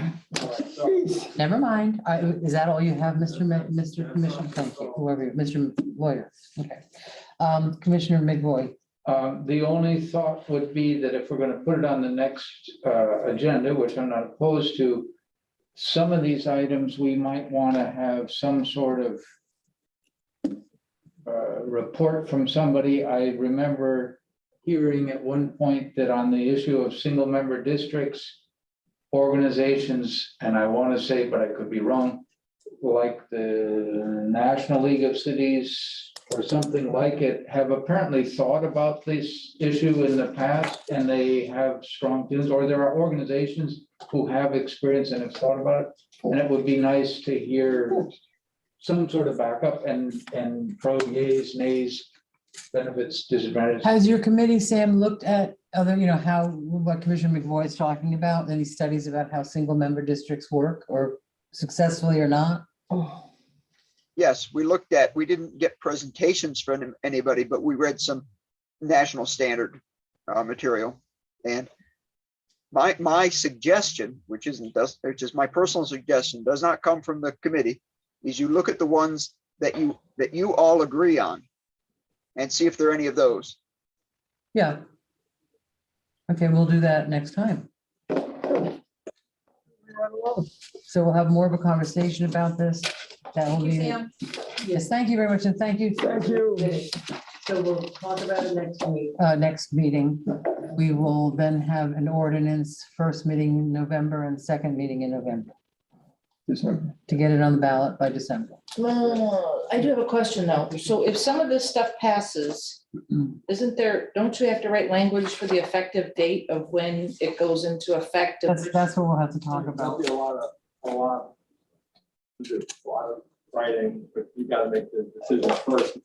You gotta first make the decisions, which of these you want to go forward with, Right. and then we have to get ordinances done by November 2nd. Because I know when it went from 2 years to 3 years, Skip 2 people that were, were in office at that point, it didn't affect them until the next election. Right. Right. So for term limits, it's exactly Right. it says normally doesn't start until then. So if you're already serving a term and you run again, you'll have 2 more 3-year terms. Okay. Right. But that's all the language you have to work out. That's what you've got to decide. Is that the process you want? Okay. They have that all in their computers. They just push a button and it spits it out, right? It works. It's easy. Don't have legal mumbo I'm not jumbo. gonna tell Christie you said that. Well, thank you. Time machine just pushes. buttons out. Okay, so some of these things, I think will be fairly easy for us to talk about, and some of them will be a little more difficult, but we will have that on the agenda next time. Madam Mayor, Yes, ma'am. I'm sorry to interrupt. I'm the liaison for the Charter Review Committee. Oh, So I'm just looking for direction because the packet will be for the October 19th meeting is going out on Thursday. okay. So I just plan to re-add what we have. Are you looking for any further backup other than what the issues are? I don't think so. It's just good to have an in-depth discussion, what to go forward with and what not, I'm assuming.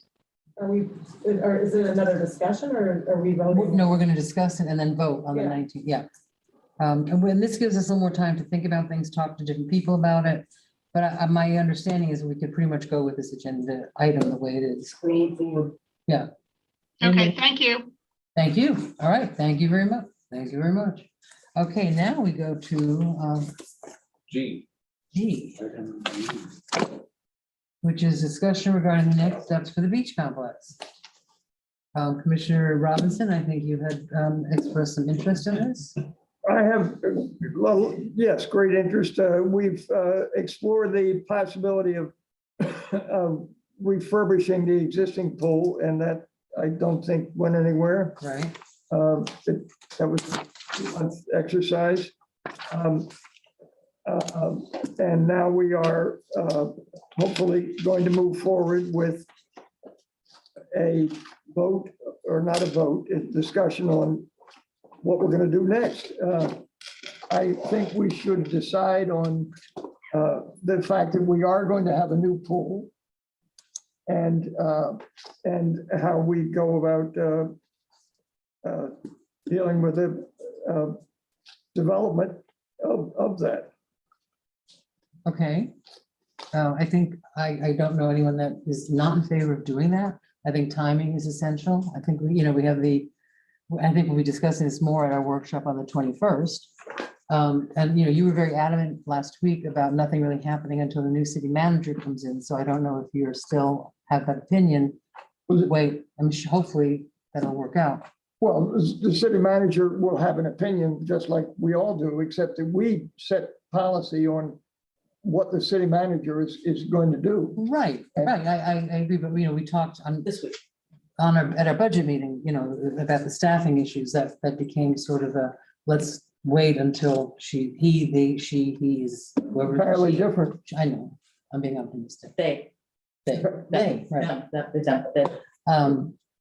So, and this is certainly something that will affect the city manager's life, God knows. So, and Juan says it won't be me. Yeah. John will be involved, and we have to make a decision to what we want to see up there. And I'm of a democratic mind to make a decision and go with it. Well, I think the devil's decision is what. Madam Mayor, I have a recommendation or just something. I think Mr. McVoy was first up. Mr. McVoy, what would you like to say? Briefly. Yeah, what would you, Have to 11. what brief comment would you like to make? We have to 11. Well, Never mind. I'll go first. I Never mind. I'll don't go want first. to be in any way negative. Oh, thank you. However, I do have a very high level of frustration that we asked for, can you just get an estimate of what it would cost to open what we've got? We did that. No, we didn't. Nobody responded. It's a new. Let me finish, please. If I go out and I say, I want an estimate of what it's going to cost to put a new chimney on my house or a new roof or whatever it is, and it turns out that my house straddles the East Coast development line or whatever it is that it is weird, and I come back and say, well, I didn't get an estimate, then I didn't get an estimate. It is physically possible to get an estimate, even if it's informal, even if it's whatever, it is possible to get a number that says, look, and it can be a qualified number, it can be a qualified, look, if your pool wasn't sitting where it was, it would cost about this. Given that it is where it is, it's gonna add X amount more to it because of this, that, and the other. But it is possible, and we clearly asked for it, and there was all sorts of process things, but I'm very frustrated with that. It's for us to move forward with discussions that might range from an option at 6 million, option at 12 million, option at 1 million, option at whatever, without the number of what does it cost to open that thing,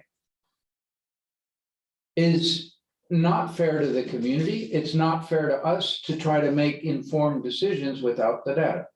And I simply, yes, there are wrinkles to it. The location is complicated, this, that, and the other. It is possible to get an estimate. Believe me, if this was a private development, they would be out, they'd get an estimate, they'd get 2 more estimates, they'd average them, and they'd say, okay, this is about what it's going to cost to go forward if you go with that option. If you want to put a bunch of bells and whistles, it's going to cost something else. Thank you. So Commissioner Maliga. I'm on the opposite spectrum, of course. Well, not necessarily. We agree on some things. No, I'm saying on this conversation. So I'm going to refer back to August 14th, 2019. It's a little antiquated and outdated. I would love to see staff go back and ask CPZ Architects to give us an updated cost on these two schemes, because this is outdated information that we're relying on for these 2 schemes. And we've already paid them. If they could just give us an updated cost on if you chose A or B, here's what the new cost is, fast forward 3 years later. Is that possible? Madam Mayor, if I may. Sure. Just real quick, I'll try to answer both. And I appreciate Commissioner McBoy, your comments. That process that was put out, the invitation for quote, is what you were referring to. There were indeed 2 contractors who came and visited the site and spoke with staff. But based on what was available and looking at the property, they decided not to provide a quote. We can't force contractors to provide a proposal. So we ended up with no proposals. And we only ended up with 2 contractors who came to look at the property. So that's that. To Commissioner Malika's statements, Chris Zimmerman, who is our architect, is on, and I asked him to join us tonight. And his task order, essentially his responsibilities with the cities are closed out. Okay, Chris and I have been discussing, kind of what would be next steps, depending on what the policy direction is going to be. He fulfilled his task order with the last 2 designs that you have, and that's kind of where we left off before the pandemic started. The real question is, where do you want to go from there? Are those 2 concepts still viable? Because as far as adding estimates to it, we went through probable project estimates, which the city paid for on those 2 designs. But during that period, There were 3 years you old. could add 30–40% to those costs then, because it didn't go backwards. I think that the potential third question is there a different design version that's maybe much simpler, maybe more in line with the perceived affordability, okay, that we could go down, but that's gonna come at a cost. An additional cost, almost like saying we're gonna pay to have a third final design. Because remember, the city chose to go through a design bid build process.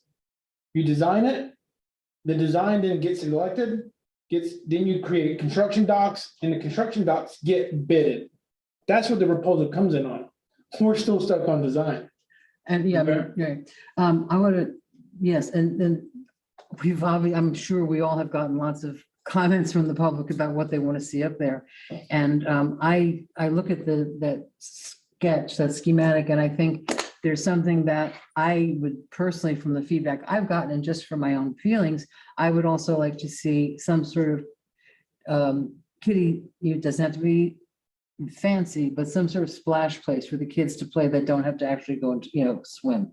So it's more, what I'm hearing from people that get in touch with me is they're looking at it more as a little bit more as the pool, but also an amenity for people to draw, not just locals, but also to draw, so, hey, let's go to Lake Worth Beach. If it's a bad day at the beach, we've got this great pool and the kids can splash around and we don't have to go swimming. So that's one thing I know I'm going to look for when we talk about a plan, is something to include the kids, the children. Commissioner Robinson. Well, I hope we're not going to talk a whole lot tonight about design.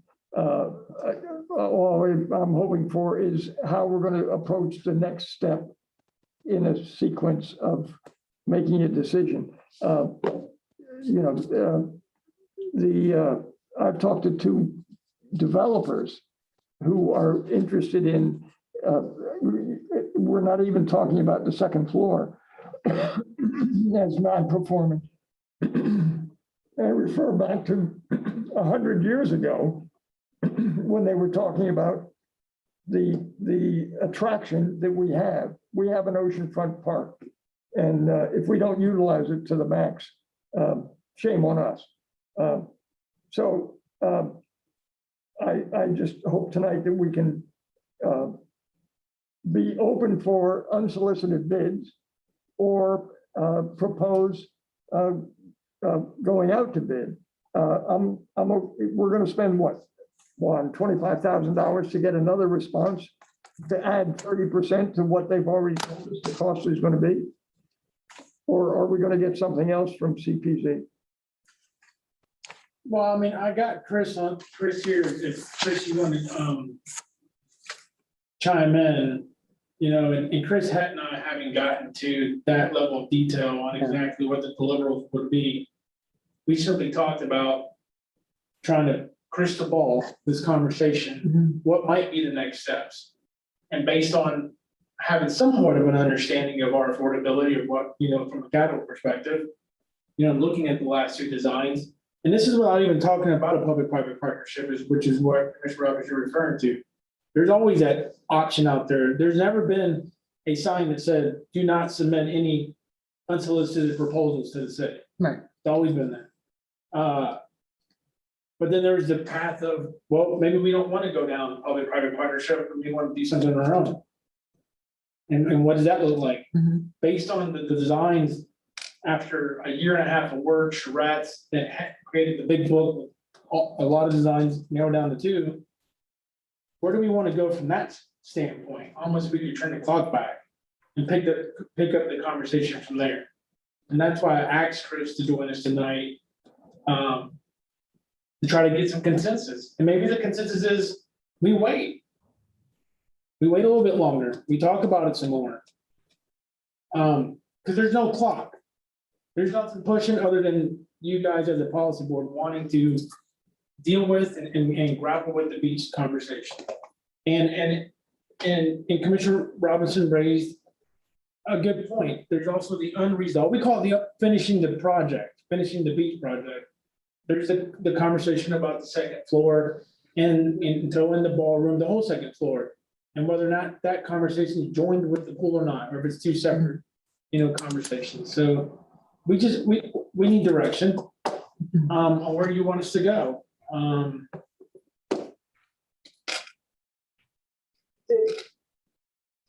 Hi, Chris. Hey, Juan, how you doing? Nice to meet you all this evening. Nice to meet you. Is there anything?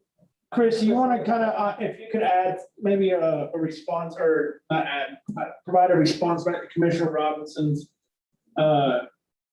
comments regarding, what would a third option look like? It's something loosely we talked about, potential costs, to take all the information we've already spent money on and see if we can hone something down that could at least get the city to a conversation point that ultimately gets us the construction docs so we can get the bid.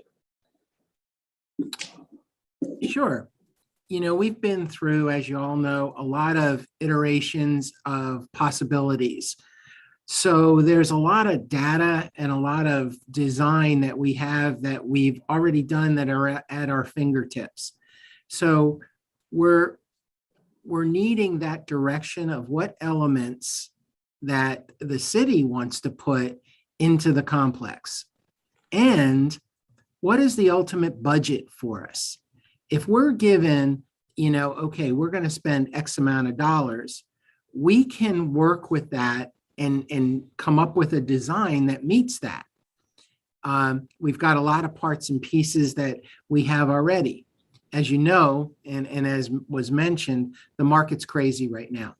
Those costs we got 2 years ago, as Juan said, and I'm kind of in agreement, you can add anywhere between 30 and 40% to that. We had bids come in on another project that just were astronomical, and all 3 bids were extremely tight. So it wasn't like we had a high or low contractor. They were all right there. So the availability of materials and the contracting market is really busy right now, which again leads to what Juan said about your solicitation to get estimates on that pool repair and bringing it back. Nobody's really willing out there in the marketplace to work on estimates of a very difficult project. So we need to simplify it, and we need some direction as to what those elements are that need to be included and what the budget is. And then we can work pretty quickly on, even if it's some basic sketches with some basic square foot numbers, just to kind of get some discussion going. Would this be something we need to have a workshop on? I mean, it's obviously more than a 20-minute discussion. Correct. Yeah. I mean, I really think that we should do that. We need to, this is about as important a project and hot topic as there is in the city. I would like to see, again, because I think I've looked at the designs and they're a really good start, but the devil's in the details. It doesn't include a splash park for the kids. We need to talk about, the funding and the, do we try lots of different details. So I think this deserves, although I loathe to say it, I think this deserves a workshop. And agreed. Yeah. Kim, Herman? Yes. Okay, And then I haven't had a chance to talk yet. you have not. Oh, and I see your light is behind your It computer. is. Sorry. Gonna make it easy for me. I, as it's been alluded to and talked about a little bit tonight, I'm extremely nervous about the financial aspect. And I had asked Vaughn anything that, when I talked to Bruce when we first met, and I met all of the department directors and was like, I want finance part of all the conversations. Mhm. Like, I don't want It us has to going work out financially. and doing all this and then saying, oh, hey, Bruce, make this work for us. It can't you be know? an We can't exercise in do that. dreams. It has to be And real. So I just want to throw some observations out since I've been up here, because when I was running for office, I wanted to open the pool. I was committed to using the remainder of the $6 million in sales tax money towards that project. Since coming into office, we've learned that the $6 million may not be $6 million because of COVID. And it might, our borrowing capacity might be less than $6 million. We've also learned that we have some money tied up in the L&M projects and committed to the Bohemian. And so before we move forward with any conversation, I really want to understand financially what we can borrow and what we can afford, and then what that looks like as we're paying that money back. So, and then one thing I do want to throw out there is that I am not interested in even the hint of ARPA being used for any kind of fancy experience at our beach. I think that we've seen some headlines before, right, Commissioner Robinson? Yeah. ARPA used to build a new golf course. And I don't want any headlines like that. So I want to take, that is not what ARPA was for. That's what our penny sales tax money was for. That's what these other infrastructure things are for. So I think it has to start with what we can afford. And I love the community that's enthusiastic about a pool that may cost $12 to $15 million to build. We don't have $12 to $15 million to build. And then the second part I want to make sure is that before we go out and ask people to come and bid on a project and do, we don't want a repeat of what we've seen happen, like we just talked about with the CRA. If somebody's going to come in and say, yeah, I'll build you a $50 million pool, but I also want to build an additional 2,000 square feet of retail on the beach. I want to have those conversations before we go out there, or yeah, we're going to do that, but we need a 4-story parking garage. I want to have those. I want to know, we had the presentation about public-private partnerships, and you know, part of that is what are we willing to do in addition? Nobody's just going to come and build that pool right there by itself. It's not going to work. So we have to have those conversations about what can we afford and what are we willing to do at the beach complex as far as expansion goes before. And I am perfectly happy to have a workshop, and I am perfectly happy to wait until we have a stable situation and our new city manager, who's going to be dealing with this for the next year plus or whatever, to be at that conversation from the beginning to the end of it. So there are, and that's how we've got to this point, is that the city manager was waiting for direction. Commissioner never gave direction. We can talk about direction with that, but we don't have to start engaging. So we don't need a city manager to talk about giving direction. Well, we need a workshop. Yeah. And we have a calendar. So we can write it down. And so I'm going to try to put on an agenda next time or thereafter, a developer who will make a presentation. I think based on what? Chris tried to do a presentation about a pool at 1.2 that got pulled. I would like to put that presentation back on the agenda. Okay, but if it's, I mean, if there are the workshopping it first. Well, there can be, I guess presentation. I think we should have a Do workshop presentations first. at workshops? I don't think we. No, I think we should have, there are things about the plan that they came up with is, I mean, I was at the charrette for the whole weekend, and I think that there are some very good aspects of that. But I don't think it's a finished product. And I think it would be good to have a workshop. You know, there's a lot of public input in this, and I think it would be good to have a workshop so that we can bring to the table what we've heard from our constituents. And I agree with you completely. This shouldn't happen if it's not going to work financially. I mean, that's one of the biggest concerns that I hear from people out there. Gotta have a good business plan.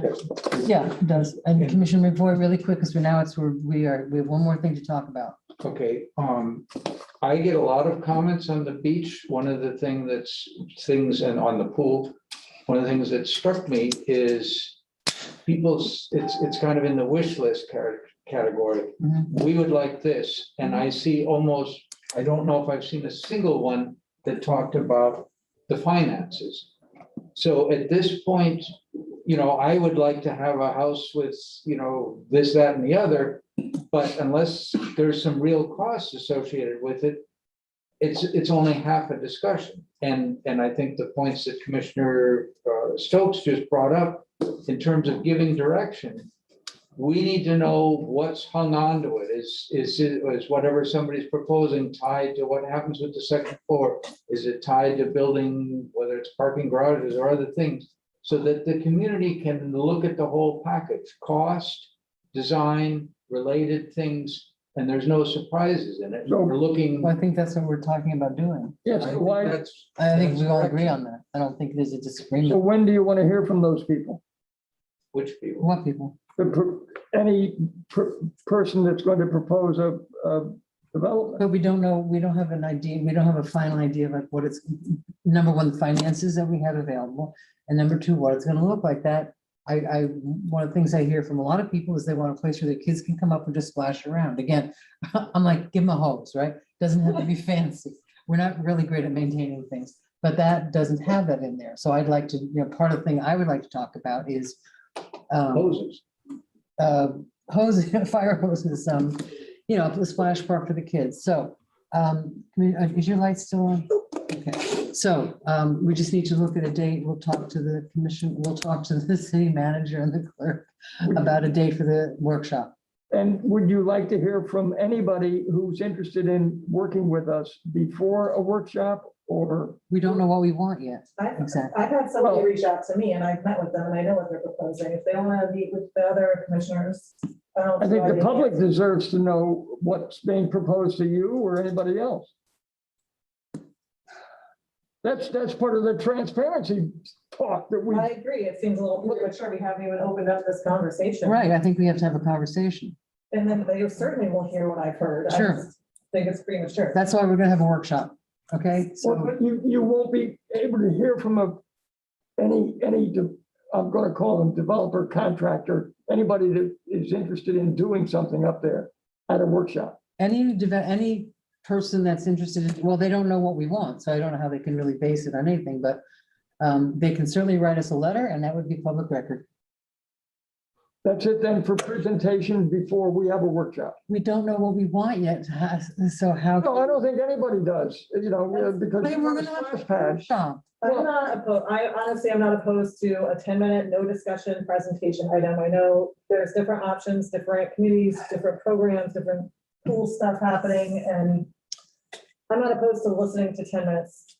And then we can bring that information to us for our workshop. but And it's not Mr. gonna be Miller. discussed We in- talk about data and information and then. All right, say stop, we're talking over each other. Information before we go to a workshop. Herman, please take a deep breath. We have the attorney here and I have a question for Mr. Miller. We're both concerned about doing presentations without doing some kind of request for proposals. Just Okay, Johnny Yeah. Smith comes in up the street and says, this is what I want to do. Well, Tommy Jones didn't have the same chance. So I mean, unsolicited you're bids saying- are something that are feasible. We've talked about unsolicited bids for That's how different many than an years? Years. Right. We've talked about unsolicited bids. Now And take a we deep have breath, the opportunity to hear an unsolicited bid and now we don't want to hear them? Come on. but we don't know what we're looking for. that's what you're That's why- saying is, you Oh, want to man. come up with your plan. I mean, it's a plan that was developed 3 years ago that needs a little work. 100 years ago. Mr. Miller, a question for you. As our finance director, you know, one of the things obviously that's very important to all of us is the financial aspect of this. How much do we have to spend on this? You know, there's the talk about 6 million. We need to know, we need to have some basis in reality, good Lord, about this. And if it doesn't financially make any sense, then we need to figure something else out. But can you do that for us? I can do that for you. Okay, can you do it by the time we have a workshop, which is probably gonna be November sometime? That will be done way before that. Okay, And I'll share it with you in advance if you wish, so that you can. That would be go over the helpful. Assumptions. And I think also very important to that conversation is the operating piece. exactly. I mean, that's Just the all part of it. piece. It's an amenity. I'm sorry. It's an amenity. Yes. and Community no. deserves We still some- need to know the numbers. There's going to be a budgetary impact, so I think It's gonna be less than a cemetery. The due diligence. Have you ever tried to swim in the cemetery? That is. But we can't talk over Mr. Miller, please. So I'll be very, I'll do the capital piece, I'll do a roll forward of what the funds look like in the discretionary sales tax. And then have a number for you, what you could borrow on that, what you could leverage. And then from there, do the operating analysis using different assumptions. That would be great. Yeah, I mean, So much. because again, yeah, you know, we all want something, but somebody said, I want a bigger house, but I can't Mhm. afford it. So let's figure out what we can afford, and maybe it's above ground with a. It's getting very late. Okay, we only have a few minutes, and Mr. Brown is here so patiently. Thank you very much. Thank you, everybody. Thank you, Chris. Hey, thank you all. Thank you, Mr. By the way, Zimmerman. probably. Just let us know if you need anything. Chris is the head architect of CPZ, who's our architect that was selected through the CCNA process. Okay, Chris is also a former city commissioner in Broward, so lucky you. he understands what you have to go through in these types of conversations. I think CPZ is also designing, Jamie, your fleet facility building? No. They weren't selected. Oops. Maybe at one time they were. Thank you very much. Okay, moving right along to, we are not having the COVID discussion, but we are going to have a very brief discussion regarding the process for handling complaints about dangerous traffic conditions. And this is something near and dear to all of our hearts, because every one of us gets at least once a week. The traffic on my street is, I want a speed bump, I want to stop. So if we can do it in 15 minutes. Mr. Brown, do you have a proposal? I think it says the word draft on it. Draft? No? You have a draft? Oh, yeah. It's, for the record, Jamie Brown, Public Works Director. Yeah, so obviously this wasn't my item. I saw this on the agenda though, which is why I sent the draft out last week. I don't know if you guys had a chance to look at it yet. But that was something that was put together 6 years ago. It just didn't make it forward for one reason or another. Different priorities, different everything. So I wanted to make sure, you know, it's something that's been in the works. It just hasn't been brought forward yet. So there is a draft process for how we would go about when someone notifies us of an actual traffic calming issue or they perceive as a traffic calming issue. So that is what this is. Did anyone have a chance to look at that by chance? Very briefly. Because Mr. Rios and I had been speaking, if we didn't know if we wanted to do this as a workshop. For 6 years. Exactly. What? What do you say? 6 years. If we want to kind of go through this like piece by piece in a workshop, this was just kind of a document that we wanted to bring to new business, and you guys point out things that you feel shouldn't be included, should be included, or just have questions on the process or how this came together. I wasn't really sure how you guys wanted to, it just said discussion, so I didn't know what you guys. I think it would be helpful to us and to the citizens to be able to look at that, to maybe have that up on the website prior to a meeting, so that they know that there's reasons for what's being proposed. I don't know, I don't need some consensus. Is this something we can do at a regular meeting? Or is this something we need to talk about? I brought this up, so it is my item, because I want to make sure that it does get addressed, and that we have a policy, and that we are trying to, yeah, we need a policy. So I'm looking for, I just wanted to make sure that everybody else agreed with me, so that we could get staff on top of it. So I was just getting consensus to do something here. Is there a way to like post this in like a presentation form, so that if we bring it back on the next agenda, we can like talk through it as a presentation and then do some Q&A, or do you want us to just, you know, then like you said, the public can kind of follow along and. I can do it as a presentation. Really, it's up to how you guys want to For like kind a of work little through that. quick presentation you do right before an item we're voting on, but this has been 6 years of work, so of course I'm like, yeah, bring it back, let's vote on it. But I don't have your knowledge of why that didn't happen in the last 6 years, so you'll have to let us know what the complications are that we're holding this up, because Inertia. Or just, let's not even go there. Let's just say, what's our next step? Why would it need a workshop is my question. Right. Is this really something that needs a whole workshop? Is there a reason? Again, I guess it comes down to, does everyone understand the process and understand how this is put together? Because if you look at traffic calming policies, whether it's other municipalities in Palm Beach County and Broward and Dade, I mean, I even looked at stuff in Wisconsin, North Carolina, Berkeley. I mean, you looked at a lot of different traffic calming policies nationwide.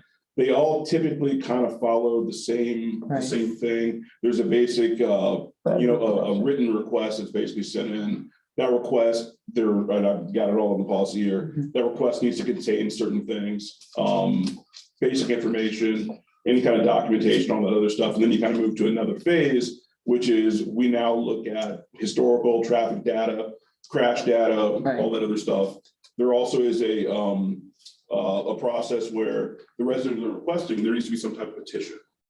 And there is a petition. Some type of petition. There needs to be an actual petition. And all the traffic calming policies require that. I have in here 66% of the people in the actual area that we would designate for the traffic calming area would need to approve of that. And 51% of those need to be the actual property owners, not renters. Now, I know Palms, what's that? It was very good work you did on this policy. Yeah, and depending on where you look, I think Palm Springs, I think theirs was 67%.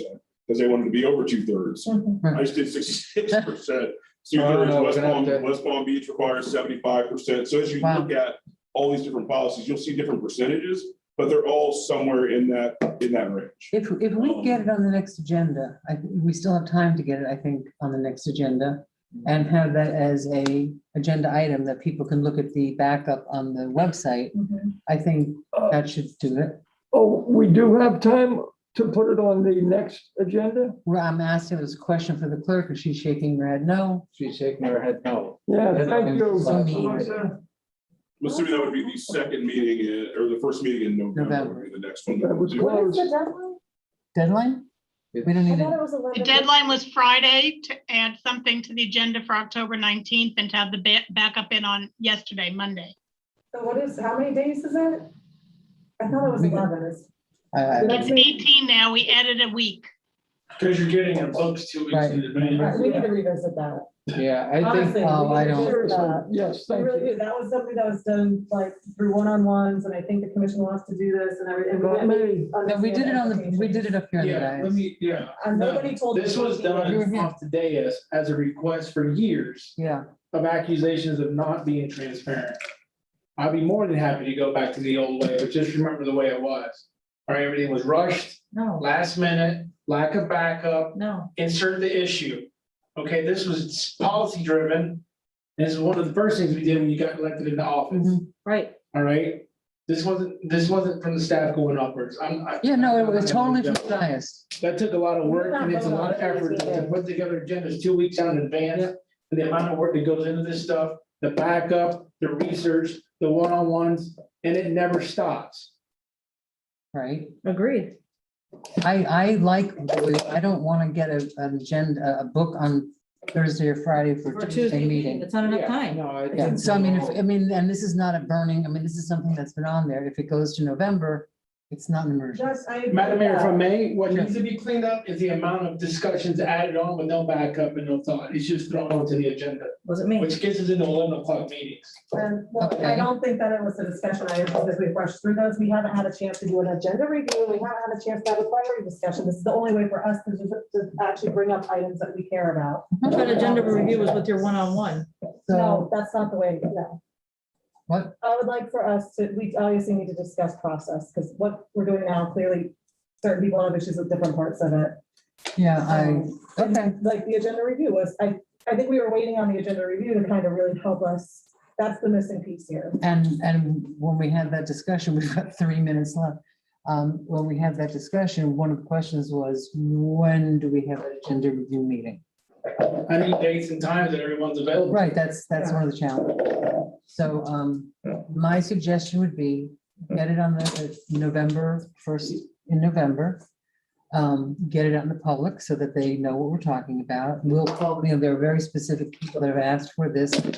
Put it out there that this is, you need to look at it. and have it as an agenda item on the second. It's not brain surgery. Yeah, I will say that when you kind of look at policies kind of across the board, they all kind of, like I said, they kind of follow a certain path. It's not as easy as making a phone call and expecting Public Works to be out there the next day. Which is what's been happening. There is a process, there is a petition, there is Yeah. data, I mean, it's a long process. And Yeah. part of that is on a biannual basis, we would be bringing what we're doing to you guys to get consensus on what we want to move forward with and what we don't want to move forward with. Yeah. So just a heads up, there might be residents or people that look at this and think this is a little too detailed, or there's a little too much here to go through this process.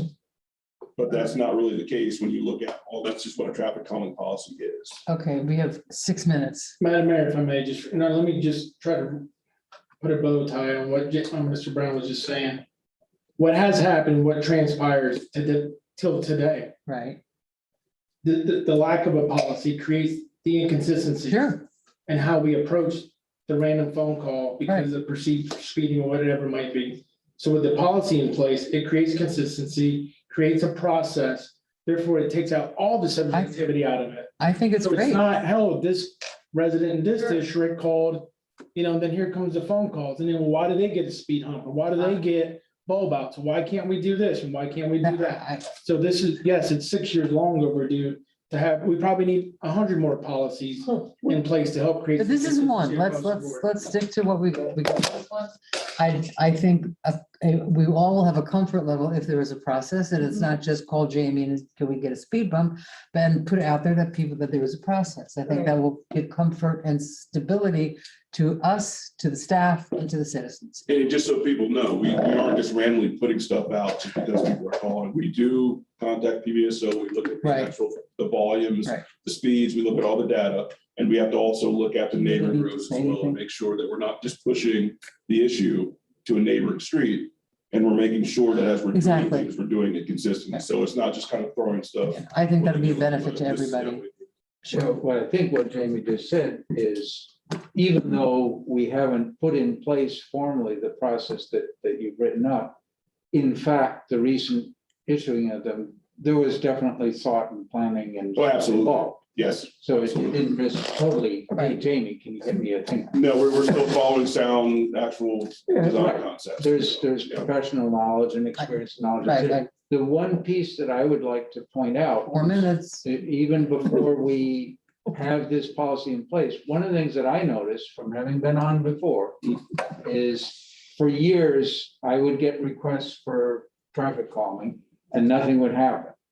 And in the last, I don't know, maybe since the election, maybe a little bit before, there's been a lot more movement in traffic calming, and I'm hearing very positive things about that. So that's just an empirical observation. Well, and also our 4-year bond program, that helped us a lot with a lot of the issues we were having because we were able to implement a lot of calming into the projects. Thank you for your good work, Jamie. Yes. Your department is the best, well, one of the best. But in terms of responsiveness and. Thank you to all the staff for being patient tonight for a 55 meeting. Okay, do I have a motion? Motion to adjourn. Second? Uh, Oh, what? So we're just skipping the city attorney's report and the city manager's report? No report. City manager, do you have a report? No report. So we have a motion, all in favor of adjourning? Who was the motion? Who was the second, please? We're having that discussion on it. Legal McBoy. Maliga McVoy.